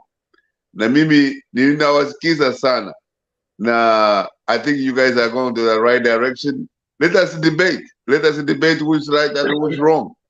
But what here you sana check ni kwamba these people loses the election. Azimio loses the election, and then he becomes the supervisor of whoever wins the election. So we have never seen anything like that. If they lost, they have to wait for 4 years. All these other policies, they should be organizing that for 2027. But other UDA kuzungumza now is a waste of time. Why should they go with their policies and they lost the election? Hiyo tu ndio nilikuwa nataka kusema na wazalimu sana. Revolution aliendelea na kazi. Thank you very much. Wacha nijibu yeye. Jana nilitetea, leo tutatetea yeye. Unajua mzee, jana nilikutetea. Jana ilikuwa moto sana. Na leo nimeona umeniingilia na mimi niko peke yangu hapa. Unajua unasema watu wa ODM hawana akili kwa nini? Omolo pia anasema hata bebewa akili. Sasa mimi sijana. No, walikuwa wananitukana jana. Walikuwa wananitukana kwa sababu nimesema kitu ambao hawataki. Niliona ukaenda ukapotea kabisa. Ukapotea kabisa. I was busy. I was kind of busy. Hata saa hii niko busy lakini lazima nikuje jana nilikutetea. Jana nilikutetea hata kama unasema watu ODM wako arrogant. Jana nilikutetea. Jake can witness that. Leo naingilia Omolo. Leo naingilia Omolo naona. Omolo, nataka kujua hii akili Omolo iko wapi ni ile ni bebe. Because Omolo anasema hawezi bebewa akili. Mimi siwezi kubebewa akili. Mimi hata kama na support Raila, siwezi kukua ng'ombe wa Raila kama wengine. Omolo, hata kama akili yako iko Huduma Center, nitaendea akili yako nishike na mnaida. Siwezi kubebewa akili. Mimi siwezi kubebewa yangu. Hata kama na support. Mimi saida support baba, lakini na support pia nikiwa na zangu. Mahali lakini Omolo, unaona mwenye mzee amesema Omolo follow from elderly people. Mzee amekuja hapa amesema yeye ni mtu ya UDA na amedeclare na hajatujadanganya na amesema na follow. Unajua Omolo, wewe una confuse watu. Mara unaongea Raila mzuri, Ruto mzuri. Unajua unaharibu panel. Panel inafaa kujua wewe uko wapi. Nataka panel. Kama wewe ni mtaro ama wewe ni sewage, kwa tu sewage, kwa tu mtaro, tutakubali. nataka panel ijue maana ya kudebate issues na si kudebate personalities. Maanake saizi hatuko kwa campaign na tuko kupiga kura hivi karibuni. Kura ni bado miaka 4 nakuja. Saizi ni kuongelea tu issues zile ambao zitabadilisha Wakenya. Ikifikia siku ya kura, ndio sasa mimi nitajitangaza niseme sasa nitakuwa Yuda ama nitakuwa hiyo ingine ambayo itakuja. Omolo, machungwa tamu ni machungwa ambayo inatoa maji. Machungwa matamu ni machungwa ambayo inatoa maji. Wewe si machungwa, wewe ni machungwa machungu sana. Wewe si machungwa matamu kwa sababu hatujui wewe dunia ina mambo. Your end has extreme echoes. Juu umefanya nini? You are good until a few minutes ago. Uko na echo moja mbaya sana. Now Eli, now umerudi kama Eli. Now tell me, with this debate and all, how does Kenya recover from all this? Somehow, because by the end of the day, whoever won, whoever is power, whoever is not in power, Kenya must move forward. How do we move forward? Okay, Jack, and all my brothers and the other sister that I spoke about when I had the different name earlier on. Actually, I'll explain why I used that name, because I wanted to just flash out Ruto and that job done. So I moved on from that. Another reason why I tried to insist with a different name is because on the other channel, what is it called? Sound Stock? Sound something? Sound Candid. Whatever the name. Someone is posing there with my name. And I've been told this before, and I didn't believe it until another person there called Eli O. with a different voice. So I was wondering what was going on. So I was a bit worried, These days, in terms of social media and internet security, you have to be careful. But in terms of moving on, I don't think this is going to happen anytime soon, because we have spoken about the long transition after Moi's rule. Every 5-10 years, we're trying to reinvent ourselves. But every time we do so, we have the same problem, Same problem. Even Kibaki, when this guy came into power in the first term, Kenyans were being applauded around the world as the happiest people on the planet. Everything was starting to go so well. This guy who is a copycat trying to copy Kibaki's tax policy, all Kibaki was doing was trying to make sure that the Kenya Revenue Authority was getting taxes that was not being collected properly, basically saying that there is money there, but it's just not being collected. And especially the big companies, this is not happening. And it's from the ports of Mombasa to all ports of entry, including the airports. So Kibaki tried his best. And this person who is in charge now thinks that he is Kibaki, but he's even more conservative than the Republicans in the United States. But his conservatism is from the books of the Old Testament or something, it's biblical. So we have this problem, which is, a guy who is convinced with his, biblical messages about how much you have to give to Caesar, and he's taken it literally and wants to wash off the public from the poorest to the poorest of the poor. This is a big problem, because this person, he believes in this thing, that whatever he's doing, and everyone you can hear saying that he's focused, he's unshakable. This is the same person who has been avoiding taxes, in different ways.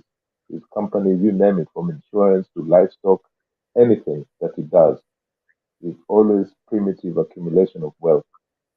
And I am not saying that this is a big problem amongst the people of the Rift Valley, but during Moi's time, and this is why we have this problem of a long transition from Moism, all those top Kalenjin leaders, all those people from Rift Valley, they literally just got their jobs because they were part of that Kalenjin elite and they were untouchable. You know, they took the wealth of Kenyans simply because they became what they were because of the person who was in power. And this person who is now in power is part of that old cartel. And these guys are everywhere in leadership. And I'm not talking about all Kalenjin people because that is unfair to say so.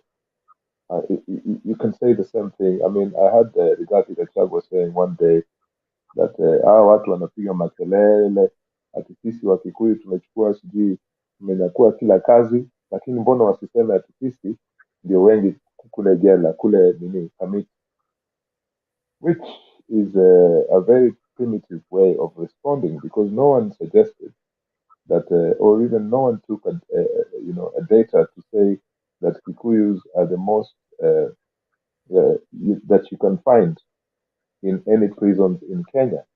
But to be honest about these people of Rift Valley, once they get into power, everything changes. It's just things go into their pocket. People say they're hardworking, yes, but their ruling elite are something else, you know.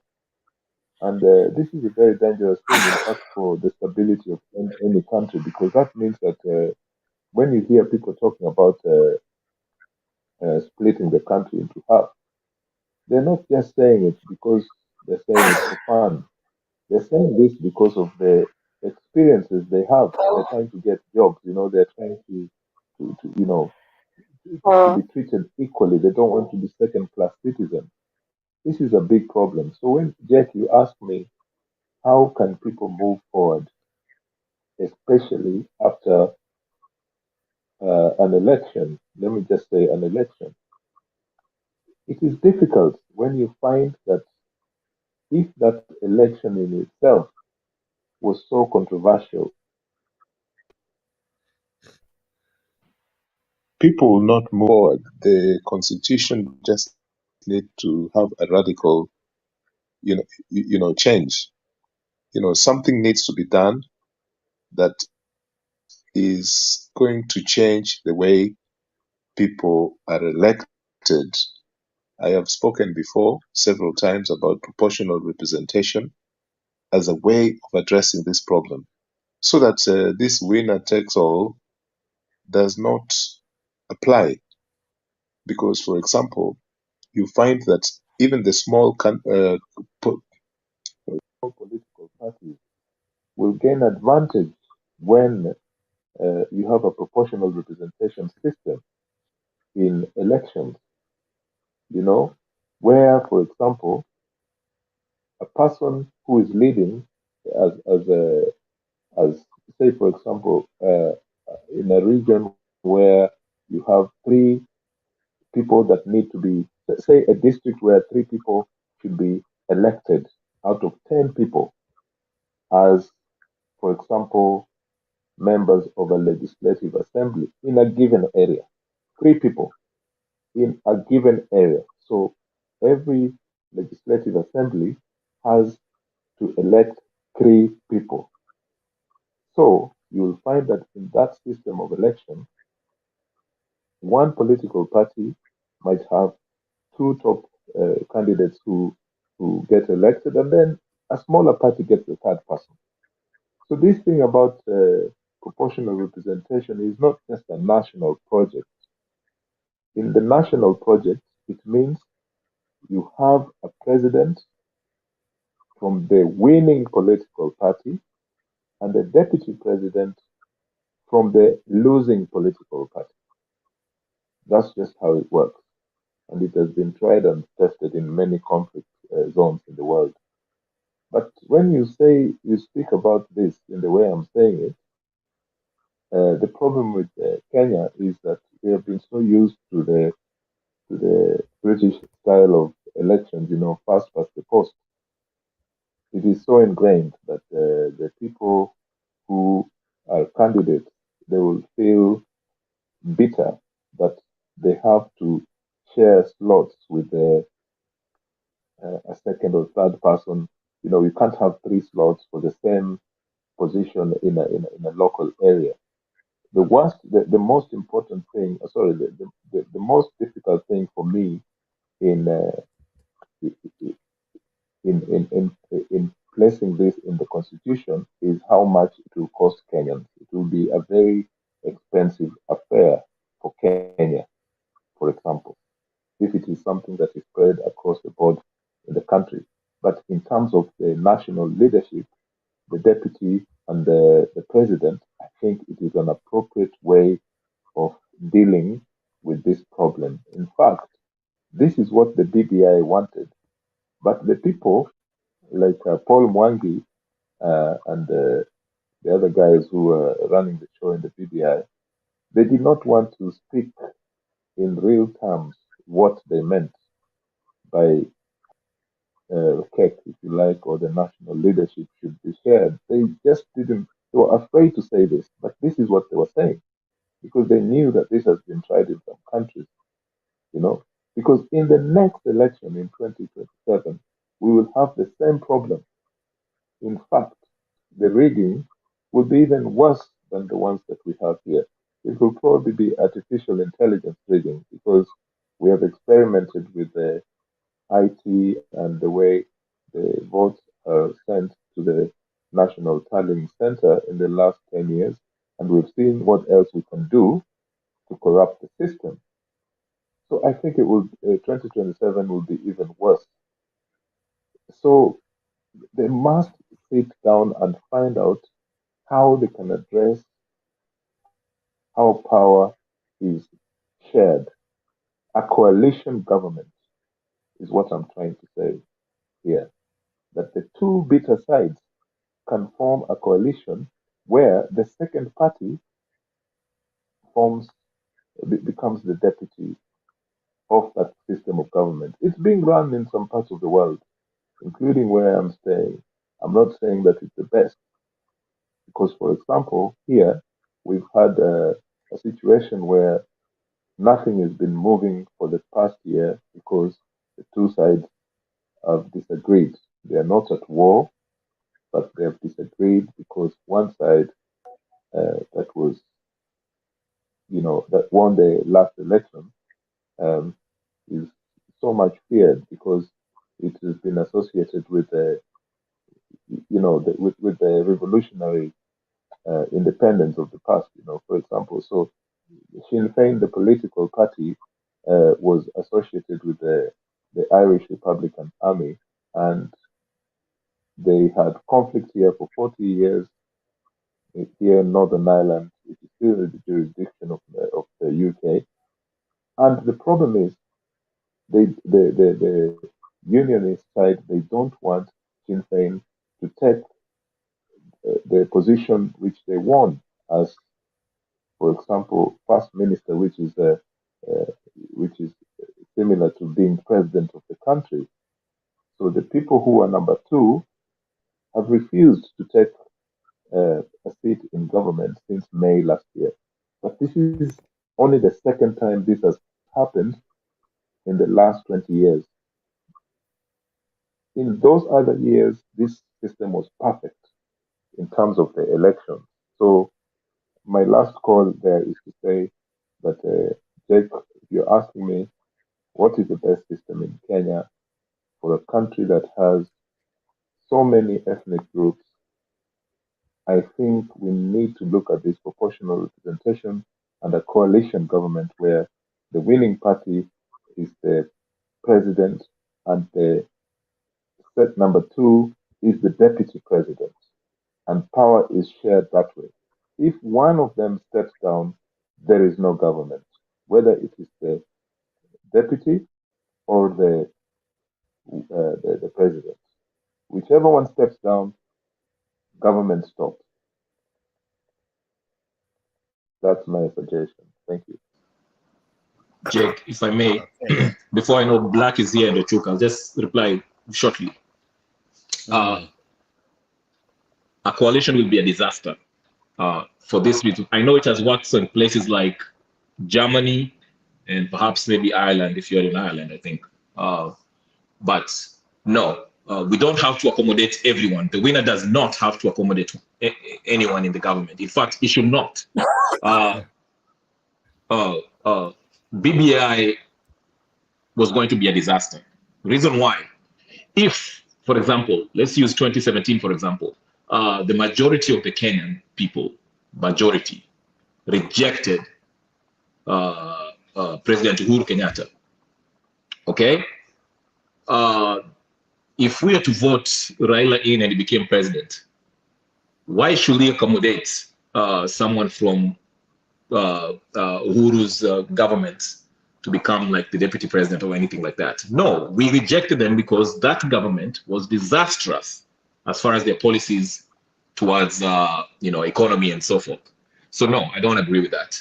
The problem with Kenya, as I see it, is not representation or lack thereof. It is the political class. Let me just put this way. Lack of the rule of law. Yesterday, I made it clear, I was debating Mzalendo, and I was saying this.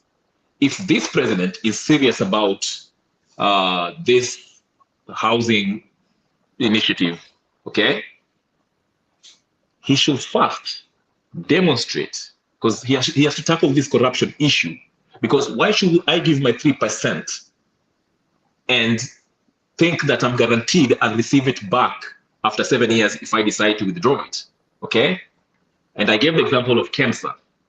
KEMSA, he fired whoever was the head of KEMSA or whatever, and there was no prosecution, criminal prosecution, that is. The money wasn't returned. So if we have an administration that comes in and goes after these people who have been corrupt from the Kenyatta 1, Jomo Kenyatta, down to Ruto's presidency, repatriate that money that they have, bring it back, and set some rule of laws that if you are caught, and that's the difference between, a lot of people always compare Singapore and Kenya and they ask themselves, why did Singapore become a first world country, so to speak, economically, and Kenya remained where it was? Okay? The difference is they tackle corruption. Same thing with China. China, if you're caught to be corrupt, guess what's going to happen to you? You will be executed. Okay? We have the housing bill or the whole financial bill. Okay? If you review it, there's so many. Let me just use the housing bill. It's a wonderful idea. But the problem is trust deficit. Most people don't trust that they'll get that house or get the money that they give out. And that's the problem. So in summation, I'm just trying to say this. The problem with Kenya is we never tackle the big elephant in the room, which is corruption, which is tied in with impunity. Regardless of whether, regardless of whether it's Ruto or even if Raila was the president, we'll still be facing the same problem, because guess what? It will be the majority of the people who will be ruling will be probably the ODM and from certain community. The same way it is right now. When Kenyatta was the president, there was people from a certain community that had most of the PS jobs and ministerial jobs. The same thing with now Ruto. So yeah, the problem with Kenya is corruption that's tied in with impunity, especially among the political class who are looting a lot of this money that's destroying the economy. Thank you. Now, Kenyaribel, may I ask you, how do you tackle corruption when you appoint corrupt, when you appoint scandalous and tainted leadership, when you bring to your circle people who have been mad with not just one, but numerous cases of issues that have affected the public in terms of the coffers being looted left, right, and center? So how do you fight it if you live in a den of thieves? Even as a president. Right. And that's why I said yesterday, even the president himself, Ruto, his hands are not clean. We know the history. We used to call him a Rapmashamba. Okay. So how do you expect the wolf to look after the sheep? Okay. So that's what I'm saying. Unless he had a Damascus experience, now he wants to really fight corruption. That's why I don't believe him when he says he wants to fight corruption. To your question, we saw that with the former DPP, Haji, who wants to run for NIS head. Okay. Every case of a high, what do you call it? Anyone who was from a high social economic class, if they were accused of anything, itapelekwa huko DPP, utasikia ati there's not much evidence, and they drop the case. So this does not give the local people confidence that this president is serious about fighting corruption. Firing somebody from the position is not enough. Return the money, let's have a criminal prosecution against that person, and yeah, so we can solve the problem that way. That's when I will know that they're serious. And it doesn't have to be the Mwananchi, the common Mwananchi. I want to see these people who like Babu Owino, Kidero, etc. Unfortunately, the Kideros are the ones who are in the government right now. So to answer your question, he cannot. Now, let me ask you, before even he ejected them out of the offices, he appointed them knowing very well they were stained. Some have scandals from the dams to banks to maize to coffee, name them, to land to airports to fake gold to where do you even start? And then you put them in office, hardly a year, they are out. In any case, I think you as the leader, the first place that you went wrong is appointing them in the first place. And today someone was saying that Ruto cannot be advised. He's trying to please everybody. He's trying to kind of make everybody feel at home. But he's making this to be a place where you can come rob, then I'll send you home after you have robbed. Now, even when Haji was being asked, he was being asked, are you being rewarded? You know that saying, don't advise me, show me the money. Aha. That's Ruto. Now my question is,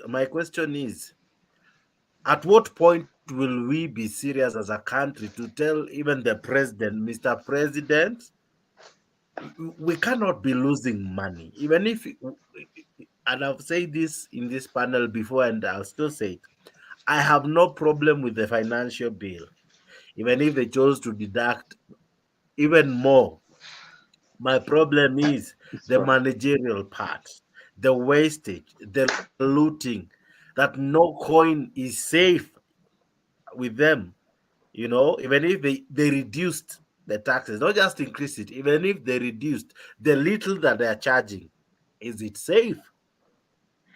At what point can we call the president to account and tell you, Mr. President, this is wrong, from the appointments, from the wastage, from, unnecessary trips to Is that a unnecessary question for me? appointments. Now, how do we call the president to order? Yes, you. How do we call the president to order?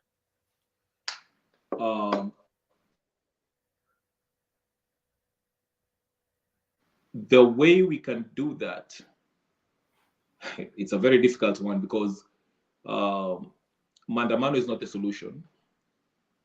I think the best way we can do that is if we go through our representatives. I'll say this. We know that these representatives, they love their positions, okay? As MPs, senators, whatever. They like what comes with the position they have.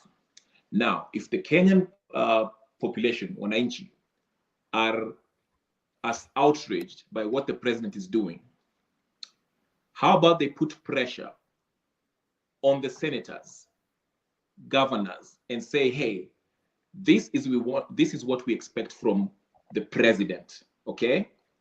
a grassroots movement that brings pressure to their representative, because the representative will go to parliament and say, hey, Mr. President, this is what my uko mashinani, my people, my constituency is telling me, this is what they want. Can you act on it?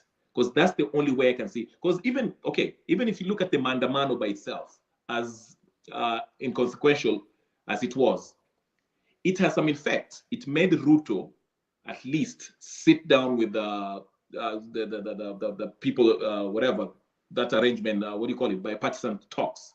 So yes, he was feeling a little bit pressure. So I think the movement has to start at the grassroots level, put pressure on your local representative to voice their opinion, how you feel, and that way it will push the president to make the right decision. But as of it is right now, I don't see it. The president will still rule, and things will stay the same. Black. Hello everyone. I hope mko poa nyote. Nawasalimia Kenya Revolutionary Eli Sugoi Mganga aka moderator Jakes and watazamaji wote kwa ujumla. I hope you all doing fine. Nawasalimia na kama kawaida nawapenda nyote. I think hii yote solution tu ni civic education, nothing else. You know, once every Kenyan is aware about they're given civic education, then they'll be aware of what their leaders are supposed to do for them, and watakuwa aware of, if they do not deliver on what they expect from the leader, they would also be aware of what they ought to do next. No. Kwa mfano, if everyone was civically educated, they would understand that if at all the president is not delivering, they would have the mandate to push their representatives in parliament to go force a motion of impeachment, or rather a motion of no confidence in the president, to be precise, right? And that can only be done through the parliament. But you see, shida ni without civic education pia watu wako aware of the kind of qualities of leadership that also we need to look for. I mean, this whole problem boils down to lack of civic education, and there's a reason why I think all governments have been trying to do is to ensure that wananchi wajaamshwa. Unajua wanasemanga ukiamsha alilala utalala wewe mwenyewe. There's a reason why the government does not spend too much money, or at least money at all, on civic education. If they would put enough funds for civic education, believe you me, these governments, or rather these leaders ambazo wamekuwa wanatusumbua, they will not be there. Trust you me. Sasa hii, because of that lack of knowledge kutoka kwa Wakenya wetu, wanakuja wanapumbazwa na akili za either za kikabila, kutumia ukabila, ama wengine wanatumia party, vyama, and that is where we go wrong. That is my view, without saying much. Lack of civic education. That's all we need. That's all that the problem lies in. And what we need is enough budget to be put into civic education. That's all.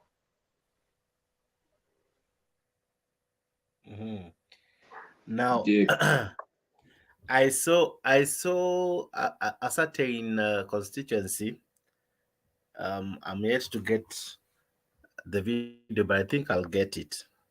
People went to the streets because the roads in their constituency are bad. I think if it's not Nyanza, it's in Kisii. And they were saying they are ready to recall their MP because he has refused, or rather he has failed in his mandate to up the roads. I don't know if you saw that. And now, that is good. It means they're civically educated. Yes, I think Mwananchi slowly but sure ameanza kujua role yake, na yeye kama voter ameanza kujitambua. And that's why hata kwa hii show unakuta mtu ako willing to say I voted for this person because this is what I believed in, but now because he's failing, I think I need to do something, right? Whether it's an ODM person, whether it's a or whatever party. So I tend to think even such talk shows and such forums, this is where people are getting information, and people are realizing that your vote counts, your actions matter. Whoever you choose, somehow, eventually, it affects you. And I agree with that part of civic education. Now, if I go to the constitution, one of the role of IBC is civic education. And I ask myself, already the politician has made it their business to make mwananchi not trust IBC. So the media itself is so biased that you cannot rely on them to be the custodian of civic education. The politician is, if he's given the role to do civic education, what he will do, he will almost make it be like a political rally just to sell his own agenda. It will not be civical anymore. It will be about him. He will maybe teach people about himself, his policies, his party, nothing civil about what the person will be teaching. So Kenya Rebel, even before I ask Black, because Black are behind the stage, how would we even go about it, even early? How would we even go about Kenya civic education? How? I would start it very Yes. quickly, the way I think. Then I see Eli's hands is up, but I'll say this: Sorry. why don't we start it on the school primary level? Do they still have GHC, geography, history, and civics? It's nowadays called social studies. Okay, so I would start there, and even go further when you get to high school. That's when you get and actually have what do you call it? This group. There's some groups that they form. Anyway, it's groups. Some of them are non-governmental groups or government groups that educate people about policies. Okay, the role of citizenry. Okay, the role you should play, so people know what their role is when it comes to maybe matters political, or how they can hold these members of parliament or anyone that represent the government, how they can hold them accountable. So these are the things that we can do on the ground level, so people understand what their role is as a citizens. Anyway, that's what I want to say. Ellie? Okay, this is like a rendezvous. We've had this discussion so many times, and I think we'll just continue having them until one day. To me, the question you asked me earlier, I tried to answer it with the electoral system, but on the issue of corruption, every other Kenyan has been captured. This is a big problem. So how people have been captured, even in terms of civic education, back in the day, when people were now trying to change the system from Moism, they were bold, the churches, the trade unions were strong, and people were ready to go to the trenches and dig the trenches even wider. Eli Kidogo. I don't know if you're away from your microphone. Can you just move from the microphone? Because I'm trying to hear you. I can't hear you clearly. Can you hear me now? Yes, that's better. Yeah, now we can hear you. What I was saying is that during the, just before the transition from Moism, people were bold enough. And that bold character was in itself a form of civic education. Yes, people were still being bribed, especially, during the elections and so on. But now people have been captured, especially the young generation. If you now tell people to recall their MCA or their member of parliament, or even the national leaders, which is what should be possible to do. You have issues of security because you as a group or as a person, you're afraid of the consequences. So then you need a mass movement. You need to mobilize bigger groups so that you're not scared to recall your local MP because they're doing shit jobs in parliament, But of course, you need huge numbers for this petition to work. But I think in central province, in central Kenya, they have actually been recalling their politicians, not in the form of what we're saying in terms of, they've been impeaching their politicians, their governors and so on in central province. But then this now needs to evolve into something else where people can recall their politicians. But this needs to be done without suspicions or fears, security. That's a big problem because as soon as you try to do this, someone is out there trying to capture you, to bribe you. There's claims about, for example, Okia Omtata there, that those court cases that he's doing or he has been doing has been, it's been a commercial enterprise. No one has solid proof, but that's what people are saying. So this is a big problem because when we want to entrench civic education, but when you do it, people have been captured in the grassroots. This is a big problem. And I think if I heard you correctly, Kenyan revolutionary, you nearly said that we need a national leader who has some kind of I don't mean to say dictatorship, with bloodshed, but a benevolent dictator that you'll not mess about with. This is the exact thing I've been thinking about over the years, because that person will change the culture of people, the way they think, the way they do things. That person doesn't have to be copying Singapore or Malaysia, but that person can be as original as, say, Thomas Sankara, that kind of leader who has no fear from right the top to the bottom. Yeah. But you cannot find that kind of leader now in Kenya. I can, accept all those people who are saying that Raila is not a piece of cake.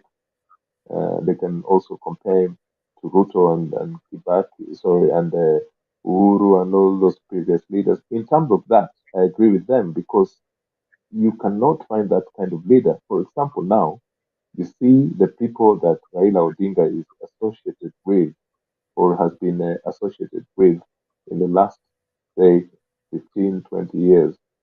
So it is impossible to find that sort of person who is ready to go forward and, to remove, to neutralize these captured Kenyans. We need someone like that who can change that whole system from the grassroots. But who is that person? Because that person has to be very, very original. I've listened to some people talking there in the Citizens Assembly, the Bunge la Wananchi. But when I look at some of their behaviors, how they address women, that Nuru Okanga, he goes there and he says some very, very important things that really needs to support the people's voice. Then he says things like, unafikiri mimi ni mama yako, those kind of things. You hear these people talking this kind of language, but then this is part of the problem we have.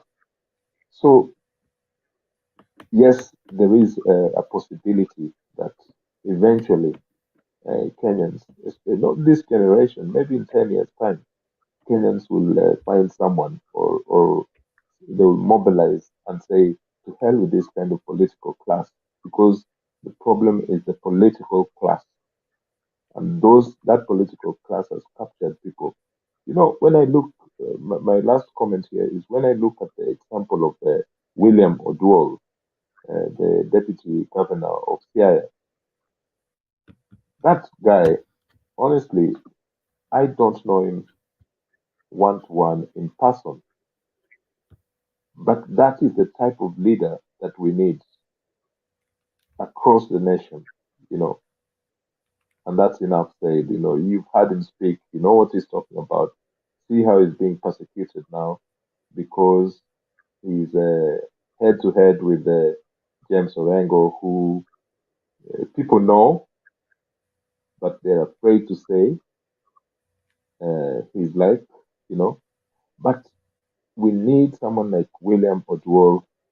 Those are the kind of leaders that are unshakable and I think can do something in the Kenyan society without fear. I know that when this debate started, a lot of people said they don't want it to be about personalities, but I mentioned William Oduor because I think that's a leader with a lot of potential.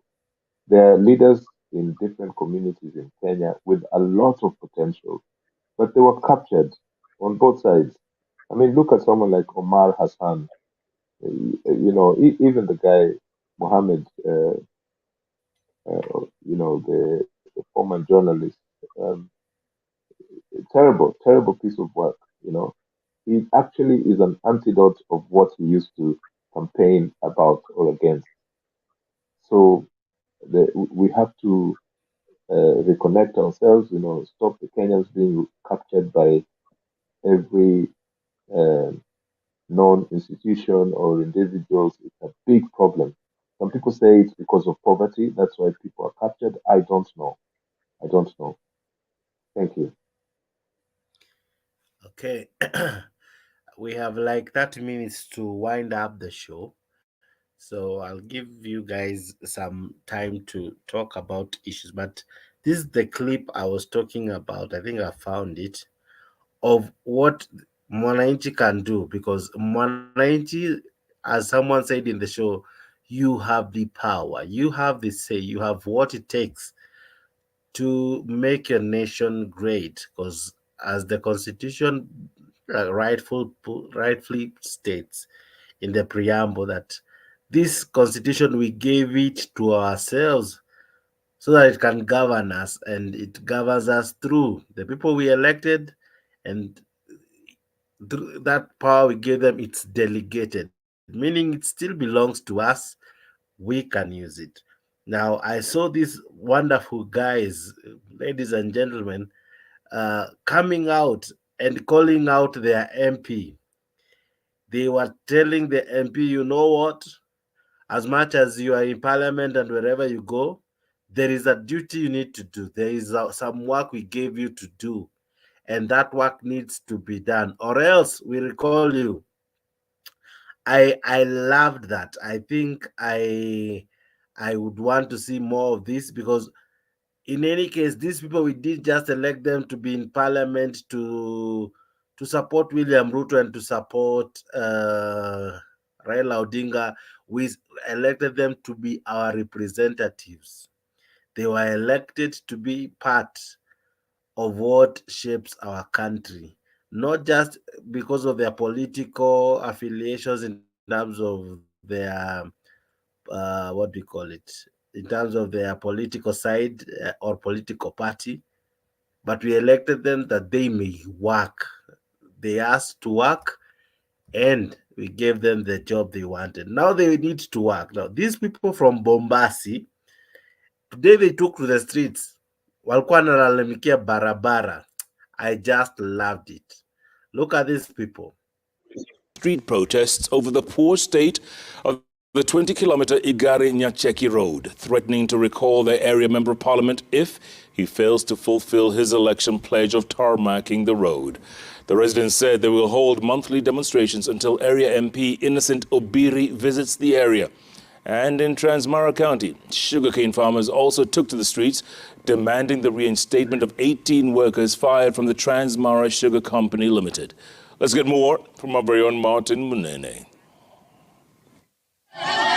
For the third time in under a month, angry residents of Bosari constituency in Kisii County took to the streets, holding demos between Materio and Igare over the poor state of this road. The locals are planting banana trees on the road to express their frustrations.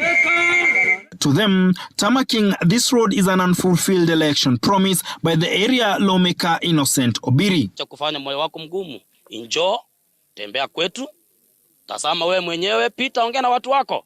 Mbona wewe ukanyamaza na ukaidi wiki mbili zimekwisha. Unapata wamama wanafunika mama vitambaa eti ajifungue hapa kwa njia. Hiyo ni aibu gani? Sisi hatuna MP. When it rains, the road becomes impassable. A reason the residents say they will initiate a legal process to recall their member of parliament, who they also accuse of deserting them after he got into office. Bosari residents will kick off a process of seeking his removal from office. That is, we are going to embark on a collection of signatures and move to the IPC for a recall. Kama Obiri hataki kututengenezea barabara, akiona kiti inakuwa ngumu aende nyumbani.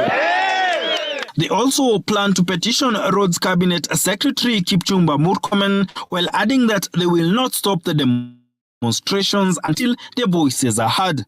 Hold monthly demonstrations until Honorable Obiri comes to the ground to meet the affected residents.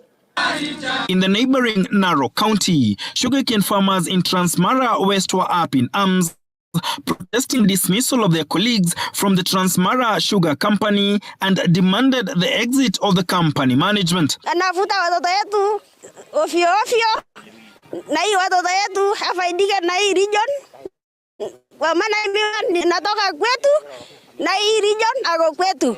The locals want 28 employees who allegedly fired 2 weeks ago to be reinstated, saying it was not fair to have them dismissed when the country is facing hard economic times. Tuko tu na shida na huyu msungu, na jambo la kwanza ni kwamba yeye tangu aje hapa amefuta watoto wetu 28. Na viongozi wa Narok County tunawaita wakuja watutetee. The company's chief executive officer, Frederick North, in a statement has condemned the demonstrations, saying there are alternative dispute resolution mechanisms that can be employed by the farmers to avoid confrontations. Martin Monene, City. Kenya Rebel, what comes to your heart when you say that Mwananchi as well can go to the streets for the right reasons? I love it. I love it. I wish the people of Siaya will do the same because, and I hate to bring the Siaya issue too, because as I was following it, apparently the county assembly in Siaya, they are trying to remove the deputy governor and not give him a chance to substantiate his claims.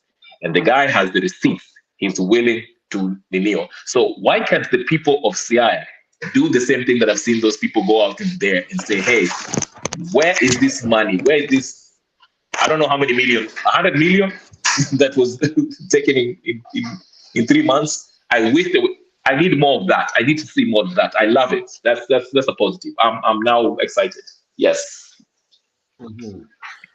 Black, what do you make of Mwananchi taking issues like this seriously and coming out and saying, no, we need these roads to be done? Because I think that is such mandamanos to me, I can play them over and over again. I think I love it. I don't know about you, Black. That's why I said, I mean, those people seem to be well educated in matters of civic education. I mean, they know what the leader's role is, and they know what they need to do to ensure that the leader delivers, and they know what do you call this, what measures they can take in matters to do with recalling their MPs if at all the MP fails to deliver on what he had promised. Now, for example, a simple basic thing as an infrastructure such as a road. Na wanajua kwamba kuna budget imetolewa. They are not dumb. They know very well that there's a budget for that road. You see, unless you're civically educated, you would not be able to follow up on such a matter. I mean, it will be so easy for you to be lied to and told about story mingi, but they know. So that fact that they know, they have that knowledge, that's the reason why they are able to take such actions. You see, there are people elsewhere in the country that they are even in far worse situations than that, but they hardly take such actions because they are blinded. They don't have such knowledge to do with civic education. Wanaambiwa shida ni sijui serikali kuu, serikali kuu, serikali kuu, but they fail because since they do not have knowledge to realize that there is a budget that is being passed and given to either their governor and the MCA, area MCA, as well as the area MP. They do not know these things, so it's easy for them to be lied to. Wanadanganywa, wanapelekwa hivi left, right, and center, and they just fall for the tricks. You see, but until you're empowered psychologically or mentally to be able to know these things, we will never move forward. So that's why I'm again repeating that what Kenya needs right now as the first dose of treatment to the problems that we have is civic education to the entire population. That will be the beginning of solving our problems that we have. That's how I look at it. But I'm really happy to see what these guys have been doing. Yeah. Ellie, what do you make of those people of Bombasi? I'm a student of the Kisii region because I went to school there, both primary and boarding high school. So I know that these people, once they made up their mind about something, they go for it. Sometimes they don't get the good headlines, but for this, I think they've done well to expose what is happening. And if this can just be a national movement, where some constituencies will copy what has happened there, this will be something, very good. This is just one of the colleagues was saying there earlier, this is a form of civic education, action-oriented, not just mere words, because, words are just, you have too many words and not deeds, that's just, you're just cultivating a farm full of weeds, weeds, just words is not enough. And it's the same thing with this person who was so-called elected as the president of Kenya. I hate to even call him a president. I'm sorry, but I just feel, anyway, there is a maxim that goes, if you can't bite, or if you don't bite, don't show your teeth. This guy thinks that when he gets the platform, all he does is to crack a few jokes here and there. And I wanted to say that part of the problem also, and I'm not trying to lessen the effect of what those Kisii people have done there, which is brilliant. But the problem, I suspect that, the National Intelligence Service, who obviously supports whichever party that is ruling the country, part of what they do is to pacify the country. And this happens in many countries, not just Kenya. So you hear things like, oh, there is a Jonah or Bungoma, there's another one, all these mini gods and demigods around the country. And people are laughing in social media.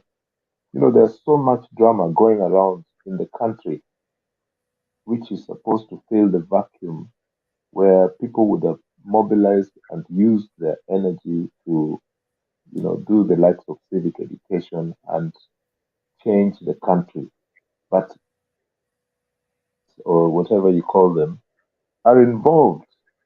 You can say directly or indirectly, overtly or covertly, in keeping Kenyans busy with a bit of comedy and drama, so that the real problems do not come out in the open. And that's why I am proud of these guys in Kisii. I don't know which exact location where that was, but for standing up and saying that they're going to present a petition. And of course, we know that there is a problem at IEBC. It is not fully constituted. So there are so many obstacles in Kenya at the moment. But it's a primary start. It's a good thing that those people in Kisii are doing. I wish it could be copied by constituents of other parts of Kenya. Thank I you. think we also saw it in Kiambu, where Ishongwa comes from. Black, I don't know if you saw that clip. They equally Yes, protested. it was, I think, a few weeks back. Yeah.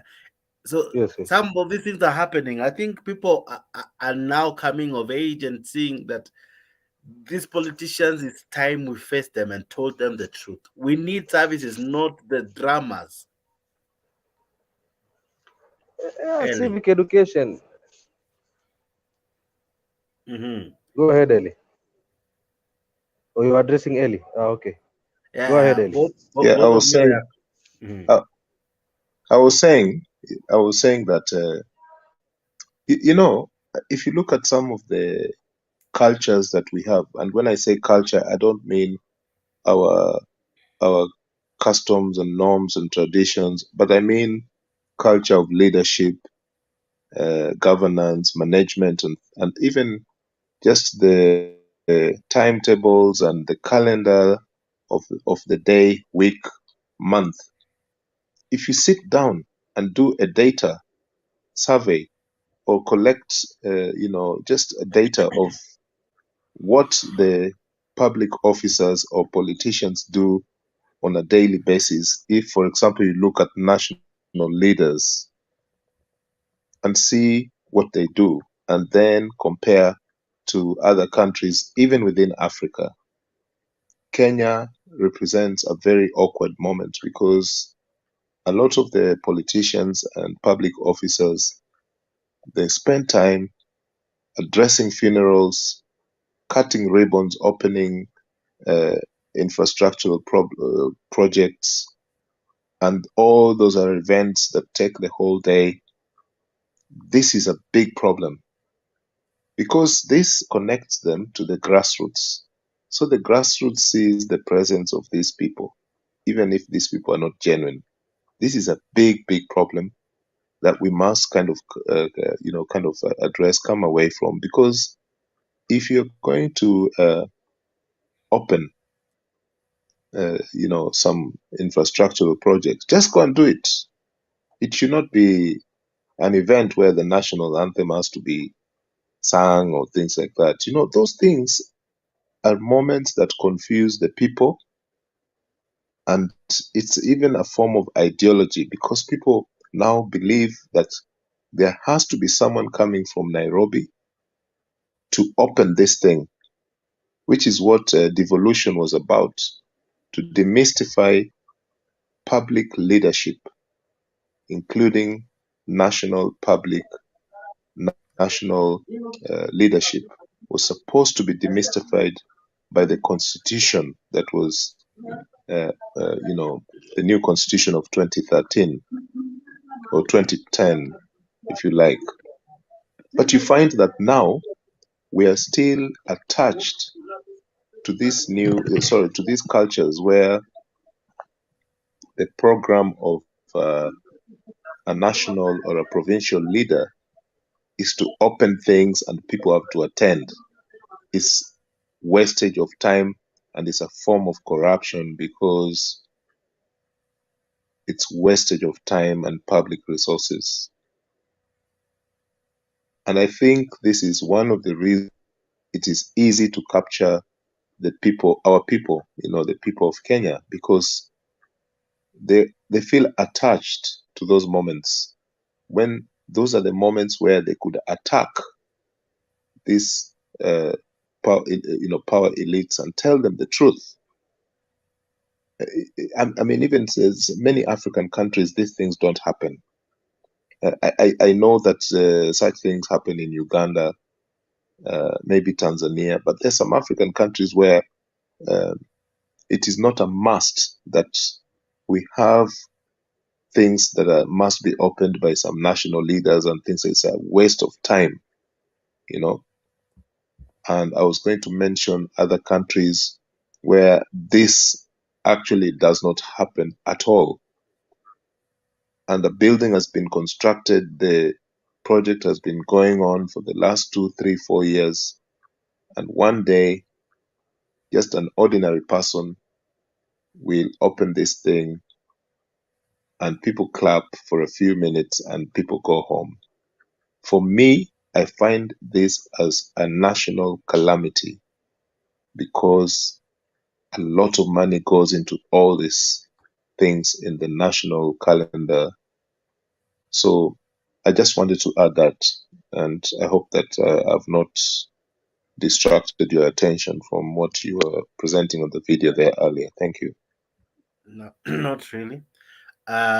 Black, we have like 10 minutes to now kind of wind up.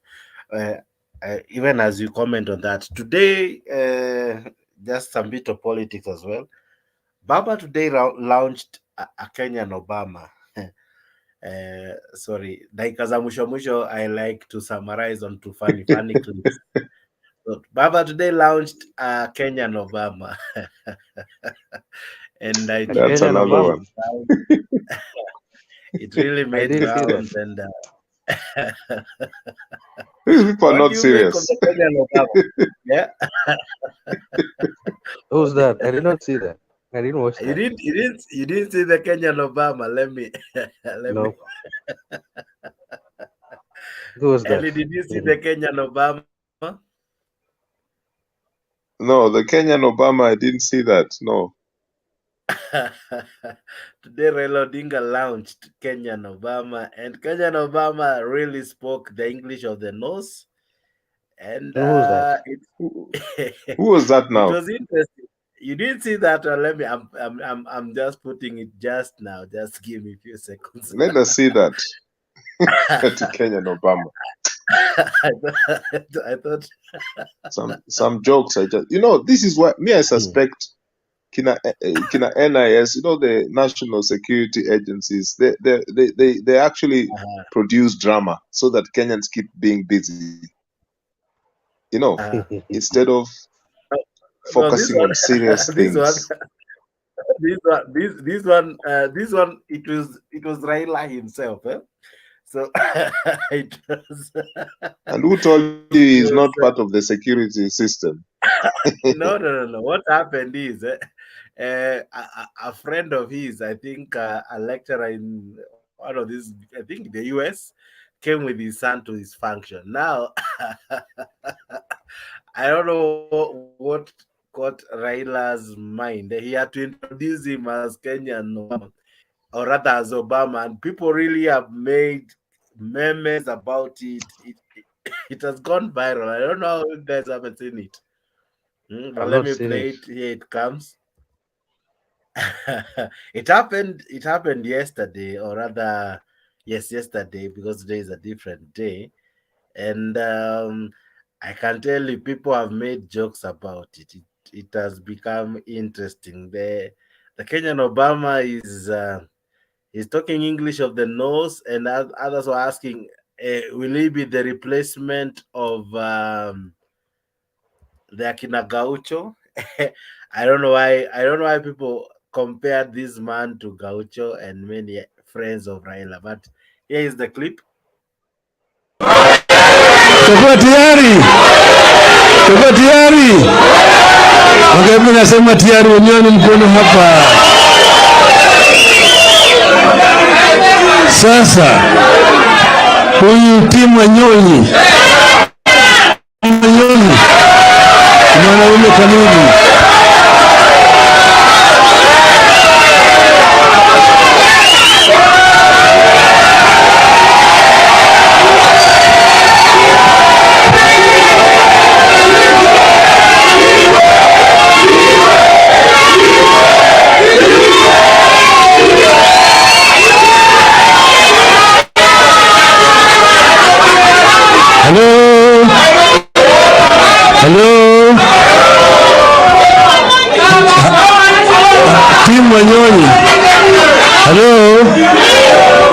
wengine wanasema ati timu Manyonyi inaenda.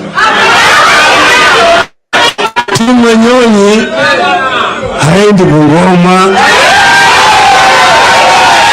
Baba amekataa. Timu Manyonyi itabaki Nairobi.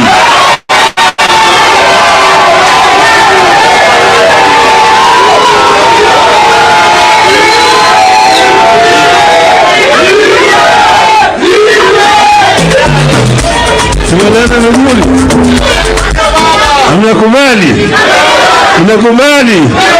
Ngoma nakubali timu Manyonyi Nairobi, nione mkono. Sawa kabisa. Sasa niko na rafiki yangu, huyu ni profesa, anatoka kule Marekani. Yeye anafundisha katika chuo kikuu kule Marekani. Anaitwa Profesa Lisasa Opuka. Sawa.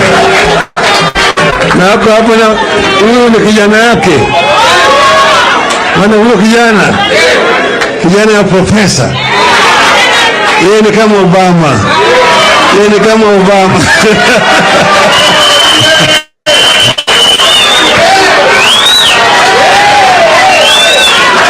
Sasa karibuni sana. Welcome to Kenya.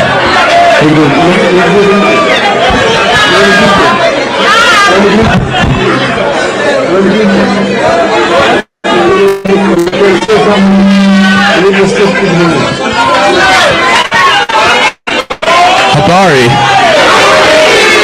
The youth. I am tremendously honored to be beside the President of the Republic of Kenya.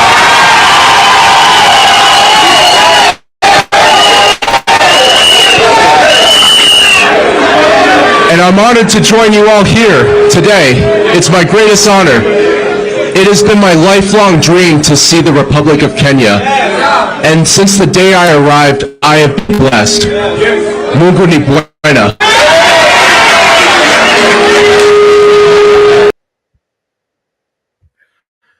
So, hey, so that's the Kenyan Obama. He was talking English. He was talking English on the nose. Oh my God. Why do you think Raila had to do that? It is really trending. Me have no comments there.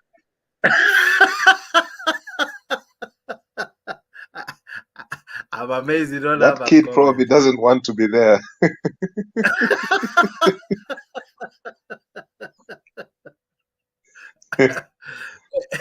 Black, Hey. Black. I don't know. What do you make of the Kenyan Obama?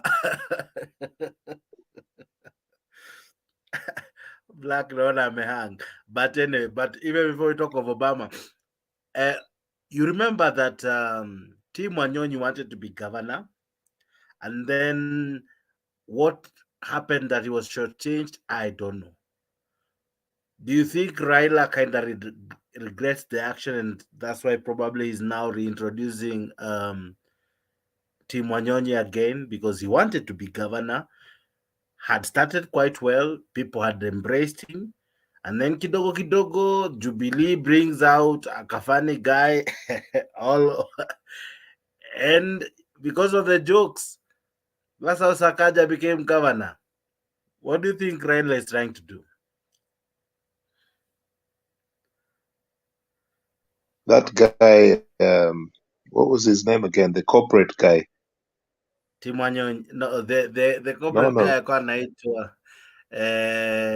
guy. I think I've even forgotten him because he was still a joker. The guy, he always, he gets from one company to the other, no problem. What's his Yes, name again? he's called. Nimesahau jina yake. He was I'm equally forgetting the name. Yeah, he was the Azimio candidate.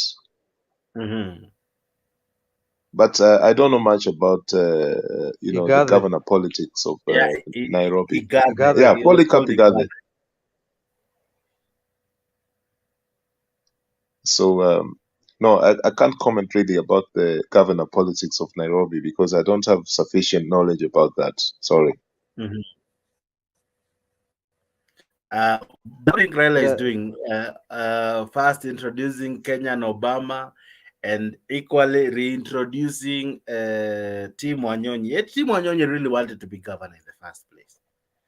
What do you think Baba is doing? okay, first of all, when you talk about Tim Wanyonyi having wanted to be a governor now, during campaign season, right here on this platform, I had told people that the mistake they did was to pick Igade because, first of all, when you want to win a seat of a governorship, you need to have someone with politics experience in politics, because you need to win that seat. When you bring someone like Gade as a governor, and you want him to go stand out there against a seasoned politician like what's his name, Sakaja. That was a gone case from the beginning. You understand? Because when you talk about, I don't know what experiences he's had leading these organizations, being in charge of a particular organization, I don't know which oil company, blah blah blah. That does not win votes. You need a politician to win you votes. So that's why you always see a governor being the politician and then the one who's more of a technocrat being his deputy, right?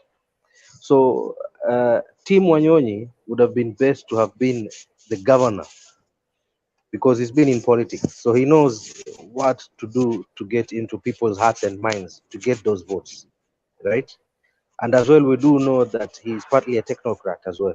So he would have been best placed than Igade to been there. Actually, Igade would have been best if he would have been the deputy governor of Tim Wanyonyi, or rather for Tim Wanyonyi. That is how I look at it. But then now, as to the question which you've asked, what do we think is happening right now that he's being introduced again with this other gentleman who came in? I think Raila is trying to set up the Nairobi politics from scratch. Anaanza kuijenga polepole. He's realized that hii kitu huanza kuchezwa mapema ni best, mapema ndio best. Now, as to which role this new gentleman is gonna play, I don't know, because it's gonna be hard to sell him as a governor as well.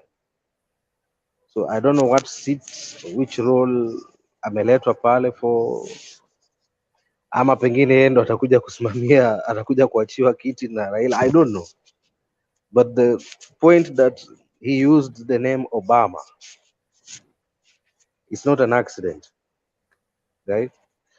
Now, I'm sure you see, you remember how Moi began? Moi began by appointing Uhuru kidogo Yes. kidogo, and Uhuru became his favorite candidate. Exactly. No maana nimesema. Why was it important for him to That's introduce why that? I use that name Obama, you know. I don't know what he's grooming him for, but swala ambalo najiuliza ni kwa nini alitumia hiyo neno Obama. You know, Obama was a president, was a US president, right? And as to why he found it key that this young man, because he was just seated there in front. Yeah. So it's something that he had already planned to introduce him. So it is not by accident.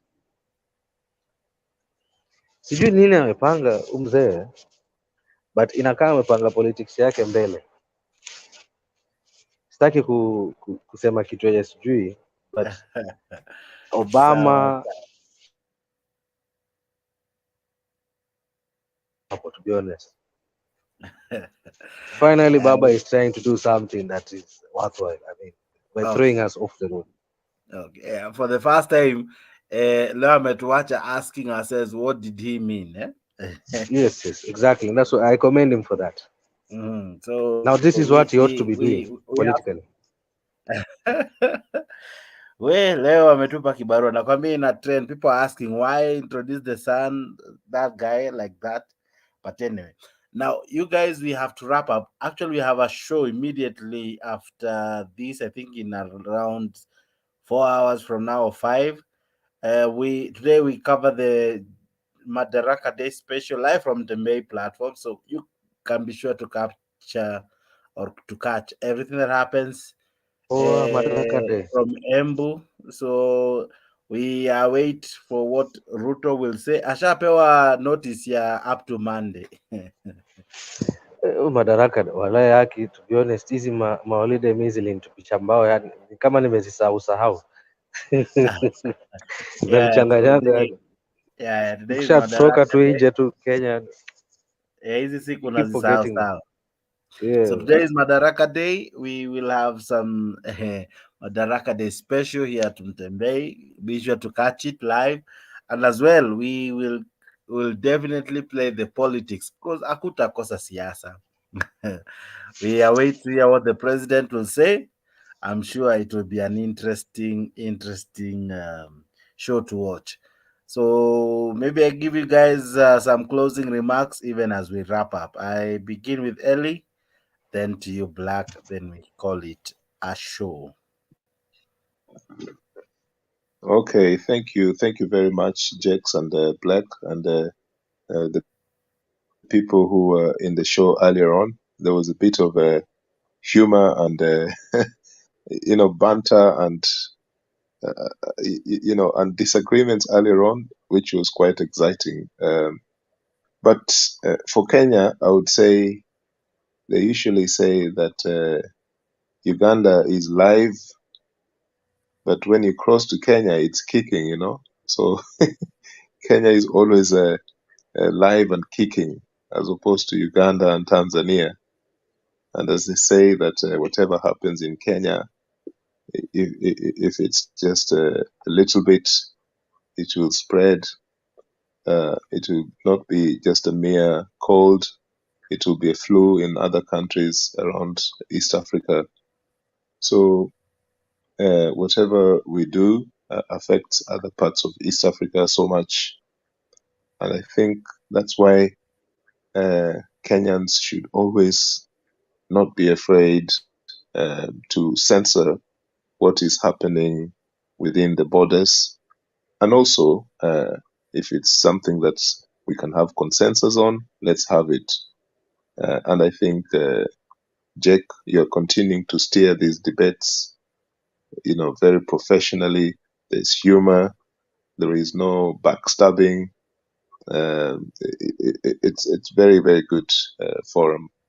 And I feel honored, like everybody else, to be here sharing our views. And it's difficult sometimes to be here because of work.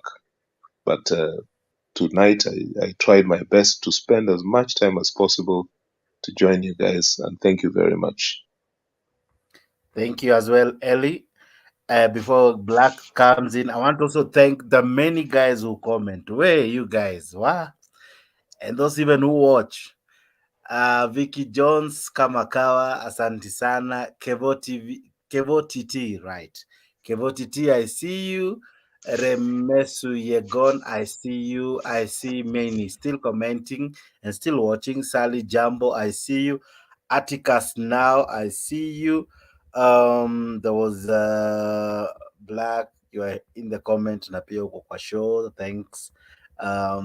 Where comments zilikuwa mingi. I'm trying to go back to see the many who are commenting. Wow, you guys really sent a lot of comments. Asanteni sana. This show huwa mnaifanya na kwa fiti kwa kuparticipate both kwa active panel na kwa active commenting. Asante sana. Hadija Adija Smith, I think that's how you pronounce your name. I'm not sure, but I think so. And many who participated. Asanteni sana. Asante. And the panelists who came into the show, we couldn't have made it possible without you guys. So thank you very, very much. Black, take it home. Yeah. First of all, again, I want to say thank you to my fellow panelists that were here earlier on. Kina Molo, Kevin Revolutionary, Ashley M, whom Eli Sugui Muganga alipiga mawe, but surely I mean yaani ulisema na uchungu ndugu yangu, yaani venye alikuwa na support UDA. I mean, we all supported UDA. I still support UDA, but it does not mean that wakienda makosa hii serikali tukose kuikosoa. No, lazima wakienda makosa tuikosoe. That is what civic education is all about. Psychophancy is whereby when you support a particular side and your eyes, mouth, kila kitu is shut.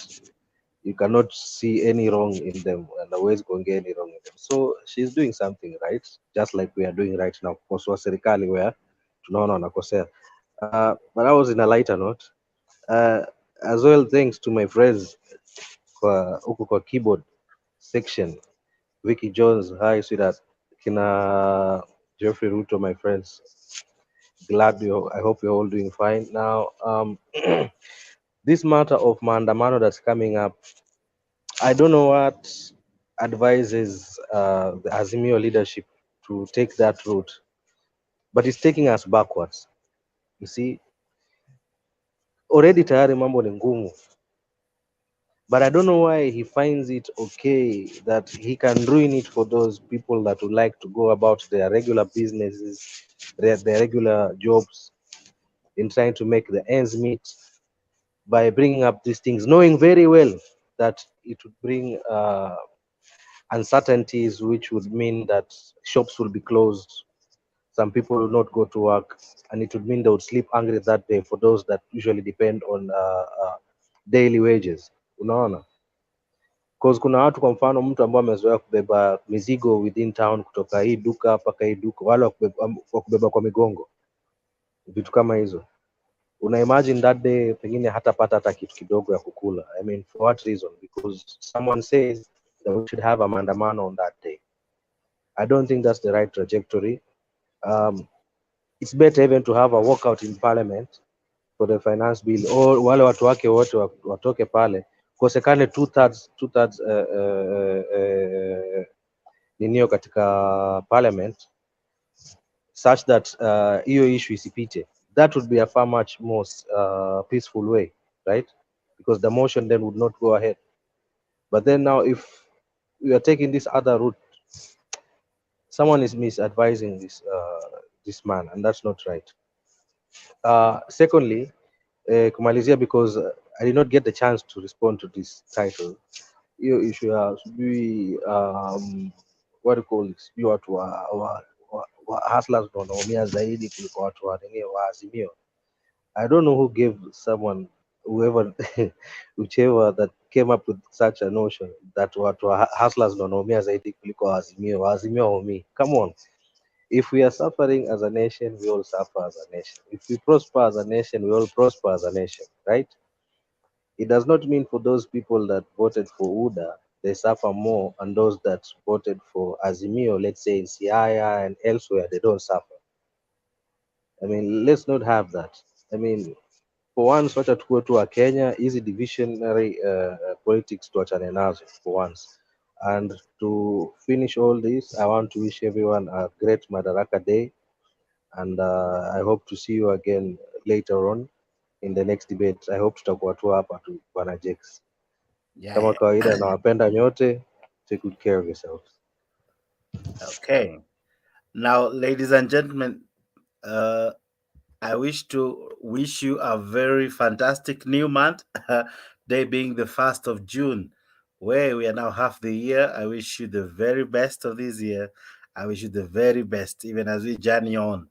Let's trust God that this will be a fantastic new month, and most of your dreams will come true. If not all, may they come true. If you had resolutions, may at least, now that we're in the month of June, may you attain at least half of them. God bless you. God do you well. We are back actually in a couple of hours from now as we bring you live all the coverage of Madaraka Day celebrations from Embu. Please join in live from Tembei. You will be able to catch all the issues, the events, the intrigues that will be happening in that celebrations. Make sure you catch that event live. We'll broadcast it live from Tembei page, Mtembe YouTube, Mtembe Facebook. Catch it live. The other thing, after that, we'll have a show in the evening around 10 as normal. We'll have a show, and then we will definitely make sense of what happens in that function. Thank you, people, for being part of this wonderful show. You guys have made it possible that we had this show. This show couldn't have happened without you. I wish to leave you with with Raila's speech, and then tomorrow we do it, or rather today in the evening we do it again. Or let me leave you with a different clip. Given that we we already played that of Raila Odinga, allow me to leave you with a different clip. Actually, it's slightly different from what we discussed. It's from the controller of budget, and this is what she had to say. Listen to her even as we wrap up the show. God bless you. God do you well. See you later on. Bye bye. Good day. God bless you, and take care of your lovely self. We love you here at Tumtembe, and we wish you the very, very best. Goodbye. Take care. God. And ghost pays as I carry out this particular mandate. So what have we done about it? Because as an office, with the few staff that I have, we have to do something at least to mitigate, although we can't say that it is 100% successful. So we have drawn up templates that follow the law to guide those who are requisitioning the funds to ask for the funds in a certain format. These formats are in line with the Public Finance Management Act and regulations, and are also in line with other laws like the Income Tax Act, like I could say many others. But we have picked all the respective laws and put them in form of a template. And we tell our clients, please put your requisition in this form. Do you think they do that? It's a fight every single day, the source of our corruption. We carry out M&E, that is ground truthing of the reports that we are given. And a lot of times we have found just what the head of public service said: ghost projects, sites where gum trees have long grown, but where they are still requisitioning funds, fresh requisitions, and there's no project. So we have this, and they are in my reports.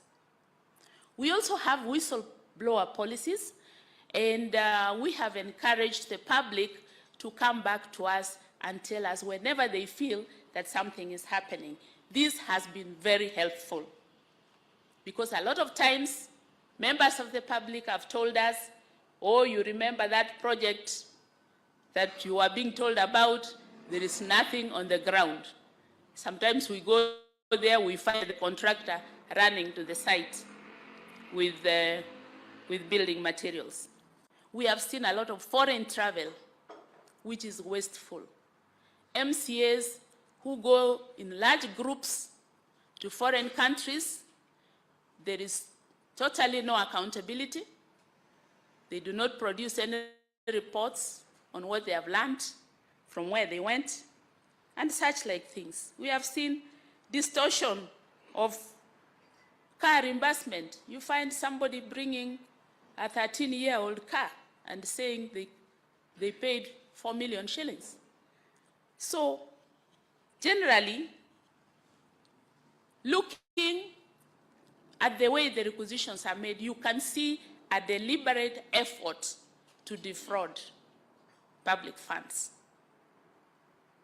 So what are we doing about it? My office intends to automate the exchequer process so that we reduce the human interactions. However, there is a caveat. I cannot automate on my own. And I believe that when my colleague from the National Treasury will be coming here, they will tell us the process, the progress of automating, because, Honorable Chair, that would solve a lot of the issues that we have.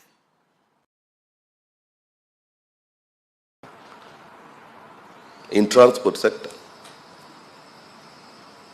that you get Matatu owners and even transporters, they always budget for briberies along roadblocks.